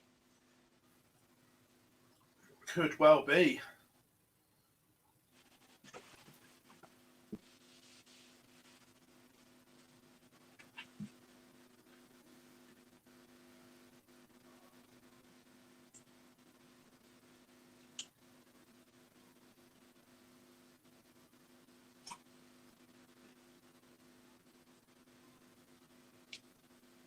course, it looks like it's going to open up a 3-0 lead here on Vincent van der Voort. Time 40, 104.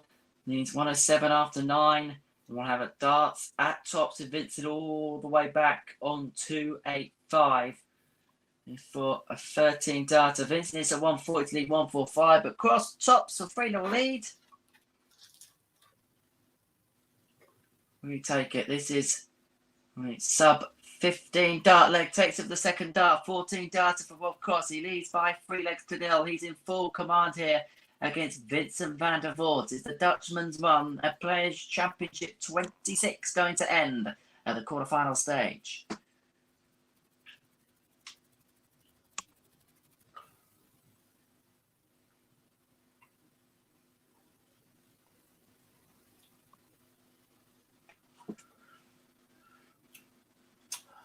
Sam, no, the World Series finals, mate, the winner and runner-up have got separate places for the Slam, mate.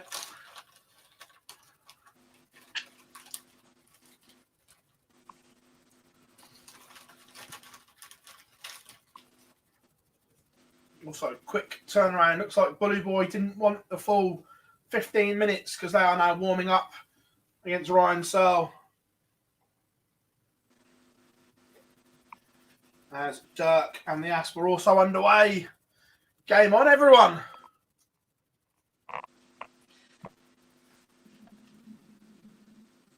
Here we go. All last 8 games underway. It's the business end of Players Championship 26. Who is going to lift the title? Who's going to have the crowning glory in Barnsley? Who's going to have a chat with Dan Dawson in a couple of hours? Yeah.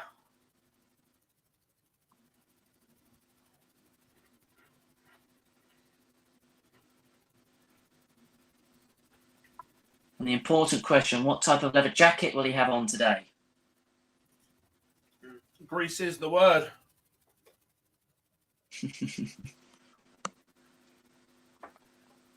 He could definitely make a T-bird, couldn't he? Yeah, 100%. Him, Nico and Murph. Oh.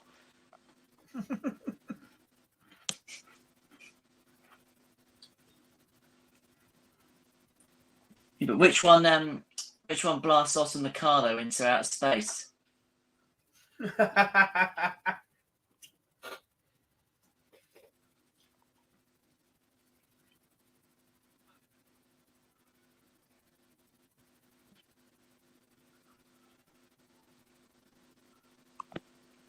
And all games are now underway, which is great.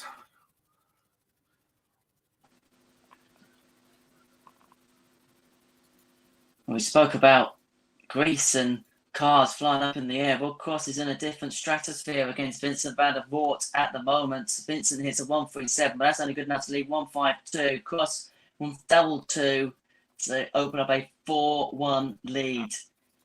It's been one-way traffic here so far on board 2. Taking the last dart, Rob Cross 4, Vincent van der Voort 1. We've got an absolute belter of a game on the stream. Nathan Aspinall and Dirk van Duijvenbode both around the 107 average. Van Duijvenbode leads 1-0, looking at 130 to break and double that lead. Aspinall, oh my word, Aspinall was sat on 32 and Dirk van Duijvenbode pins the 130. I don't know which way he went. I will check on the stream in a second, but the averages are astronomical as we speak, as the Aubergenius has a break of throw, and let's see how he did it. Magical from Dirk.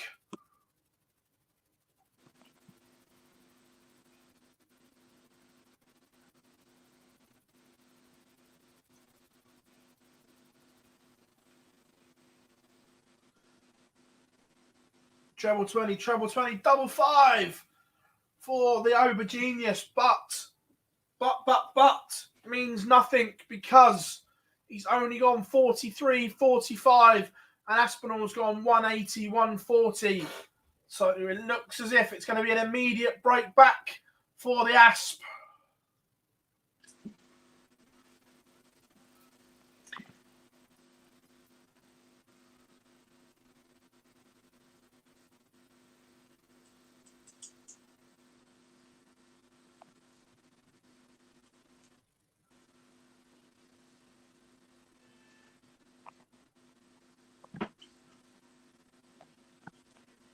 Meanwhile, on board one, Mados Rasmus brought it back to 2-2 against Luke Rudes. Can't really separate these two. Van der Voort's brought one back against Rod Cross. That's a hold of throw.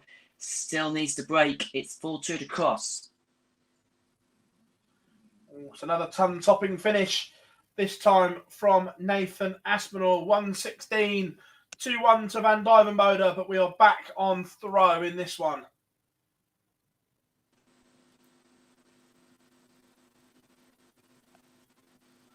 Remember, come and say hi in the chat room.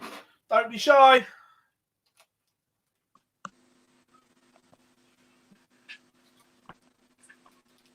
Well, how about this for a leg for Rob Cross? 140, 180.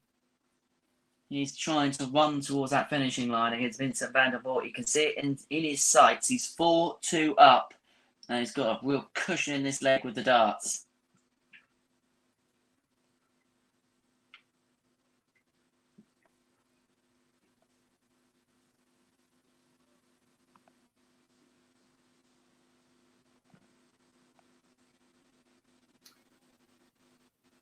Michael Smith, favourite to get a hold of throw and get himself into this match.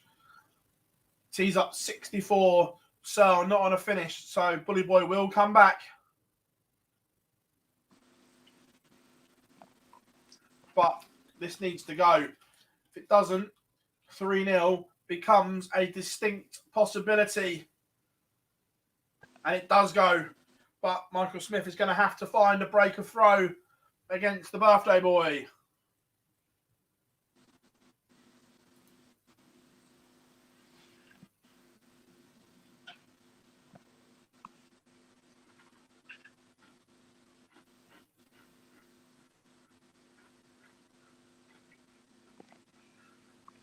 What a leg this is. Cross Van der Voort. Ton 40, ton 40, ton 40 the first three visits.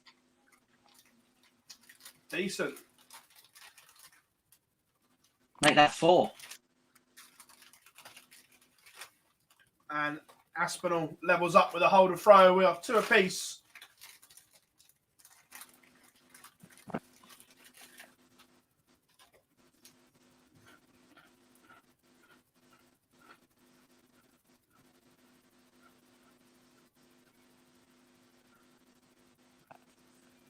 Is that a slip from Van der Voort that could prove fatal? He's only scored 46. Cross will apply 96.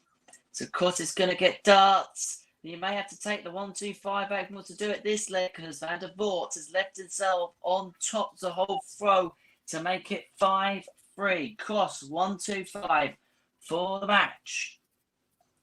43 leads 82. And this has to go for Vincent van der Voort. He wants tops for 5-3.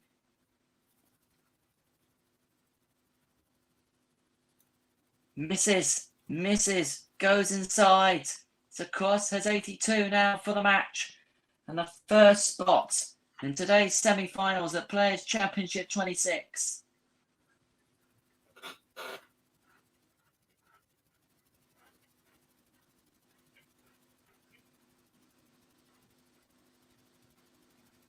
And it does go in 3. Rob Cross is the first man through to the semi-finals in Players' Championship 26 in Super Series 7. A demolition of the Dutch destroyer Vincent van der Voort. Voltage is through, showing a real spark here this week. Victor by 6 legs to 2. Michael Smith broke back. However, he's not started this leg well. So it's looking like Searle could break immediately again. Tense moments here in this one. And also Dirk van Duijvenbode holds throw to lead once again. Michael says, how is Michael van Gerwen getting on?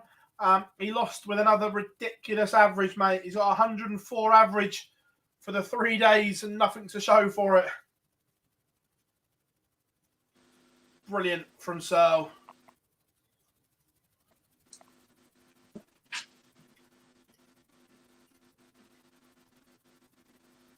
For another break. And it does. Michael Smith's good work is undone as Ryan Searle leads once more 3-2.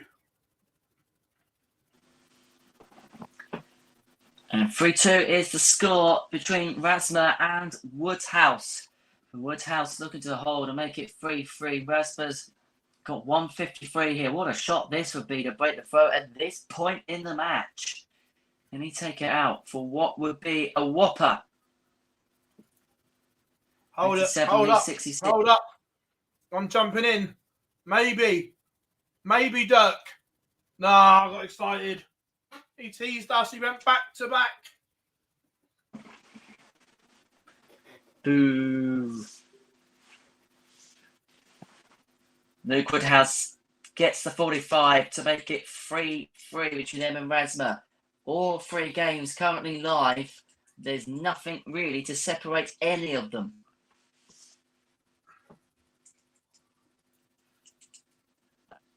Ryan Searle has pressed the afterburners. He now leads by 2. Broke back, and it was a blistering hold of throw. Bully boy Michael Smith has it all to do here.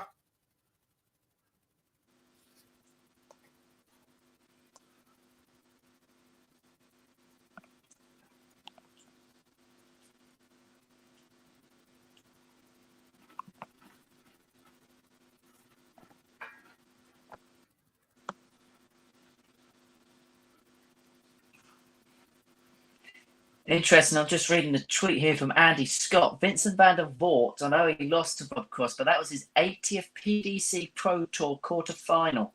And with the 13th player to reach the milestone, and unfortunately it was unlucky for Vincent.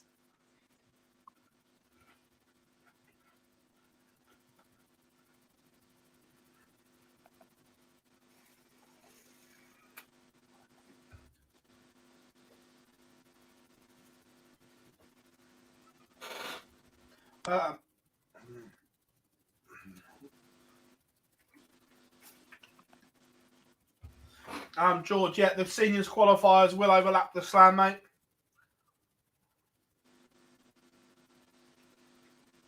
Unfortunately, there are no free weekends left this year, so it's always going to overlap something.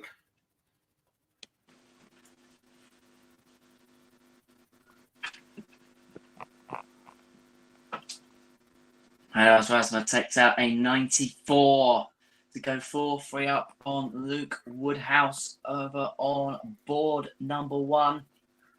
We could have one game heading towards the hill now. We are, and I'm struggling to keep up. With the fish to break. And he does. Nathan Aspinall was broken with the fish and then started 180. And as we say that, Ryan Searle is also moving through the gears. He is 1 away, takes out 98 to go 5-2 up on Bully Boy.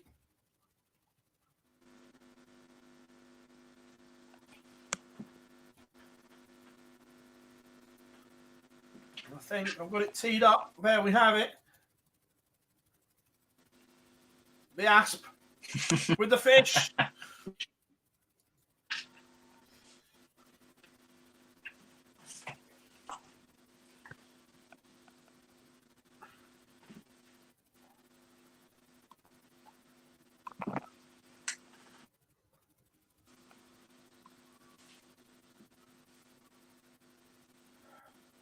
Ooh, Michael Smith has just missed the ball for a 1-2-4. Ryan Searle wants the champagne shot to seal the deal. Here's the birthday boy marching into the semi-final in style.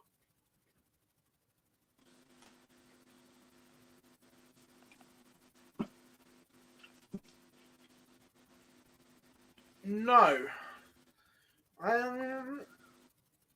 I think he's gone 25-57 and missed the ball. But It's one break back for Michael Smith. 5-3, now throwing for 5-4. But also, the Asp has fluffed his lines. Can the Oba Genius pin a 106 to break straight back? And this would hurt. Nathan's at 180, 140 in this leg. But he's going to get away with it. Dirk van Dijvenbode can't take out the 106. So Aspinall for daylight. Daylight there is. Point of no return. Dirk van Dijvenbode needs to win 3 on the spin. The same as Michael Smith. Both my quarterfinals are in the same circumstance right now. My one down on board one. It's Rasma against Woodhouse. Woodhouse 93 to hold throw. Rasma's back on 89. Huge moments in this quarterfinal. You sense the game could hinge on these next few darts. And Woodhouse pinned the 93. Or is he going to give the Latvian an opportunity here? And he will give him an opportunity. Leads double 14. So can Madas Rasma 89 now? Can he break and then throw subsequently for the match? He does break. A huge moment for Madas Rasma. Breaks a throw, Luke Woodhouse. He is 5-3 up. He is now 1 away from the final 4 here in the Super Series at the Barnsley Metrodome. Also, Michael Smith held, but this is it. Has to break. The Ryan Searle throw needs to mount an all-out assault on it. Aspinall may get a match start here. Flicking between the two doesn't. So Van Dijvenbode, 68 to go within 1. And it goes. So here we go. Van Dijvenbode is in the same situation as Michael Smith. Needs an all-out assault. But Bully Boy needs a maximum. It's not there. So Ryan Searle, we did a Johnny Clayton, left a 166. But it's all the time in the world. Ryan Searle has left a finish. But Bully Boy needs big, big, big trebles. 145 to leave 170. Quick maths. Great counting from the Bully Boy. As Searle tees up 88. Unless Michael Smith hits the fish, and he doesn't. So Ryan Searle looking at 88 to seal a semi-final place. And it goes first dart in hand. Ryan Searle, 101 match average and a 6-4 victory over the Bully Boy. And I said about the all-out assault on the Aspinall throw from Van Dijvenbode. Not happening when the Aspers hit back-to-back 180s. Unfortunately, it was second and third visits, but tees up double 16 after 12. So Nathan Aspinall will have 3 clear darts in hand to seal a semi-final place. And it goes in 1. Van Dijvenbode departs. Aspinall moves on. And down in my game, Luke Wood has hit a clutch maximum to leave 24 with Rasma on the verge of winning a match. It has to go this double trouble because Rasma's back on 65 and does go last dart. That is clutch. We are back at 5-4 in that one.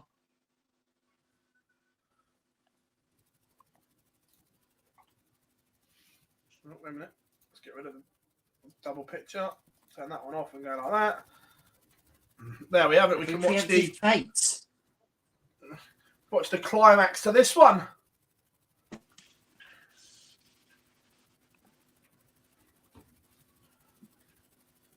It's like a darting goggle box. Madas Rasma always seems to do this. Always finds a way to get to the latter stages of a tournament every year. It's a good trait to have. And he is doing it again here. Oh, what another time for Maximum Luke Woodhouse. He's pulling out these big visits. And I've just been watching the last few legs at the crucial times. You're seeing the averages. They're both about 84. As Rasper hits a 171 himself. These two really are coming up to the ball at this point in the game. Although the average is around 84, Rasper's probably been the more consistent in the scoring phase of this game. Woodhouse leads to ton 40. He has 1-2-1 after 9 here. What can Rasper do in response? Never know, could be a ton. No, just a 60. So Luke Woodhouse is going to get 6 starts here to send this all the way to a deciding leg. 1-2-1 he wants. What a fantastic leg thus far, including a maximum and some 40. Can he see it through and take us to a decider? Hits 59, leaves 62, but that's only academic because Rasmus all the way back on 210, although you sense that this time there's going to be pressure on the shot. 151 he leaves. So Woodhouse now 62 to send us to a decider in which Meadows Rasmus will have the dart. But Woodhouse cannot think about the decider yet. He has to get this done. 30 leaves 32. So Rasmus, can he win this with a 151 outshot? What a way it would be to win the match and to send yourself through to the final 4 here at the Metrodome. 95 leaves 56. So 32 now to send us to a last leg shootout here in the final quarterfinal in Barnsley here in Players Championship 26. Will it go? Huge moments for Luke Woodhouse and he's missed. And so Manos Rasmus has the chance to send himself through to the semi-finals. 56 he wants.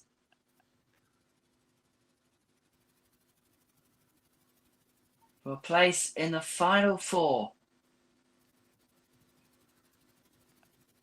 And gets it with the last dart in hand. Mados Rasmus is through to the semi-finals of Super Series 7 Players Championship 26. He gets the better of Luke Woodhouse's consistency in the end. Just too much for Woody. He is through 6-4. There we have it. Luke Woodhouse departs and Mados Rasmus moves on. So we have a semi-final lineup. Mados Rasmus will take on Rob Cross, and all eyes are drawn to this one. Nathan Aspinall takes on the birthday boy, Ryan Searle. What a game to look forward to. Well, once we get to these stages, we do get some rip-roaring ties, and that's what we got. Tough to call, I think, today. Really tough to call. You look at the winning averages in the quarterfinals. Take out Rasmus 84, and that was a gritty display. Cross 101, Aspinall 108, nearly 109. Searle ton average. We said in the last 16 phase there was a few games which were a bit nervy. Well, these top players, they find a way of saving their best for the latter stages, and that's exactly what is happening here. Absolutely going to be good. Colin, the World Seniors is going to be streamed on our YouTube channel where you're watching this, mate. So there you go. Probably 5 or so minutes to go until the start of the semi-finals. So any questions, drop them in the chat room and we will go through them whilst we have 5 or so minutes. But what an unbelievable day of darts it's going to be. And also let us know, who is your favourite to win from here?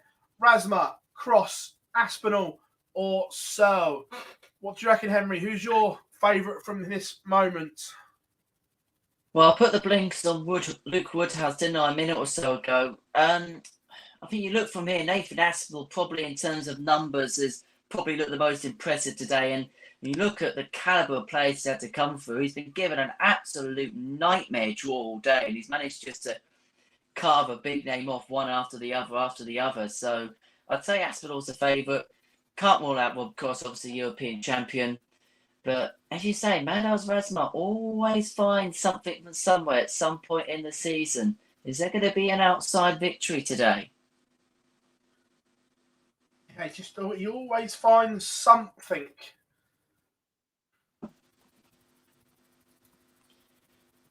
And it's a nice, uncanny ability to have, isn't it? Just when you could pull something out of the woodwork when you need to pull something out of the woodwork. He's been playing well for a little while now, but to back it up with results can only be a positive for him.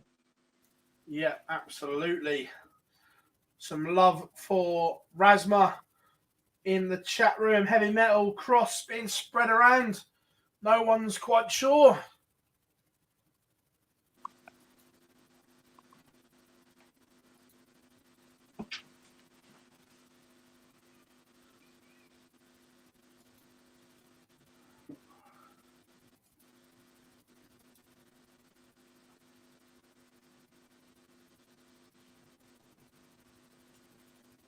What else have we got?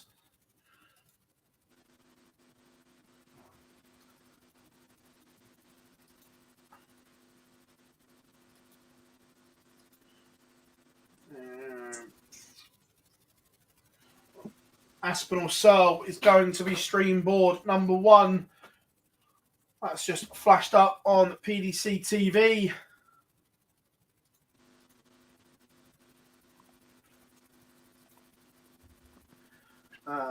Well, it says the Asp in the Grand Slam.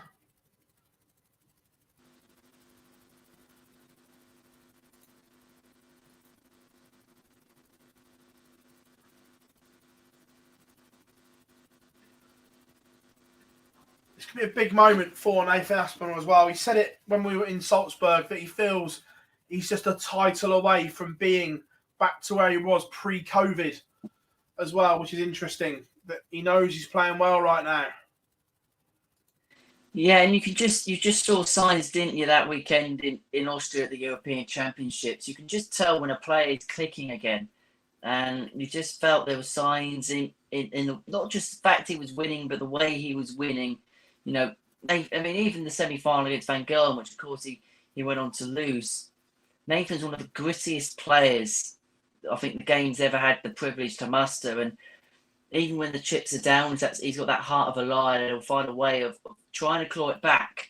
And I think 6 months ago, I don't think you see that comeback happen. Not for the want of trying, but just because his game wasn't quite there at that point. But you look at it now, and you say he probably is maybe a title today away from, as you say, being back to that sort of standard. And I say, a player like him to win a title now at this point of the year, the most important point of the year, where there's titles here, there, everywhere. He loves the big stage. It could be a fuel for some confidence. I completely agree. It'll be interesting to see the Asp. He's now only 2 games away from a title. But Rob Cross as well, the confidence. He went 2 years without one, picked up the European Championships, and like London buses, will the second one come around in a matter of days? You wait all that time for one.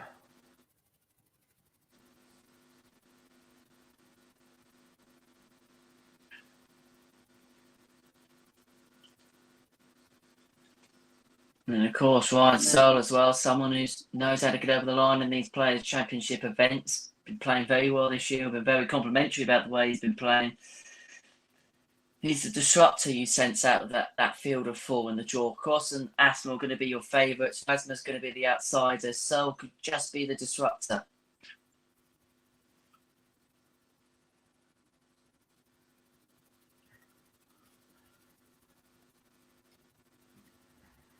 Looking at something.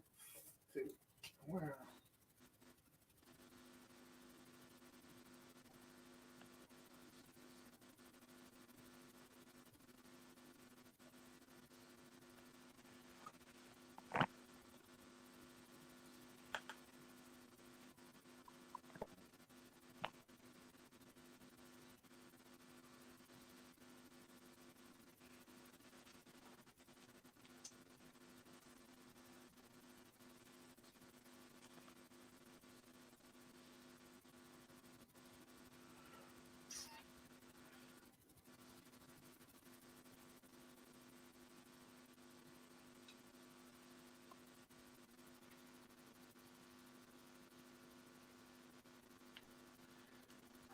if the list of qualifiers remain.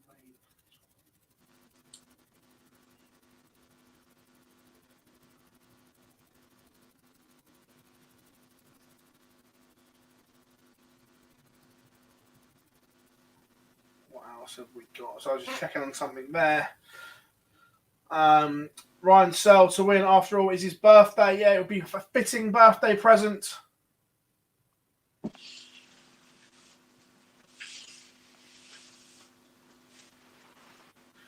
Michael, the women's series starts on Saturday at 10 a.m. Myself and Gob will be here Saturday and Sunday covering all 6 events over the 2 days.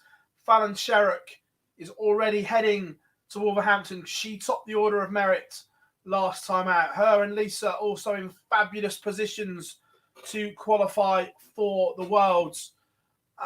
Henry, I'd be surprised if Fallon and Lisa didn't get the world spot, but is there a spanner in the works for anyone to stop Lisa getting the other slam spot? I think the obvious one will be Dieter Hedman. She's been so consistent in these women's series events since it started last year. Obviously, back with the WDF event, she seems to be the standout player on the women's side of the draw, apart from Fallon. Them two really been the 2 standouts in that.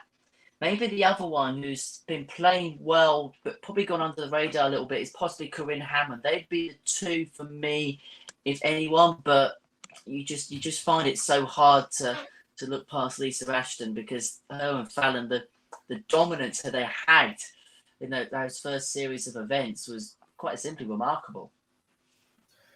Yeah, I think it's interesting that Makuru has travelled again, and she's got here a little bit earlier this time, which is sensible. Indeed, because we know that she's 2-time reigning women's world champion and so close to beating James Richardson at the World Championships, played well at the Grand Slam when she's been invited. So we know the quality she has. As she's mentioned last time, she came straight over and played, and obviously jet lag and all the rest of it was never going to help her in that scenario. But now she's over here, she's got a couple of days to adjust, obviously, to the different time zone and everything else. So obviously we don't quite know, apart from obviously the last women's series, what her form guide is like. But she's got that quality that she can go into any event and win it. Yeah, completely. I'm guessing that we don't see anyone derailing Fallon or Lisa for Ali Pali. The gap that they have is huge, and it would mean Dieter would probably have to win maybe 2 or 3 of the 6 events, which, although is doable, it's unlikely the form that Fallon and Lisa have showed as well. Yeah, it looks like it's them 2 probably sealed for that place at Ali Pali. As you say, Dieter's probably the one that could do it, but even the 2 or 3 victories, would it be enough if, say, Fallon and Lisa share the finals between them? We don't quite know. I think it looks like the top 2 in the table will be the top 2 come the end of proceedings on Sunday. But I just hope that there's 1 or 2 other players that kind of come out from the woodwork and make some finals and do something just to show there is because there are a lot of good female players out there, just to show, on these big women's series events, that it's not just the Lisa and Fallon show. Yeah, and also that if that's to happen, the others need the draws to be nice, and they need Fallon and Lisa to meet early on and not be in opposite halves like they were for 5 out of the 6 last time out. Yeah, and I suppose that's the one advantage of there not being seedings, is that they could theoretically draw each other so early on in the first round potentially of the competition. If there was seedings, then you'd imagine that you can probably plot both of their pass through to the final. So that's the one thing that could help the players out. But them 2 are just at such a level now where the other players have just got to try and catch up to them. Yeah, no, exactly, and it's promising that yes, those 2 are by far better than the rest, and I don't mean that disrespectfully, but results, averages, and performances tell you consistently they are better than everyone else. And then under that, under the top 2, there's probably 5, 6, maybe 7 in a little cluster. And then under that, there's another cluster as well. So it's how we bring them all closer together. Yeah, and I think obviously Fallon and Lisa benefited so much, obviously, from big stage experiences, obviously through the Grand Slam and annual play, and they do that on merit because they're the best performing players. And I think this is where now we reach a point where we need to make sure that female players get better opportunities on stage in big events, and obviously the news about the prize money going up, that's going to help get further players in. But I think for those players just underneath that big stage exposure, that big match exposure, more of that the better, and I think that will help bridge that gap between the top 2 or 3 and then the players just underneath. Yeah, completely. It was good. And it was interesting that Matt obviously said in an interview that we put out yesterday that the PDC are going to continue to give the ladies opportunities, which is great news. Absolutely, and you've got to give them this opportunity to grow the game. Of course, people will say, well, Lisa plays against men at the World Championships, Fallon plays against men at the World Championships, but that's just 2 players in a pool of a lot of players, and these female players, they need every opportunity they can get to grow and expand, and these opportunities, they're massive for them. They're absolutely massive to try and bridge that gap, because ultimately the first Women's World Championship was only back in 2001, and even then the exposure they had was, I think, something like a 20-minute highlights reel.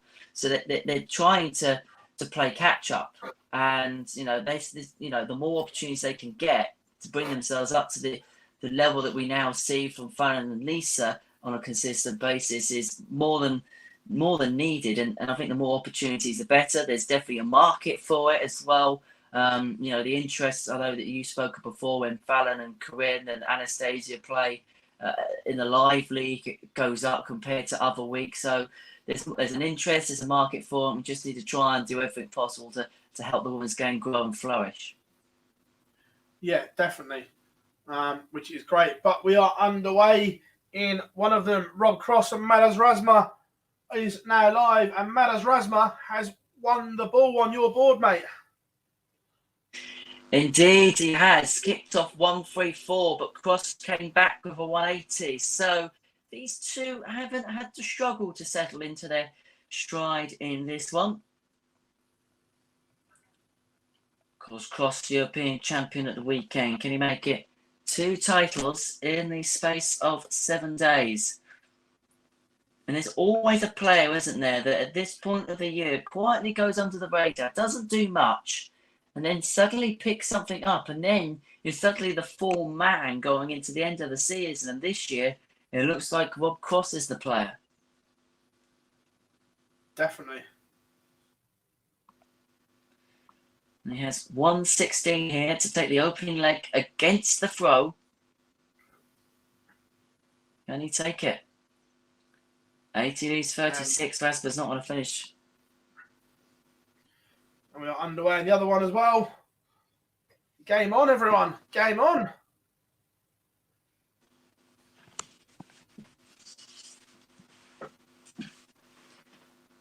So Cross here wants double 18 for the first leg. Taken with the first dub. Breaker throw in the opening leg for Voltage. He leads 1-0 and sets his stall out early on. Averaging 115.61 so far. Super stuff from Voltage. As Aspinall and Cross seem to have been pulling up for the last 10 minutes.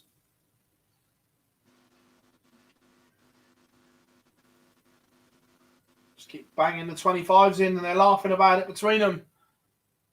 Oh, and at last I think we're there.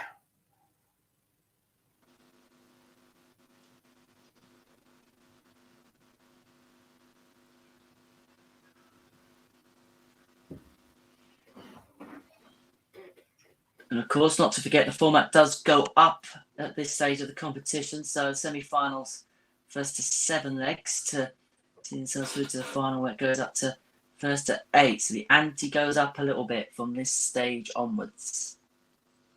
Yes, it does.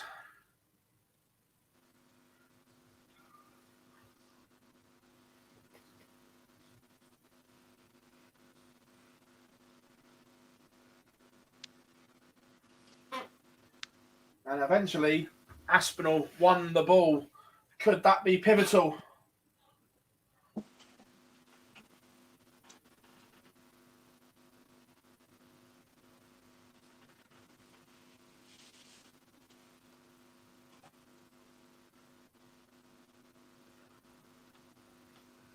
Already a big fish opportunity for Ryan Searle.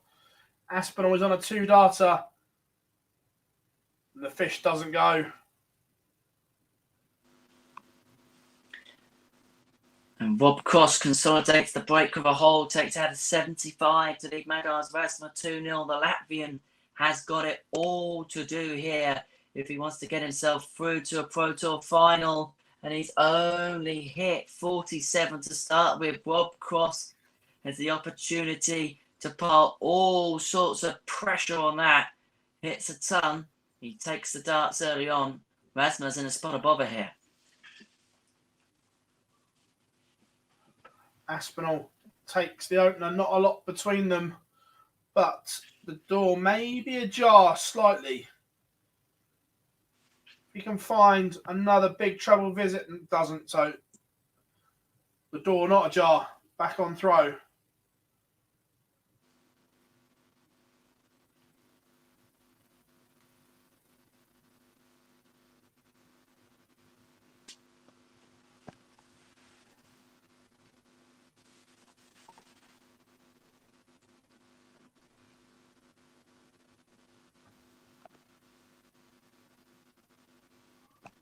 And so tees up tops after 12. Aspinall is on a roof raiser to break, but can't. So Searle coming back.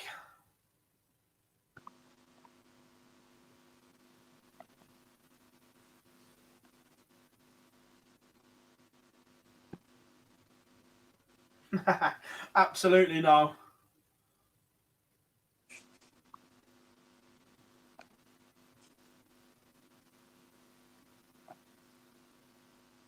We are 1-1 in mind. But Rob Cross, it looks as if it's a golfing class at the moment for you, Henry. Yeah, it's averaging 111 compared to Rasmus 77. And Cross has 72 here to open up a 3-0 lead and a double breaker throw. We're about to see now whether he's going to take it out. 56 means he's back on 16, but Rasma has the big fish. Can he reel in the big fish?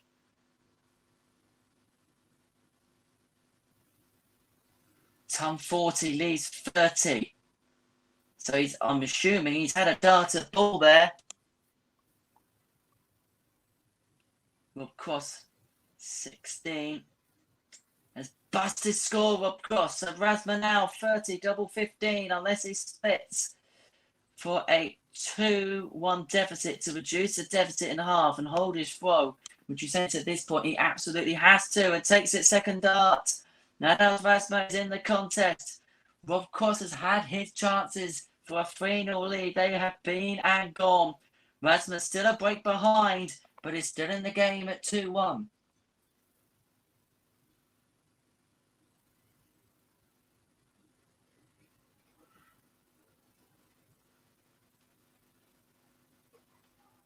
And Ryan Searle has broken the Nathan Aspinall throw. Big moment early on here.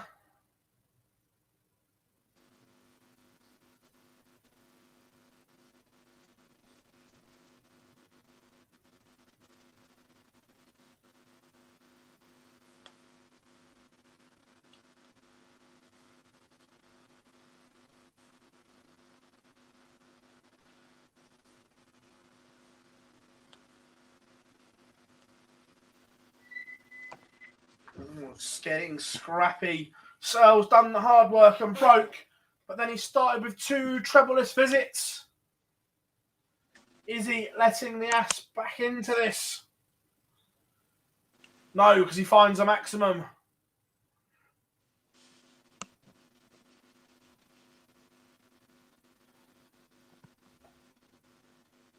But the Asp replies.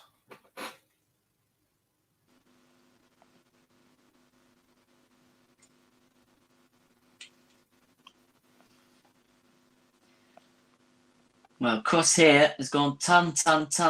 So can he hit the 101 for the standard 15 dart leg, whole throw and go 3-1 up? Rasmus back on 142, 69 leads 32. Can Rasmus hit 142 for 2-2?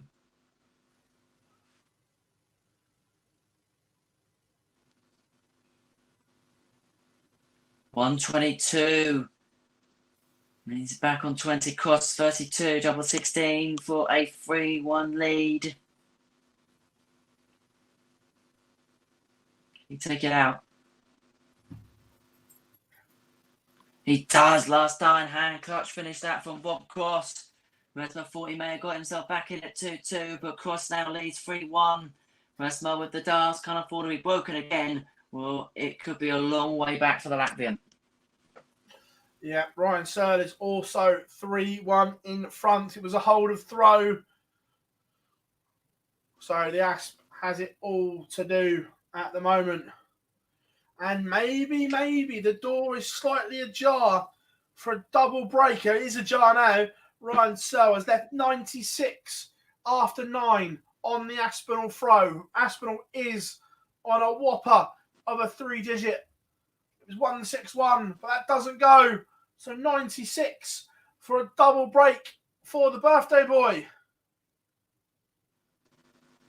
He tees up tops, doesn't go. Aspinall, already this 71 has to go. No question. And it doesn't go. Big moments here. This is for a double break and a 4-1 lead, and it is 4-1. Ryan Searle averaging 110.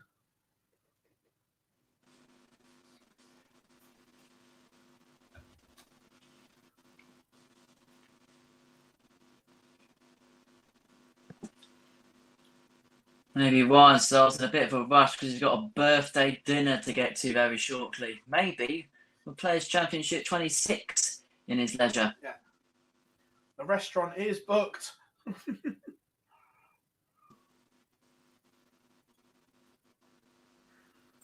There's some nice ones in Barnsley as well, I must confess. Yeah, a couple of real nice curry houses and oh.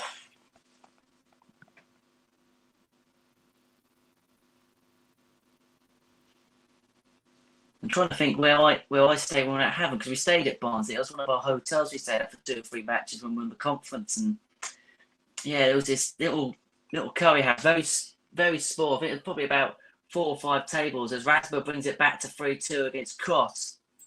But it was probably one of the best curries I've ever had.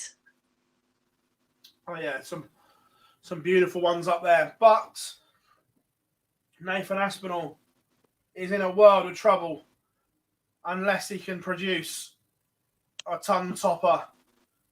He can't. He's left 24 just in case. But Ryan Searle now is looking at 60 for a 5-1 lead, and he's missed 2 darts at it. Aspinall breathes again. Big moments here, and it goes. Aspinall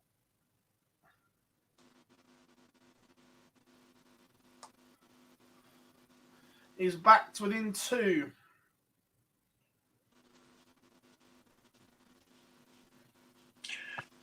Phil, I'm going to interrupt you because there is a potential perfection alert involving Madars Rasma.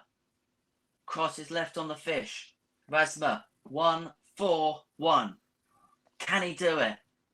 Will there be scenes? Will there be limbs in the Barnsley Metrodome? Madars Rasma for perfection. Will he do it? Will it go yellow?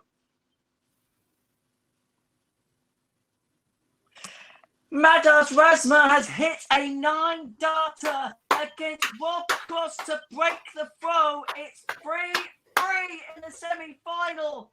It's perfection for the Latvian. There we go.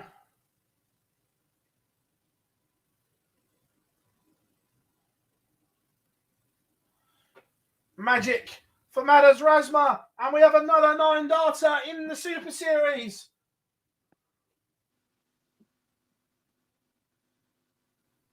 Just watching it on the stream now.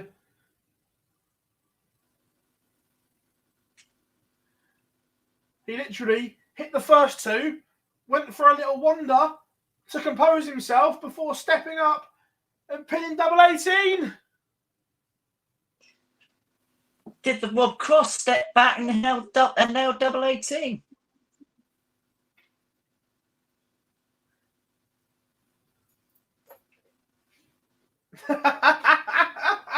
Gob's fuming.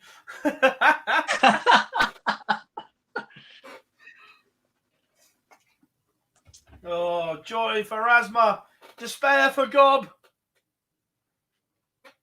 I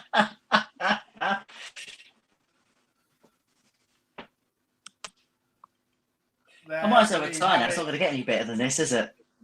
No.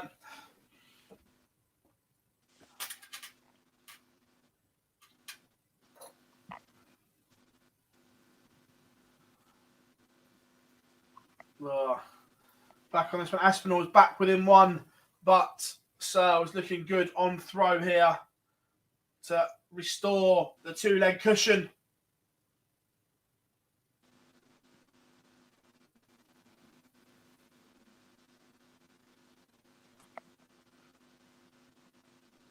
That's the general rule now. If Gob's not on the stream, back a 9 dart.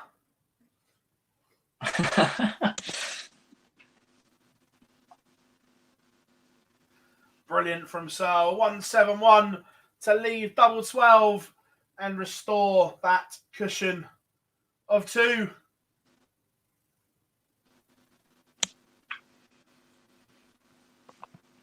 Well, back here, the game has completely swung at its head as a result of the 9 dart leg. Madars Rasmus missed darts for a 4-3 lead. Cross is back on 32. Double 16 for the break back, and they go 4-3 in front.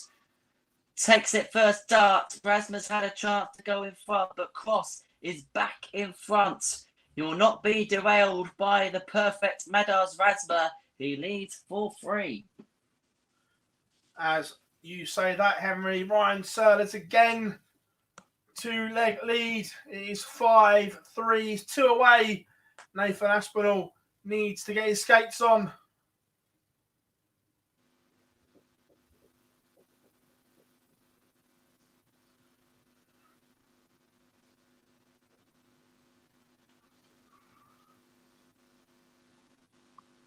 At the moment, the pair are just tunning it out. Ton, ton, ton.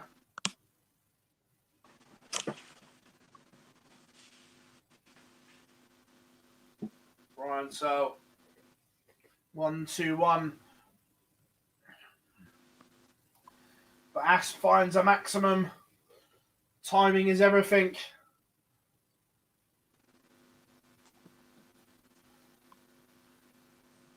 Both on finishes, but the Asp will get first go.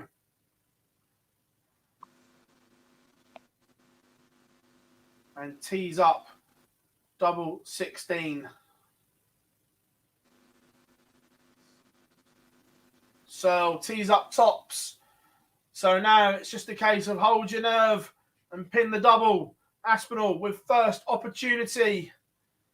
A fabulous leg. Can he see it off? And he does. Back within one, but he's going to have to find this all-important break.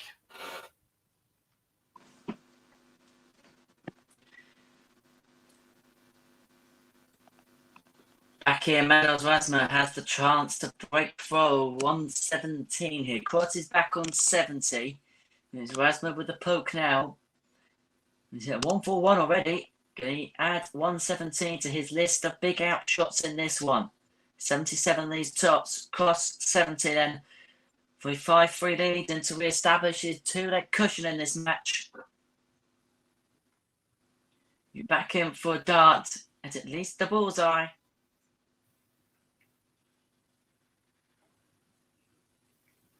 Now the nervous rate, 54 leaves 16. So Rasmus for 4-4 and to break again. Tops. Gets it with the first dart. Madars Rasmus back on level terms. It's 4-4. Could we be going the distance here on board number 1? Ryan Searle is 124 points away from a 6-4 lead.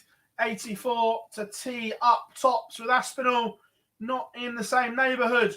So this would put Ryan Searle at the point of no return. Or sorry, Aspinall at the point of no return. And Searle on the brink of a final. But is that a turning point? He looks like going for tops. He's hit double one and left himself on double 19.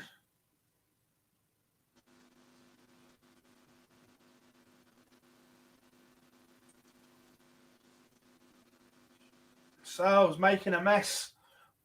So 6 darts to win this leg. Aspinall 1-2-1 for a level game. An unlikely level game.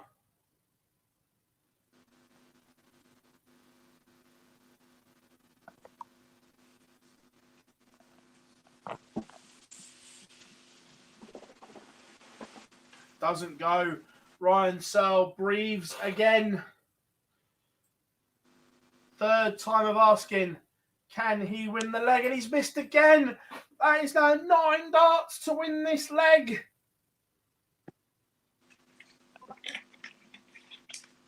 Is that a huge, huge turning point? It is, because Nathan Aspinall has broken the throw. We are now level at 5 apiece, but Ryan Searle missed 9 darts for a 6-4 win. And some crucial moments here. Cross on a ton. Rasmus waiting on 32, but ton straight out for Rob Cross, with Rasmus lurking on double 16 to go in front for the first time in this match.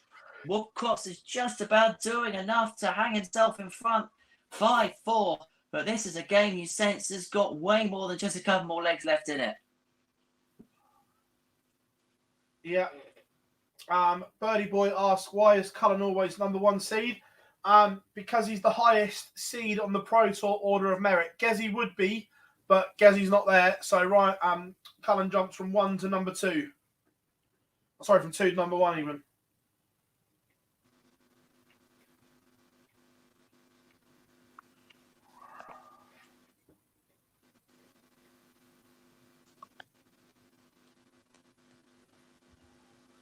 So, again, carving an opportunity on the Aspinall throw. It's a great response from the leg before.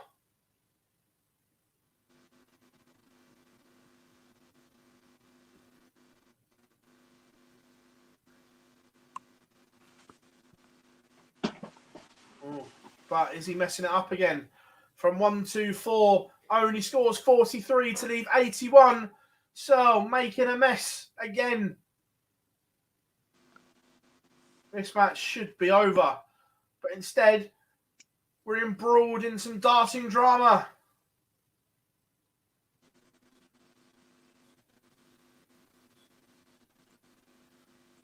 Oh, I've got to see this. If he's done, I'm not sure what he's done here, but Ryan Searle again left double 19. It got him in all kinds of trouble last time out. Has it done it again? With Aspinall on the hinks. Doesn't go. So Searle, double 19. I'm just going to see how he left it here, because from 81 to leave 38, not quite sure.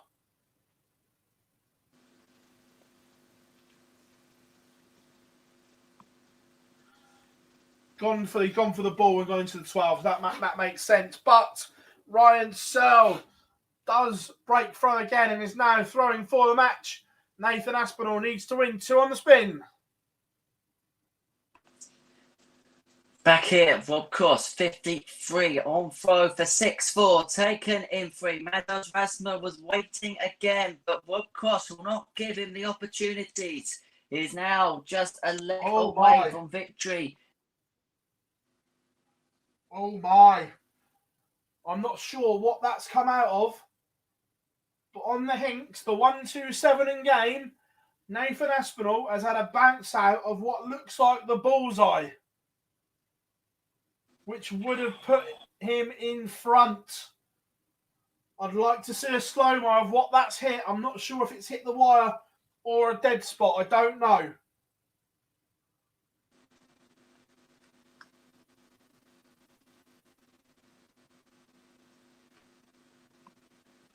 Wow. Big moments. The darting drama just keeps on coming. I don't want to say it, Henry, but new board, same outcomes.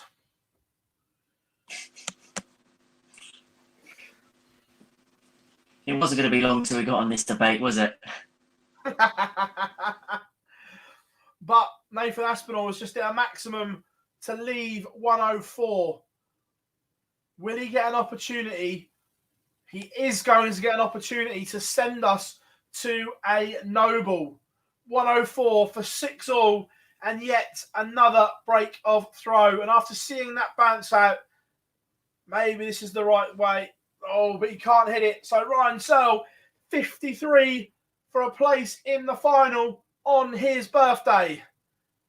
And it goes in 3. Ryan Searle is into the final. Defeats Nathan Aspinall 7 legs to 5. And Rob Costa will join him. He's now tops for the first start to complete a 7-4 victory over Madars Rasma, who hit a 9-darter midway through. But that wasn't enough. And Voltage is into the final where he will face Ryan Searle. One of these two men will have the crowning glory here at Players Championship 26. There we have it, ladies and gentlemen. We now have a final. It will be Ryan Searle taking on Rob Cross. Heavy Metal against Voltage. 2 great semi-finals there. Nathan's walking off, shaking his head. He's not happy. Not a happy boy.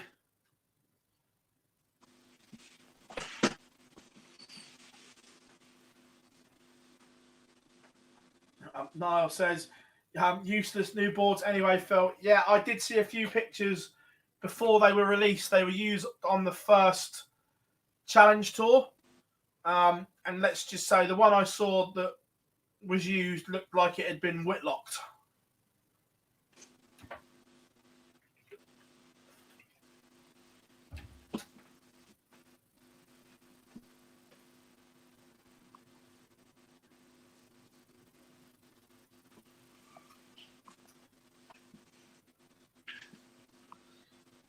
An interesting one as well from James. Searle will take Callan's provisional spot in the slam if he wins today.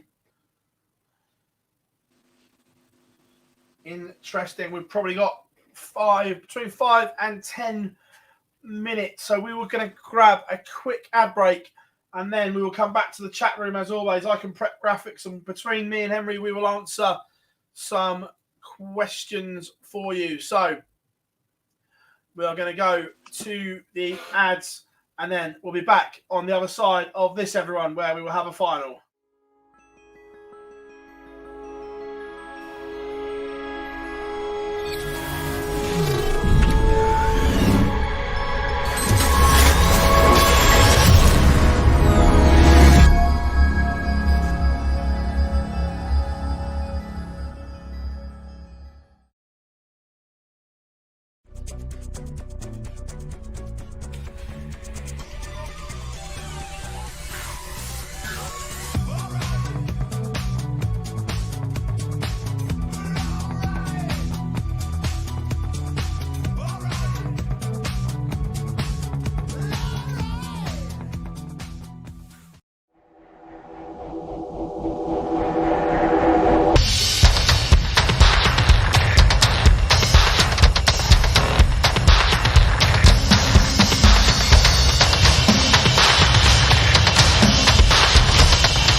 online darts, everyone.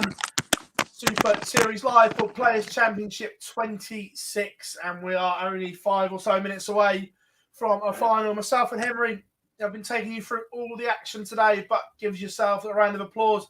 Chat room has been absolutely magnificent today, and it will be Rob Cross taking on Ryan Searle, Henry. It should be an absolutely scintillating final. Yeah, completely. And these two have been really standouts, haven't they, throughout the day? Obviously, Rob Cross has got that confidence from winning the European Championship on Sunday. So he's got that winning mentality quite fresh to him. Ryan Searle, obviously, has won on tour. He knows how to get over the line. So these two players ain't going to be faced by the occasion. Sometimes we see a player up against a player who's not been there before, and it becomes quite one-sided because of it. But it does feel on paper quite an evenly matched tussle, doesn't it?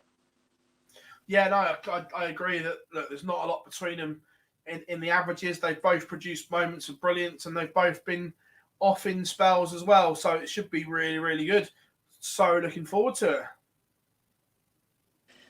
Should be good fun. Hopefully we get a no ball or something like that. Nice long distance final. Yeah, definitely.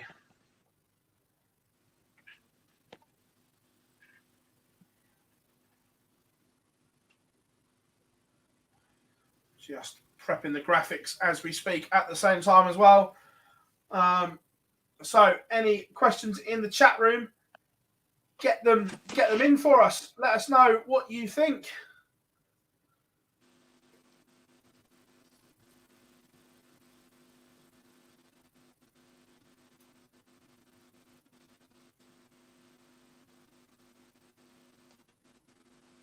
Another 9-darter in the final would be nice. We'd all love that. Don't tell God that. Don't tell God that. Oh. I'll be blocked by him on everything now, won't I? Oh, he'll be fuming.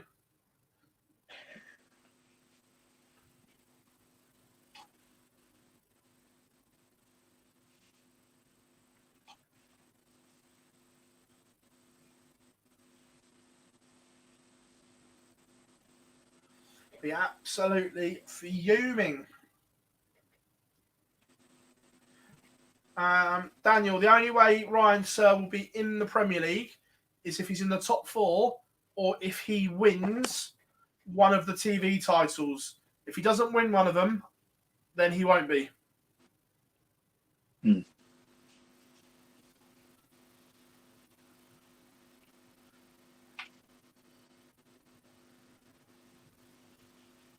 Ryan is Cross a fabulous 8, player, 7. but doesn't tick the other boxes, unfortunately, because the Premier League, being a good player, isn't enough.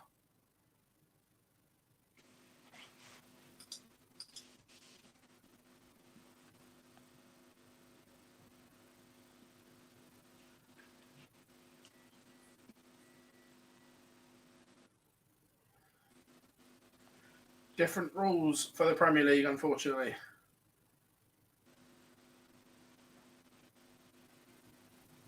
Of course, it's an invitational event, so the organiser can do whatever it wants to do.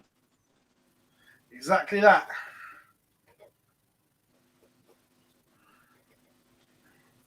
If they want me and you to play in it, they're well within their rights to, although I wouldn't recommend it.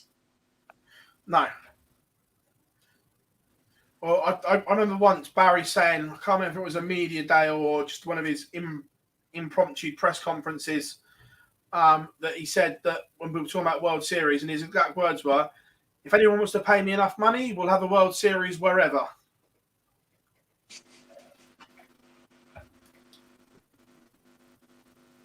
So,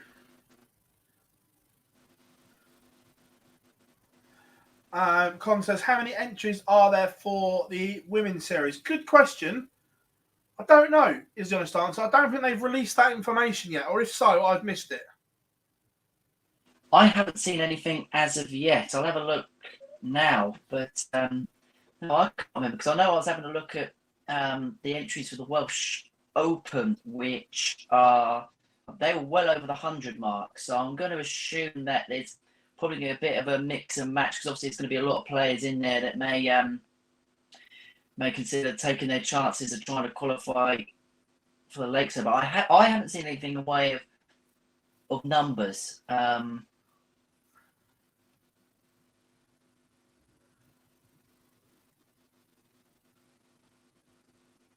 Not unless it's something where they maybe confirm maybe tomorrow or something like that, maybe a last-minute confirmation on numbers. Yeah, possibly. They might wait to get the Super Series out of the way and then do it. So all the intentions on one thing. Yeah.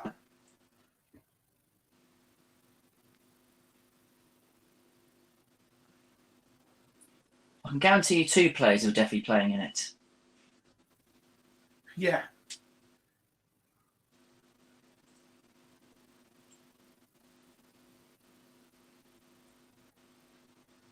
Yeah, Cobra. Kim and Bunting made Premier Leagues because they tick the other boxes that Ryan doesn't. Mm-hmm. Look, playing it out, Premier League is all about excitement, interaction with the crowd, and everything like that. They want, for the Premier League, they want big celebrations when you hit a 180. They want giving it to the crowd, entertainment. Ryan is a fabulous player, and I'm not saying he's not, but he doesn't give you those big celebrations, a big walk-on.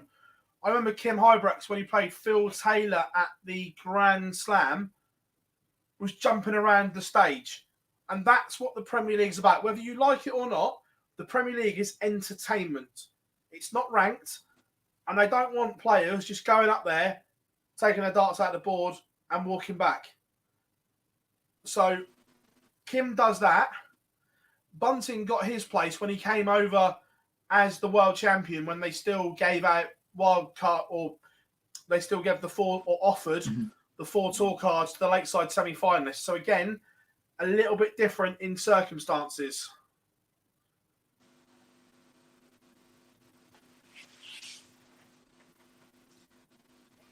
Plus, yeah, Carson was in a year, wasn't he, second time round, where there was possibly 1 or 2 people you could say had a chance, but they pretty much went for the top 10 that year, didn't they? I think that was the year they went top 10 just completely because they didn't quite know where to go as far as invites. I think the yellow class one was a little bit different. That I think that Klaassen used his bargaining powers. All I'm saying is that was the year he didn't play in the World Cup. Mm-hmm. Call me a cynic.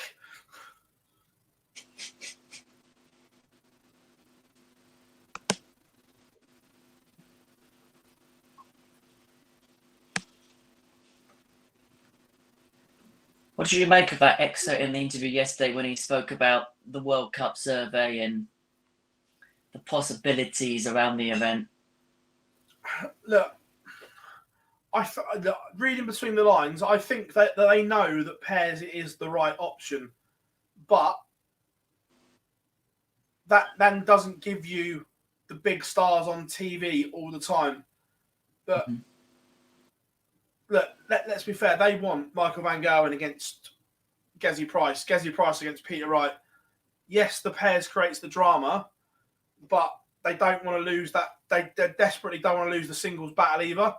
So look, I think there's going to be some kind of compromise, but I'm not sure what it is yet.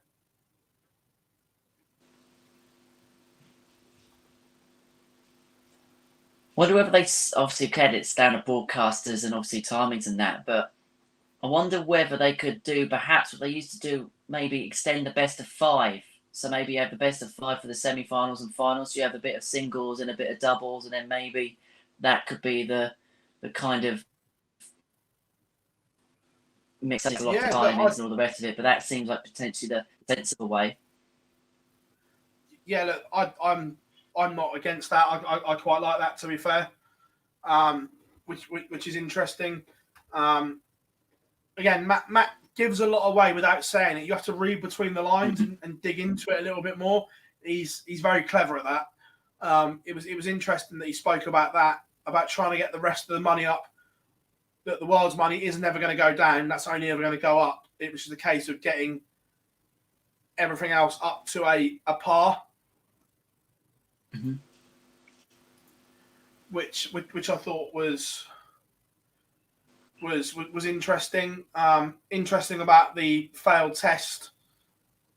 Bit going to be common knowledge soon that I don't think I think we all know he's going to get banned. The lad, it's just a question of how long. Mm-hmm. Yeah.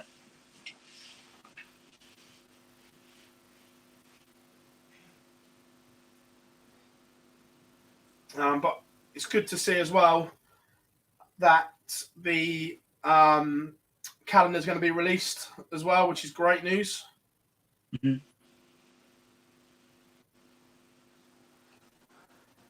Of course, good to hear. It's going to be something near kind of. Yeah. Jonathan, it's not a case of William Hill losing the Worlds. I'm not sure if you were on when we were speaking about this earlier, but William Hill were bought out by Caesars in America a few years ago. And at that point, they were told that they weren't signing any more UK sponsorship deals. But since that, William Hill, or certainly the UK and European part of the William Hill business, is in the process of being sold again. But it's just a case of whether that's in time for them to renegotiate or not. So, it's not a case of Hills losing it. Their hand was almost forced.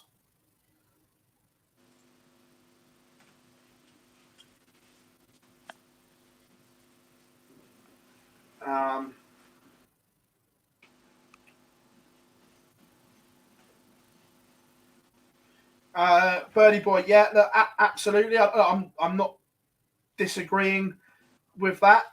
Problem is, Gary Anderson puts bums on seats, especially in Scotland. And when you've got two big nights at the Hydro and at the P&J, I'd be surprised if Gary wasn't in.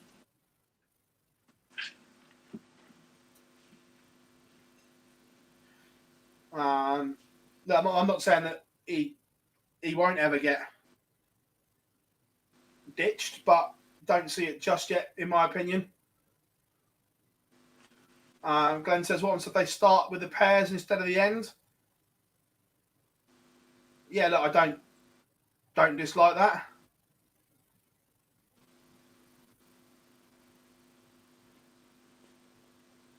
I like the suggestion. I don't know whether you've seen it about the group stages. That did happen one year, didn't it? They played group stages, didn't they? Yeah. That could possibly be a way around it. So you play a group stage where it's doubles, and then you go back to your usual format. Say, mate, last 16 or straight group winners go through to a quarter final. That could be one way around it.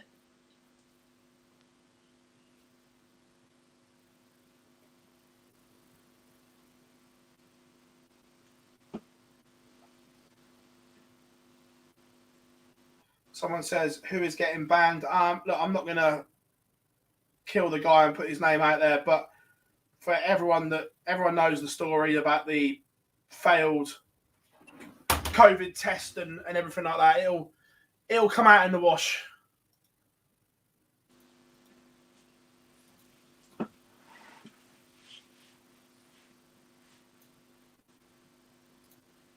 And we have a final.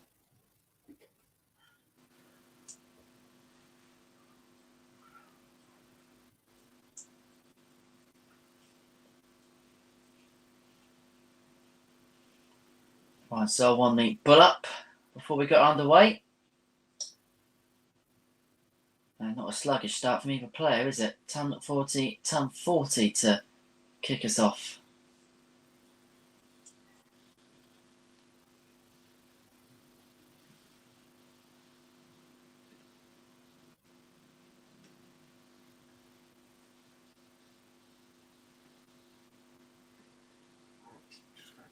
Finish off the graphic quickly. Once you do that, I'll hand over the mic for a couple of seconds as hits 41. Of course, 141.37 of his first couple of visits to Ton leaves him on 124, which means he's taken the darts in this first leg. Reminder, because this is the final, the ante does go up just a little bit more. First to 8, best of 15. will take the title, the £10,000 and Players Championship 26 champion. Cross 1-2-4 will break a throw in this opening leg.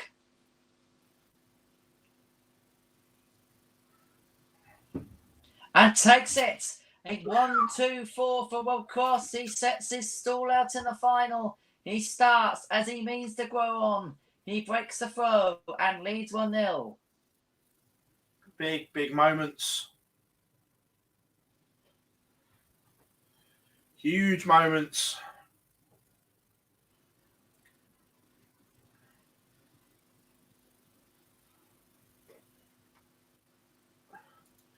At least with the format going up in the final, it does give the two players to get over a mistake where in that cutthroat best of 11, sometimes there's no chance to put the damage right. Exactly, and it means that you can have mini moments within matches so that the momentum and the pendulum can swing one way, then the other, and then just have mini moments. I'm just having a look at the bull and the string Cross doing, as he usually does, steps back, works down his palm, and then steps up for the ball. But yeah, the momentum's going to swing in and out in this game. Obviously, again, it's been a long day for the players, so there's going to be two tired bodies there. Of course, it's the maximum to leave 180. But yeah, I think there's going to be a lot of twists and turns in this. Absolutely. And if he's watching back in the hotel, Callum Ridds will be number one in the Rob Cross fan club right now.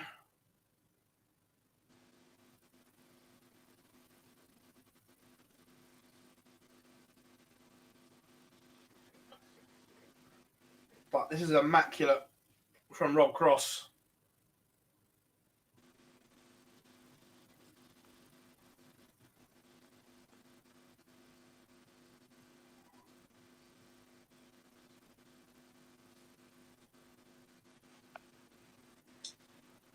We'll be having a Bob Cross appreciation minute at the Barnsley Metrodome.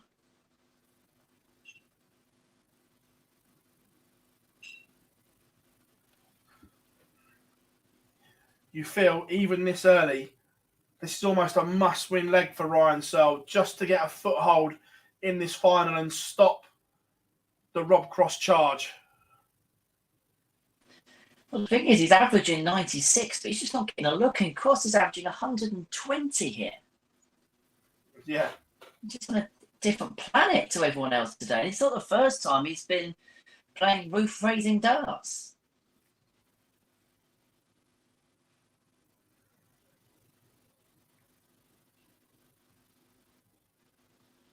Absolutely. Oh.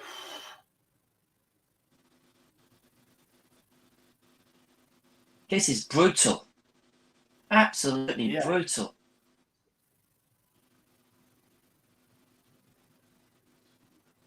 You've already hit this once in the match, the 1-2-4. You're back against him doing it again.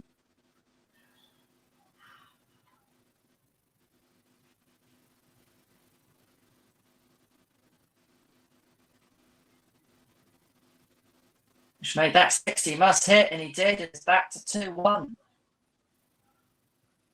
Big moments.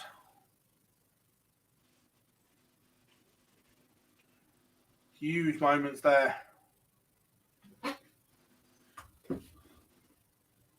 Even in a race to 8, 4-0, it would be a long way back. And the fact is, so must think at some point, Cross has got a plateau.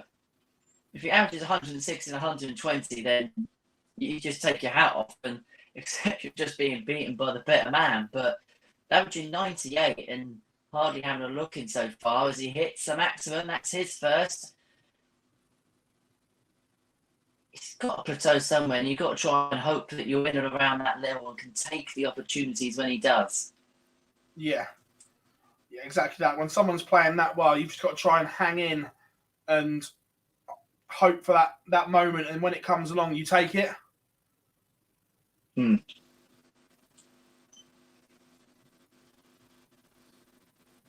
he's got a bit of comfort in this leg, crossing 2-7-1.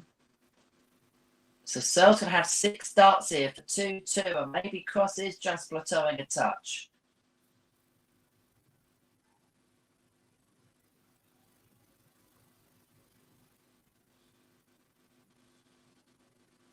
But Buss's score. He will come back, but wow. And how? I've got to see this on the stream in a minute. What has he done?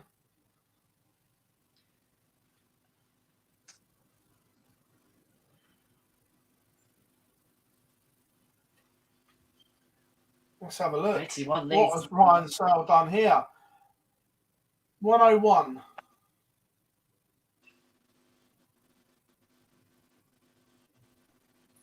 60. He set. Here's the 60 first dart.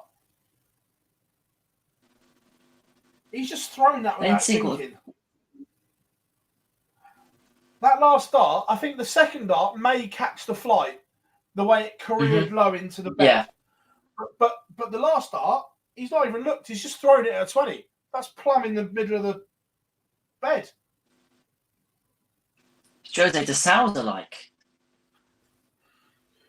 And he's been punished. Doing a de Souza.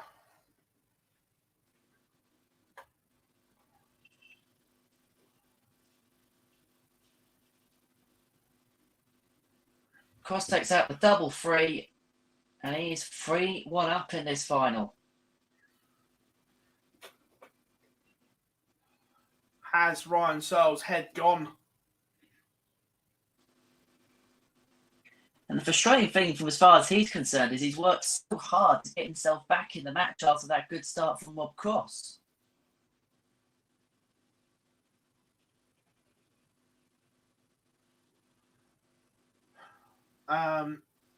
Oh, his head's gone.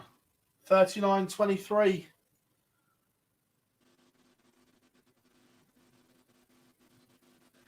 Well, I don't know whether I've just had a little peer over to the screen, and when Cross hits a double free, Searle goes over to the barrier, obviously the barrier behind the streaming stage. It's like his head's in his hands over there. Yeah, he's proper messed up. And he knows it as well.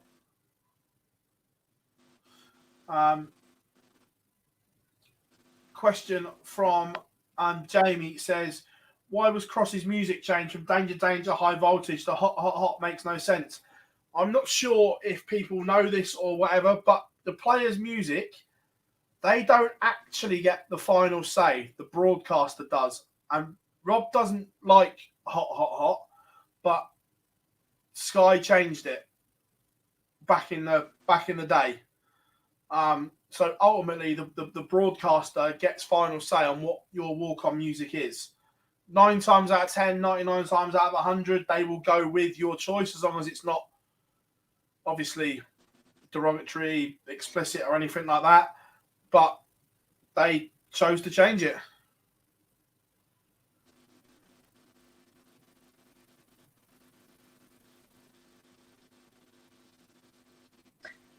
We said Searle was having a bit of a wall. He came back with back-to-back 135s on 56, but Cross can take this 5th leg and open up a 4-1 advantage with double 18, his favourite double. Oh. And now he's bust.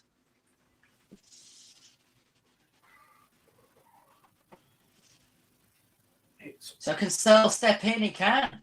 3-2, 56 clean kill. It's been a strange last few minutes here. Well, we thought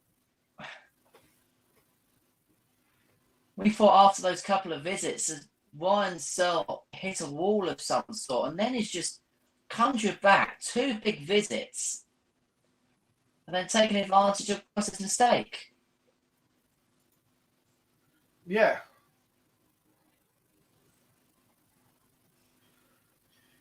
It's been a weird couple of legs here on the stream.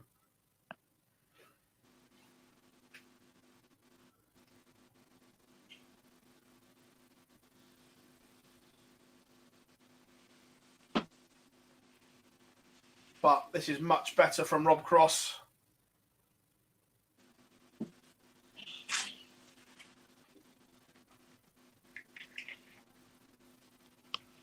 Mate, Craig, it wasn't to do with the expletive, mate, because they just edit them. They just edit them out, and the video is never shown on TV. It's just the music, so there would have been a chart-friendly version of it.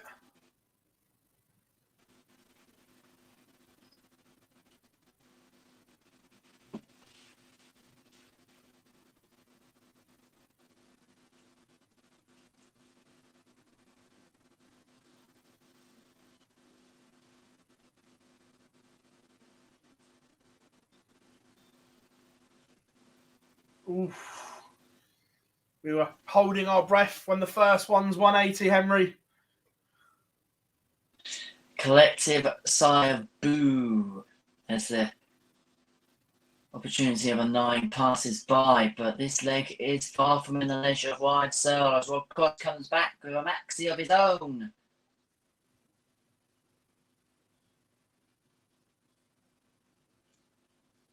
Only 60 there, so the door is open for Cross.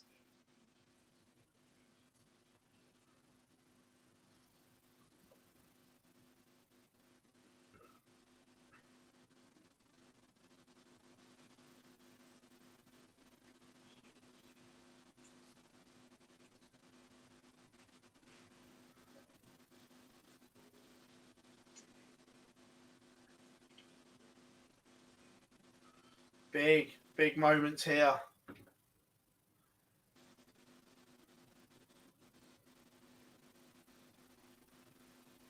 Is that the moment, Henry? Is that the moment? For another break and 5-2, Ryan Searles had his chance.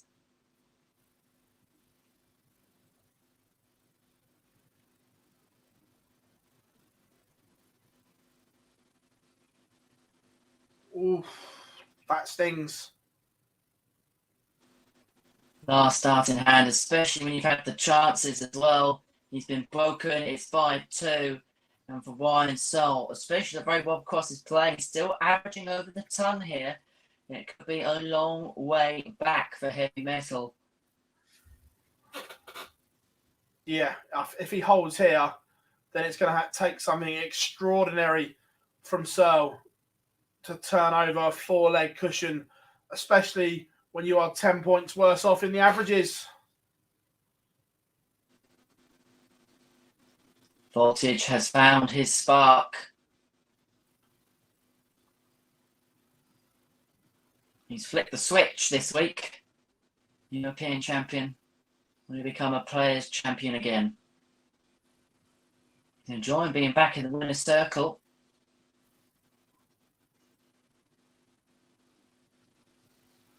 He's about to add Rob this Cross to his... going through the gears, Henry. Just finding ways, isn't he, to reel off leg after leg after leg, score after score.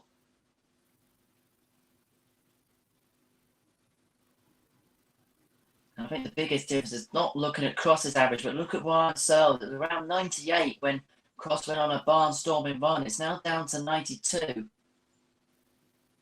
Yeah. And it just isn't the same level that Searles was at in the semi-final. Fatigue coming in, perhaps.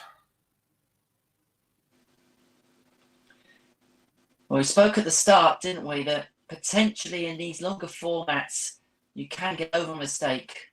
But I think it's fair to say I'm not sure whether Ryan Searles did get over that bust 101.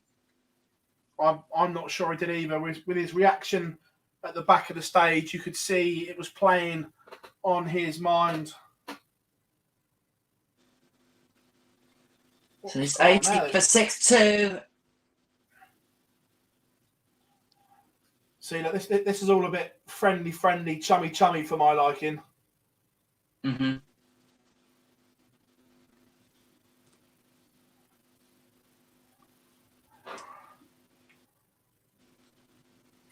And the thing is, when you're the player in front, you don't mind. But when you're behind, you should be focused on, Yeah. no matter what, trying to defeat your opponent.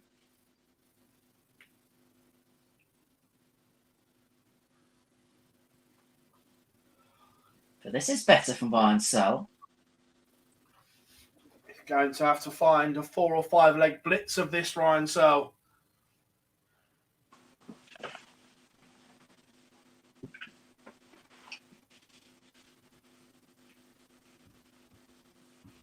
Well, he's blitzing this one. 87 after 9.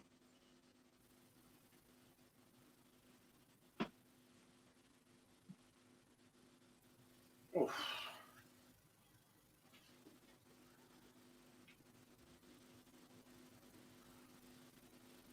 That's a fabulous leg from Ryan Searle. But now needs an absolute assault on the Rob Cross throw. You sense he needs a 12 dart or less here to break the cross throw the way he's been playing at the moment. Yeah, I agree. Now, 83 is not going to help the cause.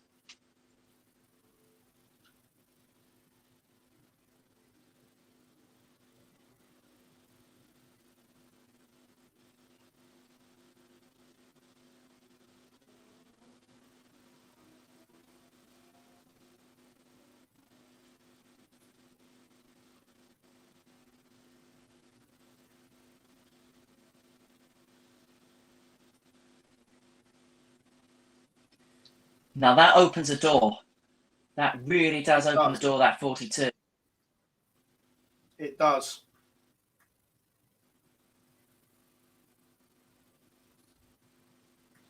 So just about a dart in front after that visit.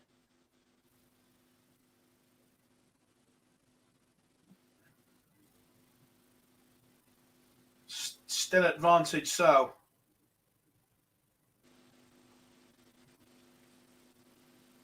No, maybe not. Is that a slip? Is that a mistake?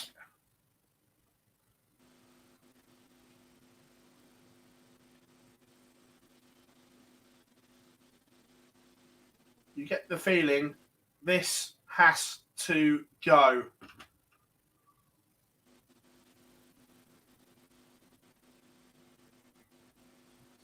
But it doesn't.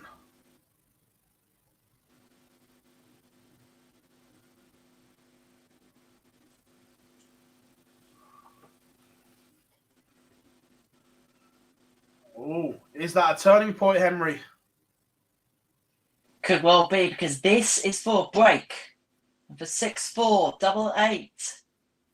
Takes it last dart. Is clutch from Ryan Searle. He's back to within 2. Has the throw in this leg. We still have a final on. Cross has had a chance to go 7-3 up. It's come and gone. Ryan Searle is more than alive and kicking in this final. We know in the Sky Sports commentary box, you're not allowed to drop the M word because Mr. Stud won't allow it. However, here, the momentum is with Ryan Searle. The momentometer.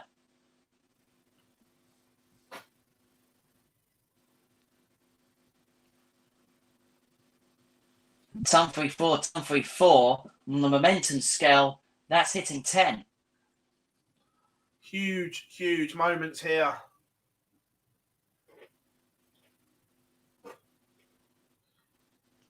But Rob Cross isn't going away. Oh, he's left the Della. Something we hear though from Cross, I think could potentially change the whole complexion of this leg, but it doesn't.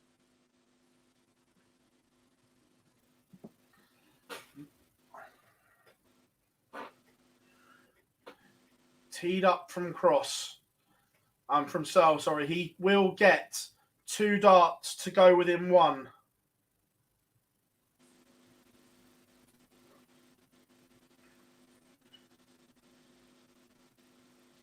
Big moments.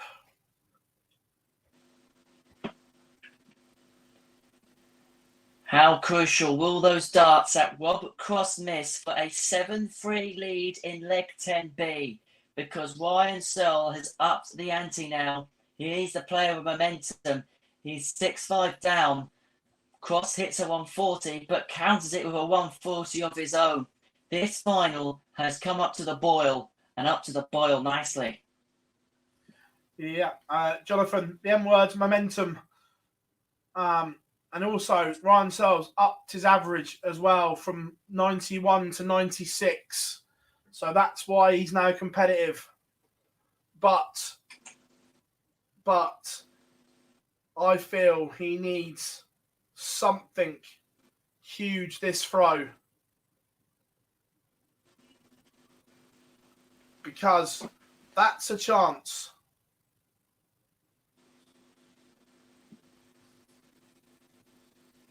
Oh, that's not enough.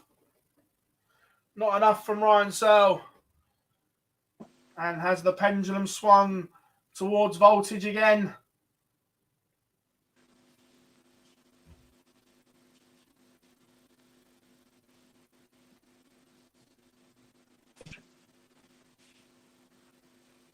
Big moments here, Henry. 2 big finishes. Rob Cross has first poke at this 82 to go within a leg of victory. Searle back on 130, and it goes in 2. Rob Cross is saving the big finishes for the big times, and he may just have the big time moment in just a second. He is a leg away from glory, but Ryan Searle will not give up on his title hopes easily. He kicked off with a ton 41. He may still have some darts to throw here. I'm guessing it's going to be ball for 32. It is. Bullseye. The step back. Wipe your hand. And that is right in the heart of the double 16.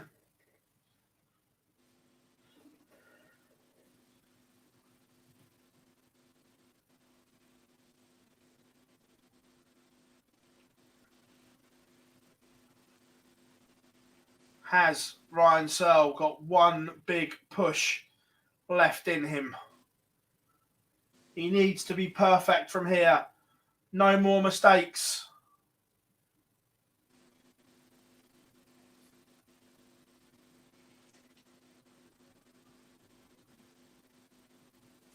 That score could be punished with a big visit from Cross. 260. Even a ton 40 is going to pile the pressure on. One may argue, oh, it's only hit 55. That's incredible. And Ryan Searle takes out the 106, who's still got a final on. Here What we an go. Outshot. Strap yourselves in, because this is the moment of truth.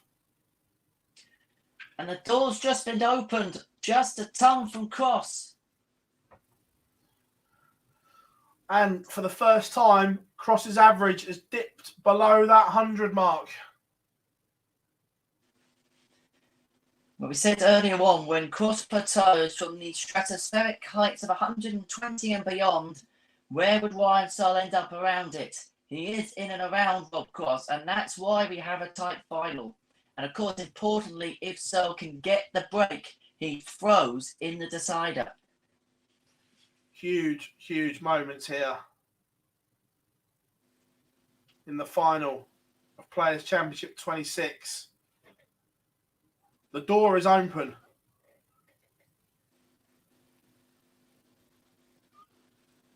The door is ajar.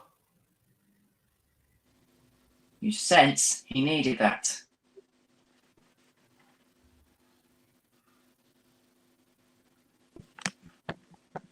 Has this final got one more twist in the tail, Henry? Well, Rob Cross had darts for 7-3, missed them ever since. Ryan Searle has been the better player. And he's going to have an opportunity to send us to a final leg, but Cross is on 76 for the title. This may have to go. 104 for a last leg shootout. 84 leaves 20. That's the chance. So Cross to become Players Champion again. 76. And I think Searles missed the dart at tops. I think so too. For a perfect week for Voltage, 76.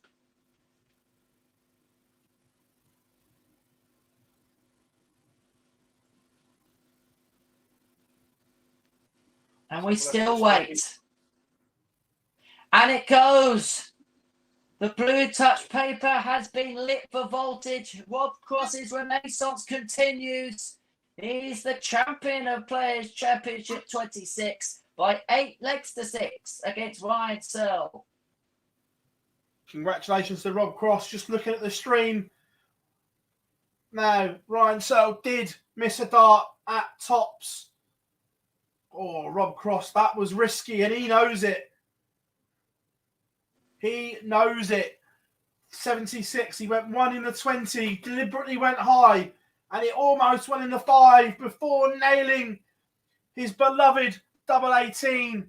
But he knows he got fortunate with that second dart in the 20s. It was way, way too close to the wire and the 5, and there is no birthday joy for Ryan Searle as Rob Cross has won his second title in a week. First of all, it was the European Championships. Now it's Players Championship 26 as Voltage is well and truly in the winner's circle, Henry. Absolutely, and we have the discussions as to who the best player in the world is. Rob Cross is going to very soon enter that equation. It's been a fantastic week from Voltage. Had a lot of money to defend at the European Championships. A lot of pressure on him in that event. Goes on and wins it. Backs it up here. And at this point of the year, the most crucial point of the year, Rob Cross has hit his best form of the season. Absolutely. Well, what a day it has been here at Online Darts for the Super Series Live. But the action doesn't stop there. The live league returns tonight for the start of Group B, live on Sporty Stuff TV and on our YouTube channel. So go and have some tea, do what you need to do, but the darts doesn't stop there. And of course, we will be back tomorrow for the final day of Super Series 7. Myself and Lee Boyce are in the hot seat tomorrow. Henry, thank you very much for today. Did you enjoy it? Absolute pleasure, Phil. Thank you very much. Mate, not a problem at all. We have been Online Darts. That's myself and Henry signing off. Everyone in the chat room, give yourself a huge round of applause. We'll see you tonight for the live league, and we'll see you back here for the Super Series tomorrow. Thank you all very much for your support. That is us signing out.